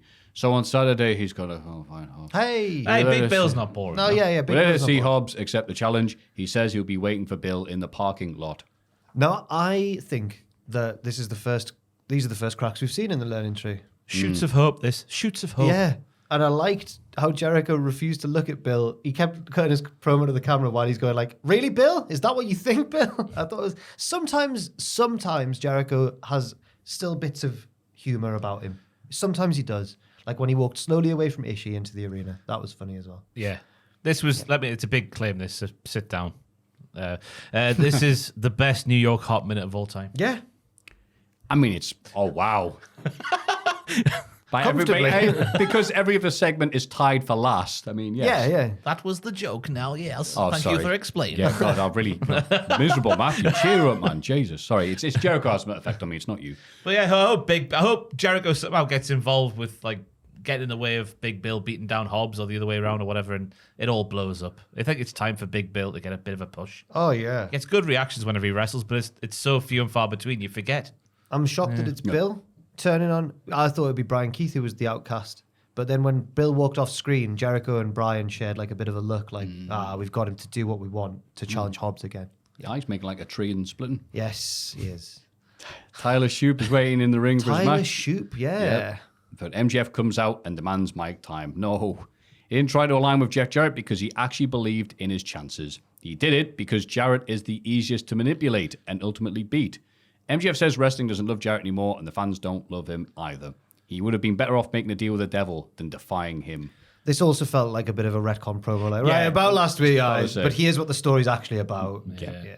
It was just telling us stuff we knew already. Yeah, because was we a have really- eyes in here. It was like a video package live. Yeah. Really what? Yeah. I was also expecting him to like just do all that and be all serious, then come out and be like, P.S. your mother's a whore.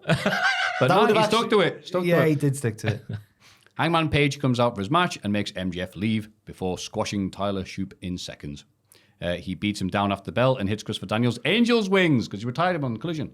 Daniels arrives in a neck brace and says he only ever wanted to be a friend to Page, but he messed it up. He made the mistake of accepting a violent match against AEW's most violent man, and he'll regret it for the rest of his life because he's been told he can't wrestle anymore. Daniels tells Hangman he won, and this is goodbye. He hopes Page can be happy now. He leaves, and Hangman looks crestfallen. He shoves the camera out of his face.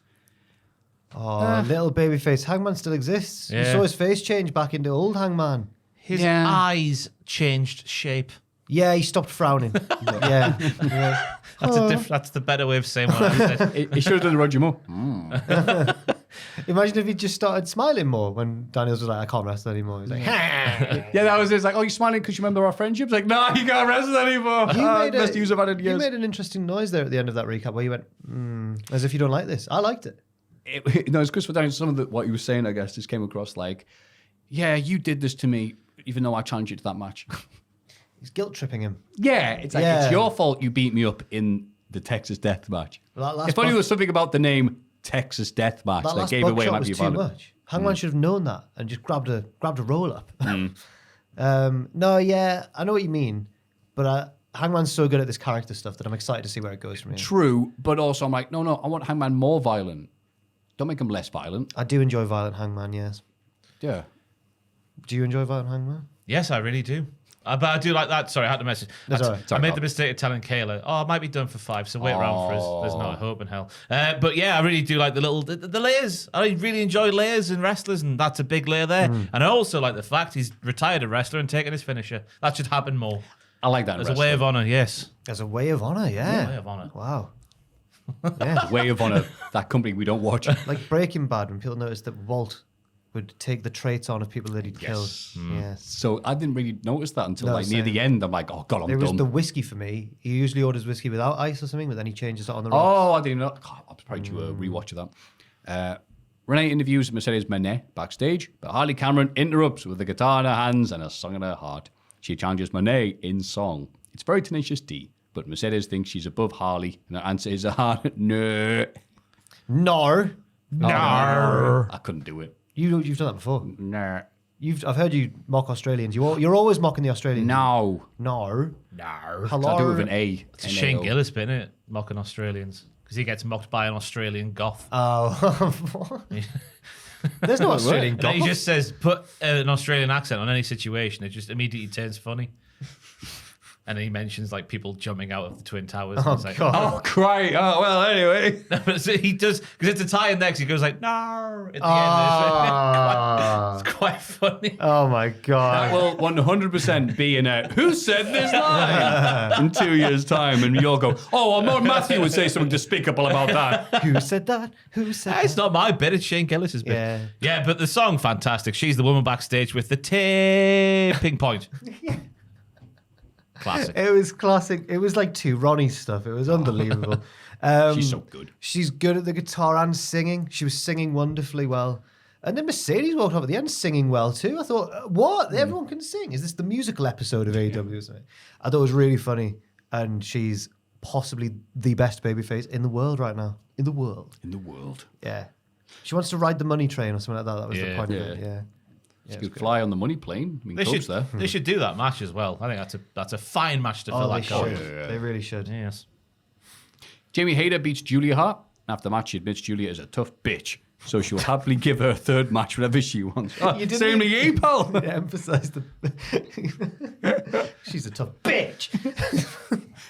All right, fine. Yeah, Jamie's. Well, so the House of Black or the ex House of Black, as we'll learn a bit later, they're changing their style a bit. The bungalow of Black. But Julia, out of the three of them, she's the same old Julia. But her She's- theme changed because it used to say the house always wins, but now it says the heart always wins. Oh, fantastic! So the house is deed. Brown breed, everybody. Yeah. And It's she's a like- liar because she lost. It's like how Counting Crows changed the lyrics to Mr. Jones after they got famous, because the song's all about getting famous, and they're like, we want to be big stars, but we've got different reasons for that. And then later you go, we all want to be big stars, but we're having second thoughts about that. It's like, oh! He married Courtney Cox or whatever. He proper sold out. Or Jennifer Aniston. He went out with one of the friends. Yeah, Courtney Cox with Dave Arquette. Oh, of course. Yeah. WCW. Former legend. WWE World Heavyweight Champion. Right, the rumble. Yes. Jamie Hayter was back to her old self here, just hitting people really hard, which was fantastic. Backdrop off the ropes looked rough for Julia Hart to take, followed up by lots of Germans testing the formerly injured shoulder, let me tell Very you. nice. And it was great to say, yeah, well, I wrote down here, great to see Hayter looking like her old self, mate, thinking she's not going to cut a promo saying mate, and she cut a promo without saying mate, which was great. Yeah, true, she did. I liked it. The third match, Jamie will probably win. I'm assuming. Potentially. Yeah. Unless it's an archery match or something. Or secret telling. Secret talent. Secret talent. She's the queen of secrets. Oh, of course she is. That means that she never tells them though. If she's the queen of them. Tell us a secret. All right, here's one. All right, you lose. Or is it she finds them out via tickling? Who knows? By tickling. She's no, she just follows AW Anonymous. Who's NXT or not? It doesn't matter. My God, who's that? It's Air Gold. Strickland has found Nana backstage. He says that in 2 weeks, the Lion will finally get his hands on the Roded, but maybe he'll catch him a little sooner than that. Oh. If I was Trev, I would not be sleeping at night. That's all I I'm wouldn't turn saying. up next week. Yeah. I just wait for the match in Atlanta. If I was Samantha Irvin, I wouldn't sleep at night. Yeah, because we know that Swerve targets family members. Ricochet has a child, I believe. Does he? If I was that child, Not for long. I was going to say, I'd be looking over my shoulder. Yeah, that's, yeah. They might get gifted a T-shirt after hours. Gifted a t-shirt. Oh, did he leave his shirt in Hangman's crib? Hangman, yeah. Oh, right. Thank you. I thought it was like a euphemism, but no, he literally gifted him a t-shirt. Give him a shirt. Broke into his house and gave the child a shirt. That's right. What's this? Your dad's shirts are crap. Mine are really nice. That's right. What's this in my son's pencil case back from school? A signed 8x10 of Swerve Street. No! It's like, to my biggest fan. Yeah. The remaining House of Black get a vignette. They were guided by a deafening voice that has gone silent, so they're done living in the shadows. No rules, no leaders, no gods, no masters, just violence. Be nice you could have won on the bloody episode, but very nice. They're dressed like sort of just goths now, but not like spooky ones, just normal modern goths. Yes, they modernized it. They drink Monster Energy on hippie green, but this was killed for me because before I saw that, someone said, why have they turned Alistair Black into a dog? Did they use their magic goth powers to do this? There's a dog. Yeah. And that's all. Oh, right, and that's what he's become. Right. Look, he wouldn't shut up. We turned him into a dog. I'm like, oh, no. The dog going to do a run-in and sit cross-legged in a ring.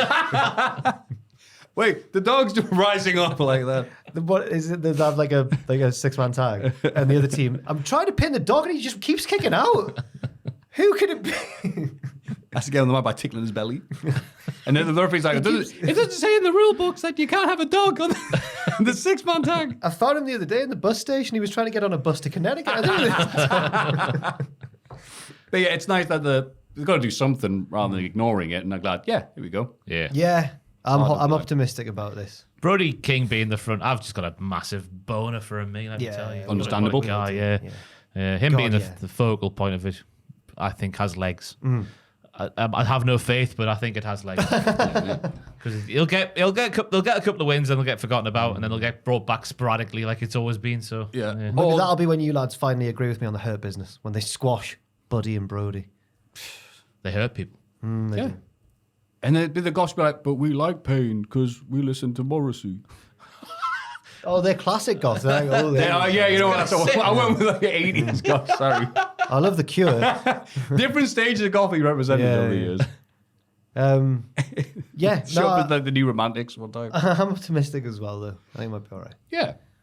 In the main event, Cope beats Pac, which is pathetic, Tony. Honestly, I agree. The ending of the match is quite strange, with Pac kicking out of 2 spears, but Cope getting the win with a TKO. I found that so strange. Yeah. I think because it went for the neck, didn't they? Pac went for the neck all the match. If he's hitting a spear, if he went for a different move because a spear, you're getting the impact there, aren't you? That was how I. Wow, it was actually some good strategy there. Well, every time he hit the spear, he was too tight to make the cover, so or too hurt to I make thought it was the just because cover. he was old. But it did lead to yeah, what you said makes a lot more sense. But it did lead to the crowd not quite getting the finish. You're not expecting, are you? I've never seen him do that Is before. it his new I guess his new finisher. Yeah. But he's already got a million finishes. The execution, Educator, spear, spear. the moves with edges. Yeah. Oh wait, is it not going to be the TK Cope? Oh, The TCO. Oh yeah. T Cope. he's gonna call it something like that. Yeah, the TK Cope. The Cope Cicada. Yeah. Just keep him. 25 minutes left of the show when Cope started his entrance. The selfish prick. I've really soured on him. No, I'm with you. I saw a review this morning that was speculating. It was like, I guess this match went long because of the travel issues that Samoa Joe was meant to be there and he couldn't be there. And I thought, I don't think it is the travel issues. Cope has really long matches. We know this. He has 20-minute matches on TV. Yeah. It's his favorite hobby. Yeah. Now, immediately I was thinking, please don't end the show the same way as you have done recently. Please don't end it the same way. And don't worry. And it happened. Oh, no, don't worry. On the Tron, we see that Death Riders have been down the Rock and Roll Express. What are they doing there? They got tied up there 2 weeks ago. They've come back for more. Excalibur, they hit the concerto, but Excalibur doesn't react in time because he's still going, they were here doing some promo work for us. And then he goes, oh! Not anymore. No, one of them, Ricky Morton's dead. Why did it happen? It's always Ricky Morton. Poor Ricky Morton. I don't know. If I went to work, who's the biggest heel in the office? Ooh. If I went to work and Sam tied us up Oh, okay. and beat me up like that, left me for dead, I wouldn't come back. No, you wouldn't come back to work. Nah. But the Rock and Roll Express don't care. Yeah, I'm now on the side with Death Riders. Like, why did you return? They're rock and roll. How many times do I have to do this to you, old man? They party all the time. They rock and roll, Maffew. Cope is beaten down until Jay White tries to make the save. He gets Moxie in position for the Blade Runner, but Wheeler Yuta hits a low blow. Again, like every week Well, now, the sometimes past he hits a knee. 3. Oh, sorry, yeah, that was the variety. The faces are beaten down some more, and Moxie renders Cope unconscious with the Bulldog choke. The crowd Oh. just didn't care because we've seen this happen so much before. Did we learn nothing from how the Fiend was used in lockdown? Clearly not, because I ended the same every week and went nowhere. It was such a shame for me because I thought the match, it wasn't like the best match or anything, but I saw a lot of people saying it was like the worst thing they've ever seen, but I didn't think it was that bad at all. People are just really sour on the Death Riders. Yeah. With good reason, obviously. I'm not. Yeah, the match itself, I think it was all about more. Because when Cope started to do like the little springboard Hurricane Rana off the bottom rope, I was thinking, why is he wrestling a Pac match when he's Cope? Wrestle a match like Cope would instead of trying to prove you are Pac. Come on, kids, I'm still cool. Yeah. Do you guys still listen to Creed? There's a gif on Reddit that was build it. like, Lucha Cope can't hurt you, he's not real. And then Lucha Cope. and it's Hey. But I've really soured on Copeland until he loses.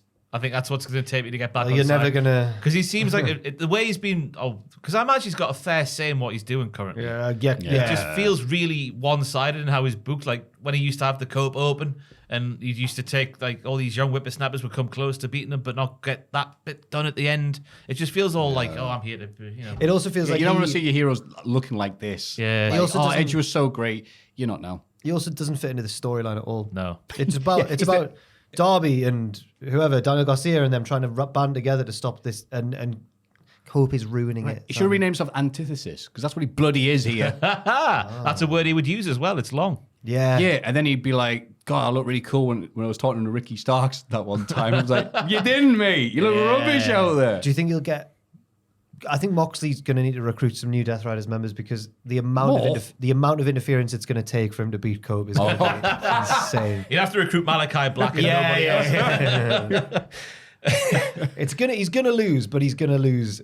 It's going to be the most screwy thing. Yeah. Twin Earl Hebner referee stuff, all that. It's easier to get Inoki to lose than bloody Cope and AEW, honestly. It's a shame. It really is because like it's not hard to hate Edge or Cope, whatever you want to call him, but the way he is being used here, it just alongside the Death Rider stuff as well. It's just a double whammy at the end of the show. Yeah. For me, anyway. Yeah. Yeah. So you're not excited to see Moxie win. You're not excited to see Cope win. You're just like, all right, what else is on? I'm going to beat the traffic. Oh dear. Hey, Good stuff on this episode of AEW. there was though. a good. The opening was good. But there's not to be overly negative It's about one almost like end bit. those so- guys should probably be the main event. Ospreay and Omega and them. Yeah. They should probably be. What a crazy idea. yeah. And that was the week in wrestling, which ended up being the exact same length as last time. Look, it's a work in progress. Yeah, it is. Let's have a rummage in our mailbags. Mailbag. How you doing, diddlers? How are you you doing? doing? Hope you are well. And Jack has his lovely car shirt on today. No. We haven't not seen that since, have we? I think I wore Have you it. been? I've been wearing hoodies a lot. It's been cold. I'm not insecure about the car shirt, right? I've burned it alive. A huge part of being a wrestling fan is expectation. My question is, what match or angle has had the biggest gap between expectation and reality? Has there been a match you were not interested in at all, but end up really fingering? Or were you hyped up for something only for the result to be pure Ron Seal? All my love, Gary Barlow's giant son. I had to dictate this message to Jason Orange as I smashed 8 keyballs right in this initial. Jason Orange is there. He just hangs out with the other tape. Yeah, that's right. Thank you very much, pal. Is it not put a real name? That is the real name. No, they haven't said anything. Oh, fair enough. Thank you, Gary Barlow's massive Your son. shoot name is Guy Barlow's giant son. Thanks, The Barlow. fingers can hit the keyboard, probably. Yeah. In one direction, Lesnar Goldberg didn't live up to expectation. The first one, for right. WrestleMania 20. And the most recent example I can think of the other way was that tag team match on WrestleMania with the 4-way. Yes. A couple of years ago, or last year, whenever it was. That one the other way. Yeah, over 2 delivered. years. Oh, Yeah. that's a really good one. I wasn't that excited for. I think I was probably quite excited for it, but the amount it exceeded that was Sheamus Gunther in Cardiff, which was Nice. Like, and then I preferred even more the Call the Police match at WrestleMania. But for the first chapter, that was like, oh my god, they're actually going out and having like this amazing match. For a match I got really excited for, and then it didn't deliver. It's a live one at North once, and I love North and everything. It wasn't. It's the only time I've been like, oh. And I should have seen it coming because it was a match between El Phantasmo and Carl Fletcher. Yeah. Were you there? Yeah, and remember you talked about this I before remember. as well. You're disappointed. I think I was about quite this. drunk, and I was just Yeah. like, someone asked me which match I was most looking forward to, and I was like, mate, obviously Carl Fletcher versus El Fantasma. They're going to do all the flips and stuff, and they just did a million suicide dives in a row, and then one of them pinned the other one, and I was like, right, you've stolen a paycheck there from my good friend. Can I say his name? Bowers at North. But everyone else liked it in the crowd. I was the only non-idiot there. That's right. I say it. How are they enjoying that? Wrestle each other. Grab a hold. Maffew. So great. Because they're like, yeah, I was also confused by it. But like, hey, look, they're hungover. They can't be asked. It's all right. It's not all right. I paid good money to... I probably got in free. Oh. No. But North is usually class. That's the one time I should... Yeah, this was like years ago. This was years ago, yeah, it was. Match I had no expectations for after watching the build-up with Tom on the classic SmackDown review. Lesnar versus The Undertaker, Hell in a Cell in 2002. Rotten What? build. Oh, right. It's the one where the Undertaker's got a cast on, right? Because Brock's broke his hand.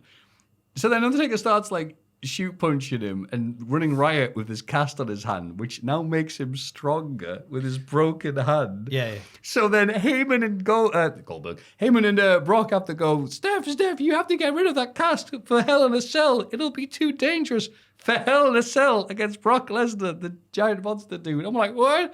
Then Brock goes, oh, by the way, this woman here says you cheated on your wife on the road in the 90s. And we're like, what? And it's the last from Back to the Future Part 2's in the hot tub with Biff. And we're like, wait. So what are you doing? Why are you doing this? And also, why are you saying The Undertaker was shagging in the 90s when his whole thing was... when was this? Would you like to come to the Holiday Inn?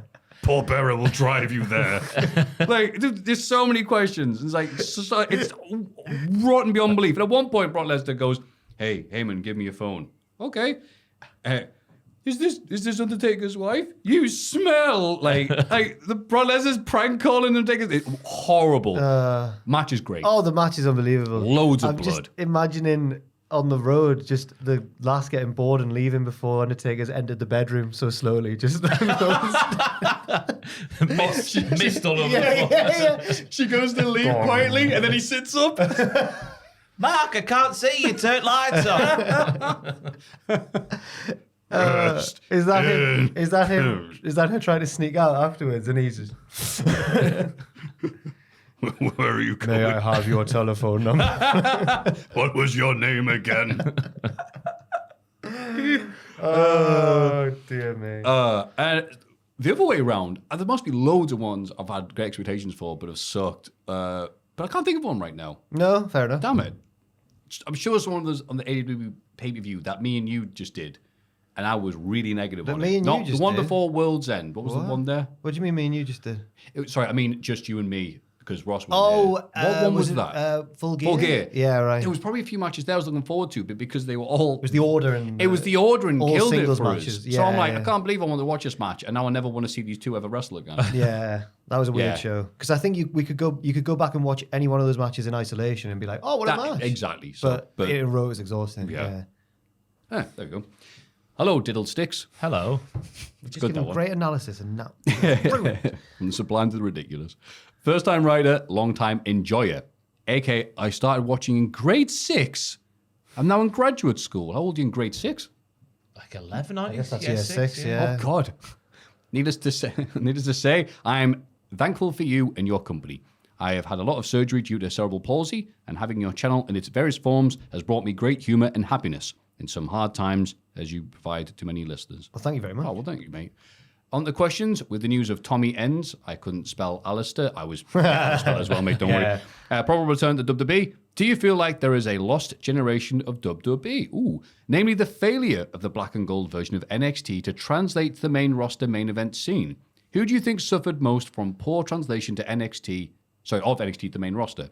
It's probably because of Vince and his fear of youth.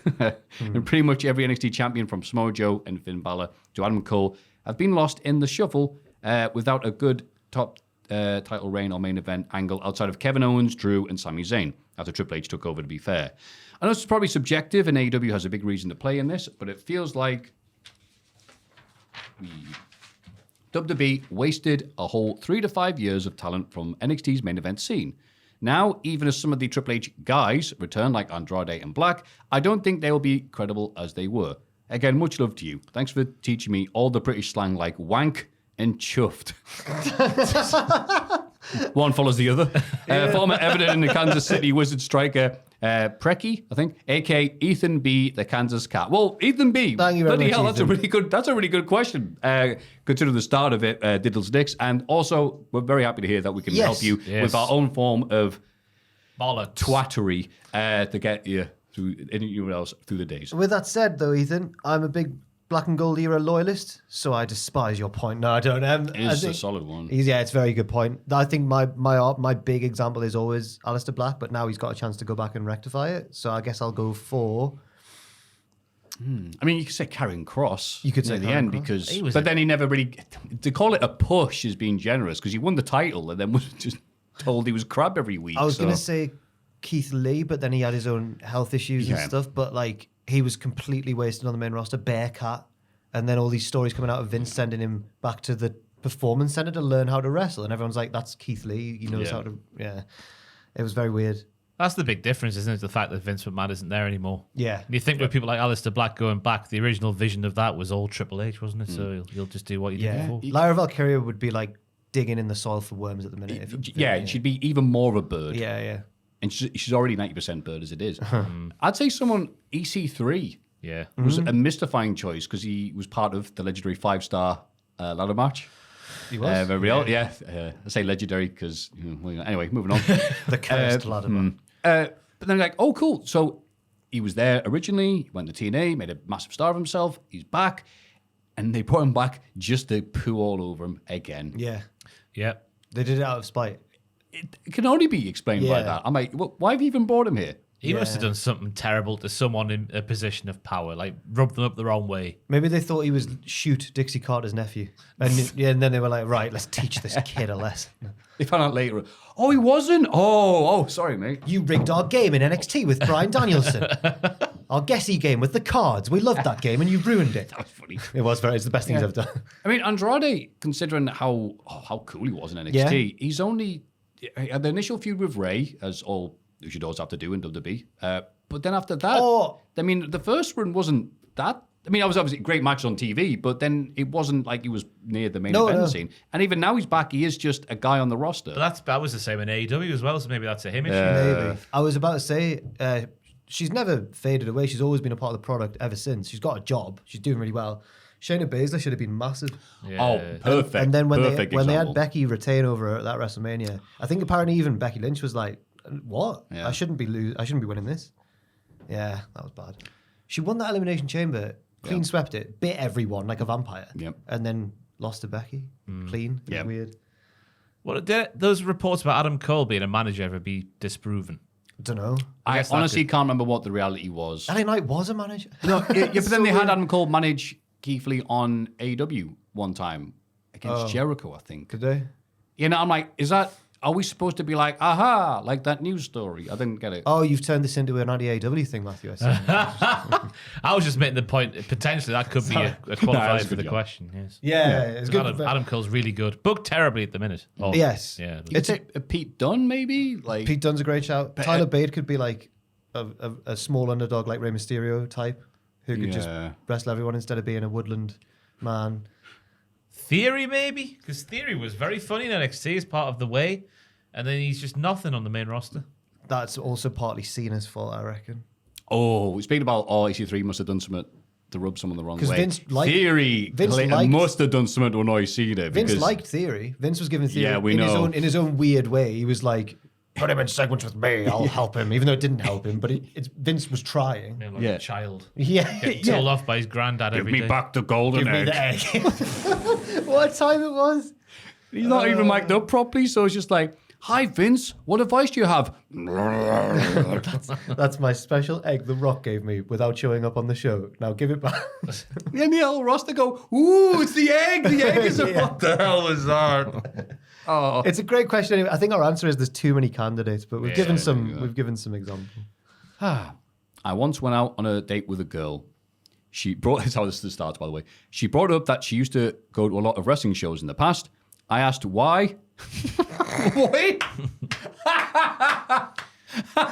And she said she used to date. For? She used to date, and she used to date a wrestler. The wrestler in question happened to be pre-NXT 2.0's very own Tyler Rust. Oh my God! What? Oh, what you all referred to him at the time, Dick Goldenball. Did she refer to him as Dick Goldenballs? no. That's interesting. Oh no! Hey. Hey. Which leads to my completely unrelated question. I finally decided to get rid of Twitter this week due to the culmination of all the hate and bigotry I see pushed to my algorithm daily, along with the familiar salute Twitter's owner made at the inauguration this week. With deciding to quit, I got flooded with great wrestling Twitter memories. From Cody Rhodes dunking on Disco Inferno to Rey Mysterio saying he couldn't wait to beat his kid. My question for you all is, what is your favorite wrestling Twitter moment interaction? I love your guys' content. I look forward to the NXT recap every week, even if I don't watch NXT myself. I can't get a bigger compliment than that, can you? Hopefully, I will see you all on Blue Skies soon. Sincerely, current LA Chargers wide receiver, Lad McConkey Tyler from Missouri. I couldn't tell the guy's name was Lad McConkey Tyler. What? I think it's Lad McConkey, Tyler from There you go. Missouri. Oh, thank you, Tyler. Thank you. Yes, bloody hell. Thank you. You're not even saying hello. It's just, I want to go on a date with a girl. All right, mate. So, Don't brag. best wrestling Twitter moments. God, there's too many, man. There's so Cleaner, many. I got this. Cleaner, I got. That's an old school. That got big enough to get referenced on telly. Yeah, it Adam did. Cole said it. Yeah. Someone's being mean to Kenny, and Cole goes, "Cleaner, I got this." Or was on Being the Elite, maybe? It sounds like a Being the Elite thing, doesn't it? But yeah, that one got me. I'm trying to think. There is a lot, isn't there? Too many. Oh, who was the wrestler who goes, "You're the dumbest wrestler I know, and I know Ospreay"? that was was that it, was a good was one. it Cody Hall? Who was the guy can't being remember. referenced? It Oh, was some maybe, yeah. dumb I wrestler. think Cody Hall was the target of it. Yeah, Yeah, that's it, right, yeah. yeah. I can't remember who said it. And I know Ospreay. Oh, man, I there's too can't think of many. any here. specifics. It was Cody mid-card for life. And why do you follow me? Because you're my favorite mid-carder. Oh, yeah, that guy like tweeted us like, "Well done, legendary mid-carder," when he finally beat Roman. Oh, God, yeah. That was good. Cody once said I was his worst follow on Twitter. That's a pretty big moment for me. Being slagged off by the current undisputed WWE champ.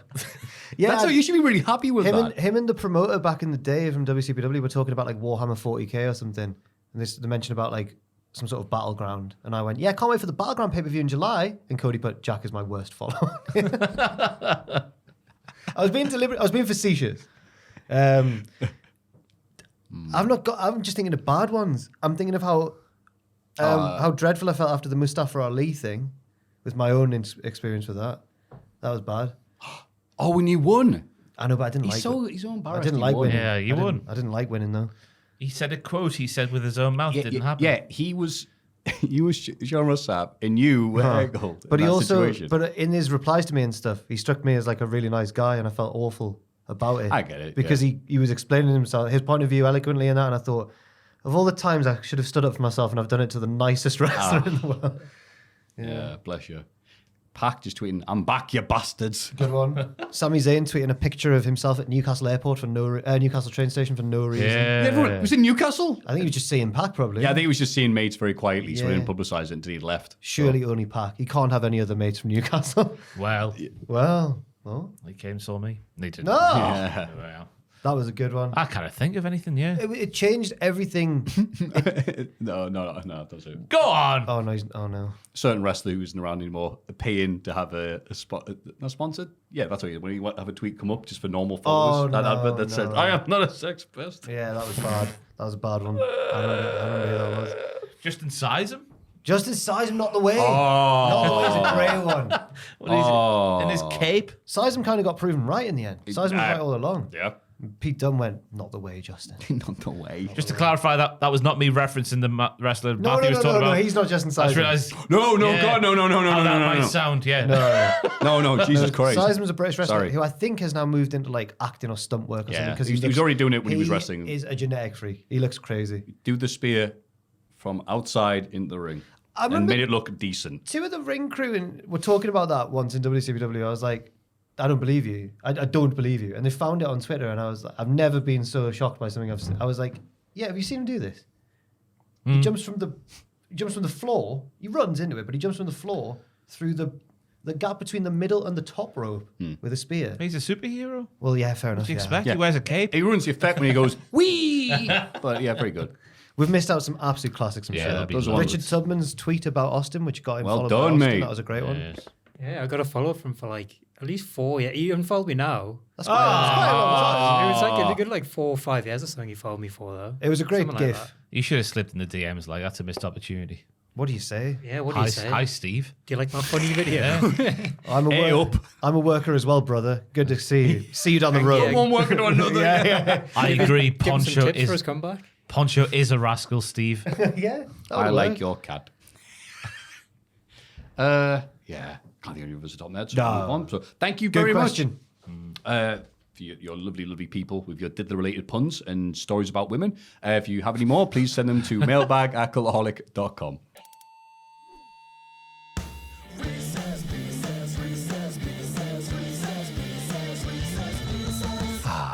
Wrist piss. The new ending on the short podcast. That's right. New podcast coming soon. We've really. I don't know how- Look, it's a demo. Next, we'll have a little thing. This in. is I not don't know. worked We've out got how the we directive, expected. make it shorter, and it's impossible because there's Maybe we wrestling can just have to It's like- skip bits that happen in it's- wrestling that aren't it's- that interesting to talk about. It's like no matter how much we try, it still expands magically to fill the. I don't understand. It's polyfiller. It's potty filler. Polyfiller. Oh right, I thought Not you were poo. saying it was poo poo. No, you don't keep your things This is to why. yourself. Sorry, right, let's go. Hey there, you diddlerholics. Hello. I trust you're all doing well and pumped for this wrist piss. Yeah, I am. I'm sure you're all a bit knackered, so I'll skip the part where I tell you guys how awesome you are and how we appreciate the work you all put in. Well, I appreciate you skipping that and saying it anyway. Thank you. Yes, thank you. Thank you for not saying the thing. In the past, I've sent in a wrist piss where I outline some wacky scenarios that could occur in NXT, such as Oba eating a man in a lift, or Hank and Tank being managed to tag titles by a flock of geese. Honk, remember honk. this, yes. I've decided to go main roster this time, as I was running low on ways I could come up with which end, with Booker beating up that snitch Vic. Oh god. Oh, yeah. Below are some NXT-esque scenarios. You decide what you want to see. Winner stays on. Pat McAfee suffers from premature yeeting, resulting in an awkward conversation where he promises Cole that it's never happened to him before. It's just because Cole is so pretty. Tired of being overlooked due to his height, Chad Gable gets on the shoulders of Ivy Nile and wrestles in an overcoat. He beats Cody in seconds. God, Wow. well Gotta be done, that. Ross. Beats Gotta go. Cody in seconds. Yeah. Goodness me. I'm going for that one. The overcoat. Aye. I'll go for the first one to pass the buck to Maffew. Oh, I'm doing the bottom one because I've often dreamt of being What? being a head taller. Oh, I thought you were going to say you've dreamt. I thought you were going to say you've dreamt of being underneath either Gable or Ivy Nile. I was like, what? Well, I wouldn't say that, even if I thought it. LA Knight becomes Batman from the Dark Knight to fight the new Bloodline. Jacob Fatu becomes a terrifying Joker. Tamatonga becomes the Riddler. And Solo becomes the guy who was friends with the Joker and the Riddler. Ooh, biting criticism here. I'll still go for the first one. I'm maybe just keeping the coat. overcoat. Yeah. Yeah, I'm keeping the coat cold. In an effort to get over, Kaiser reinvents himself as the modern-day Berlin, with the wall being played by Otis. No, Overcoat, I think. overcoat still Kaiser's perfect the way he is. I'm with you. And Otis is more than just a wall. Unless he means Berlin, as in take my breath away. I'd have him sing that. But no, I'll go with the overcoat still. Mr. Yamaguchi hires Gunther to finish the job and choppy the PP off Val Venus. Venus then blames wokeness for his lack of genitals. Why does he need guns? Yeah, but because choppy, different kind of chop. Oh, Yeah. he's just going to use Knife his hand. edge. Oh my god. A knife edge chop to Yeah. dismember him. Yeah, I'll go for that one. Be interesting to see. I can't. I'm going to stick with the overcoat because that angle traumatized me as a child. It traumatized you. I had Actually, it's I had like pretty one of scary, those I like best of Raw compilation Yeah. VHS tapes, and I hid it from my younger brother because I didn't want him to see it. I hid it under the sofa, and then he'd find it, and I'd walk in, he'd be playing like some scene from Raw. I'd be like, "No, Tom, stop." Oh, well, I'll pick that then because it traumatized Jack. Okay. Carlito is given a poison apple by Fire and Dawn. He goes into a deep sleep and can only be awoken by Finn beating Priest in a match. Carlito sleeps forever. That's the one. That's the one. That's the one. cool. Yes, fantastic. That's the one. Oh, God, where am I? You're at the Cultaholic Wrestling Podcast. That's the No. first page. Oh, no. Oh no, he's Legit lost. don't know where it is. Richard's bamboozled him by printing the short edge way. I'm trying to cope. I knew it was going to happen at some point. It was a matter of time. I apologise. That's a break. Maybe it's not even. Ah! He's found it, and it'll probably be the phone's last gone. page. How many pages is this? It's 3 pages of this. Bloody hell. Joe Gacy launches a coup from within and takes over the White Six, renaming them the Schism. They bring back Ava, hoping she can bring The Rock to the stable. Much like the rest of her adult life, The Rock doesn't call her back. Yeah. No, he's a Getting proud better girl. and He's a better, girl dad. He's a proud girl dad. Just not her. I mean, girls in general. I'm gonna stick with the Carlito one. I'm going to go Ava. Yeah, the Ava one. Ava on the main roster. In an effort to become more popular than his brother, Jimmy Uso starts using the catchphrase "Beat," B-E-E-T. He is managed by renowned beat farmer Dwight Schrute to great success. That's the office thing, right? But Kathy yells about Spelled Shroot wrong. Dwight Schrute manages him. McAfee yells about Jimmy beating off the competition. Jesus Christ. That is very. I'm glad this person also agrees with me about Pat and Yeet and all the euphemisms that are being. I'm gonna stick with the Schism one. I'll stick with the Schism one because I'd rather see Ava leave NXT than Dwight Schrute appear on WWE. Oh, and you love The Office. I do. Roman and Randy wrestle a match so slowly that time itself stops. Once time starts again, Roman looks shocked that a Superman punch doesn't net him the win, asking himself out loud what he has to do to win. The answer is a spear after interference. We stick with the Schism. We stick with the Schism. Brutal criticism. It is. It's good, but it's a Schism. The Motor City Machine Guns raise their fists to beat the hell out of Def Rebel. Yeah! The fact that they make music and have the word death in their title is ironically hilarious. Yes! That one for me, thank you. I'll stick with the Schism one. Nah, I'm raising my fist. Pretty Deadly discover the work of Screamer Norman Smiley and win the tag belts while in full protective gear, Yes. screaming the entire time. They have fun doing a tandem big wiggle, a move only seen before at Wembley in the Maffew line. Yes, boys. That one's the winner for me so far. I'm sticking with Def Rebel. Oh, I can't pick myself, so I'll pick Def Rebel.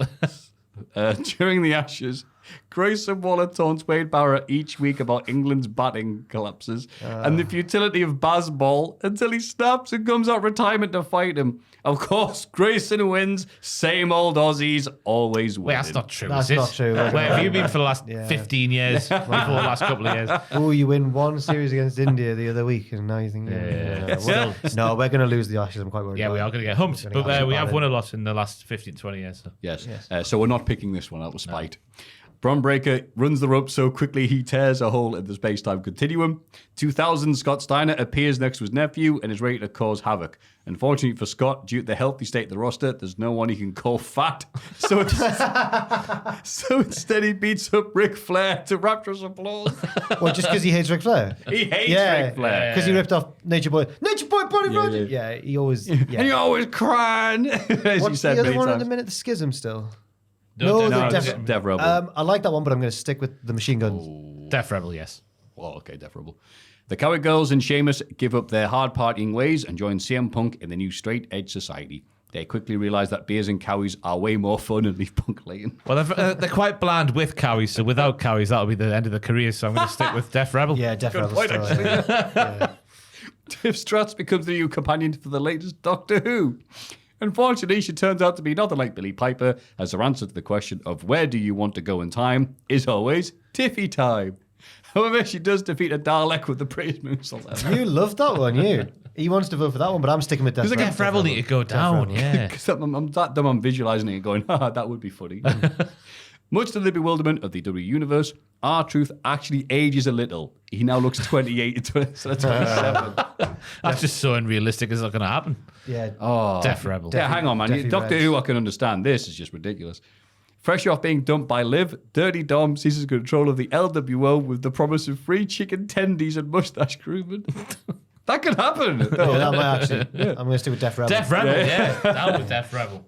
Naomi discovers that the glow she is always banging on about is actually a medical issue caused by a malfunctioning pancreas.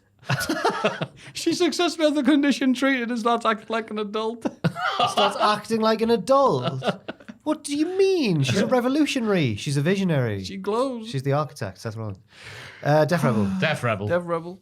Karen Cross realizes that having a manager who never speaks and is too old, physically involved, is redundant. So he gets rid of Ellering, which causes the AOP to leave.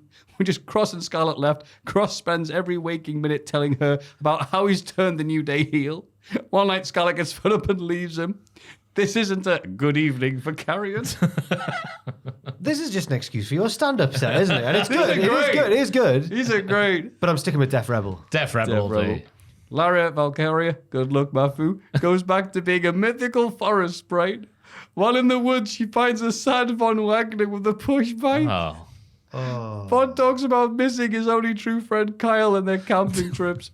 Lyra doubles Von on the bike, picking up his spirits and motivates him to return to WWE and destroy Robert Stone. That one for me, thank you. Yeah, that's the one. That is the one. that's the one? That's the Oh, one. Robert okay. Stone getting felled by come Tuesday. And Von being back. Yeah. Nothing can stop him now. Nothing. It's unrealistic, though. She's a sprite now. She's a bird. Everyone knows she's a real bird. Thanks a lot, gents. I hope you had as much fun answering them as I did writing them. Appreciate all you do. Wise cracking Maffew, Ross the legend, Joel the shagger, and even Jack the secret Tory. Whoa, hang on. Where'd that come from? Because I went to private school. Oh, yeah. On a scholarship. the I didn't best. pay. Former Sheffield United centre-back. I'm a stupid moron with an ugly face and a big butt, and my butt smells. I like to kiss my own butt. Yeah. A.K.A. Paddy from Sydney. Oh, take Yeah. a boo, Thank Paddy. you very much. Tubman would have loved that reference as well. Yeah. Shame out the cricket comments, but the rest of it was fantastic. Yeah, we forgive you. Yeah. How's that? Mint. Hey. If you have Reese's one. Pieces, please send them to mailbag@cultaholic.com. And that's the end. Point at the sign. Whoa. Point at the What did side. we promise to do No, earlier? no, we didn't promise to do anything. What Elon Musk did No. wasn't that. So if we do it, we're fine. No, that's not how it works because we're Oh, not billionaires. no. Right. What are we saying? We will be once we sort the podcast out, though. Jack, what have you got for us until next week, mate? There's a weirdest episode that should be coming out before the Rumble because it's a Rumble one. Ooh, can't wait for that. I think I've revealed what it is. It's 99 Rumble. Yeah, that's, which is that's weird. my first guess. Quite a weird one. And apart from that, we'll have pictures next week for the Rumble as well. And then I'm on my walk after the Rumble show itself, so I won't be around for a week. Well done. Well, very happy you're getting all the exercise after staying up late. Yeah. Do you cover Dan the Beast 7 claiming that he thought about shooting on everyone in the Rumble 99? No, I didn't. But I just Didn't really think, affect the show, I think the though, only think thing I about it. mention when he comes out is I'm like, it's Steve Blackman. Yeah. Oh, it's done. So yeah. Fair enough, mate. Ross, what have you got for us? I've just been working on stuff that's out after Rumble week. So, yeah, just all the Rumble content. WTF moments will be on the Patreon at patreon.com/cultaholic after the show, obviously, in that week when Jack's away. And it'll be me and you alone on the podcast again. Oh, lovely. Yes. And it'll still go even longer than this one has. Probably, 'cause aye. we like talking. Goodness me. I put out a new Botchamania because I'm on new drugs. So it was the quickest turnaround I've done in years. So You're on new drugs. New drugs. And obviously had a great effect on me today. Should have taken something to wake me up instead. So there's that. And me and Tom do the Cultaholic Classic SmackDown review where we cover SmackDown. Obviously, it's in the name. But we did No Mercy, the watch along. Nice. With the really good Lesnar Undertaker match that I talked about earlier. That's what you've done today? Yeah. No wonder you were tired. Oh, right, sorry. fair. Sorry, No, I'll be awake. I'll be no, awake you next woke week. up just at the start. I mean, when you first came in. Yeah. Right. Get up early, watch AEW, wrestle Tom. Do something we use. Tubman, anything until next week? Great comedy timing on my phone. I'm working on a big list at the minute, so I won't be able to talk about anything about that yet, I guess. But there's something big coming. All right, so you're working And, for CIA, I understand. Threatening. Mine and Tubman's Goldberg videos out now on the channel as well. The true story of Goldberg's undefeated streak, which was written by Justin Henry. So just Tubman reminded me there when he said Up to that. Justin Henry. So, we'll work on the length next week, honest. Patreon.com/cultaholic, mailbag at cultaholic.com. What are we going to say now? Wasn't this fun? Yep. On the count of 3. 1, 2, 3. Oh, wasn't this fun?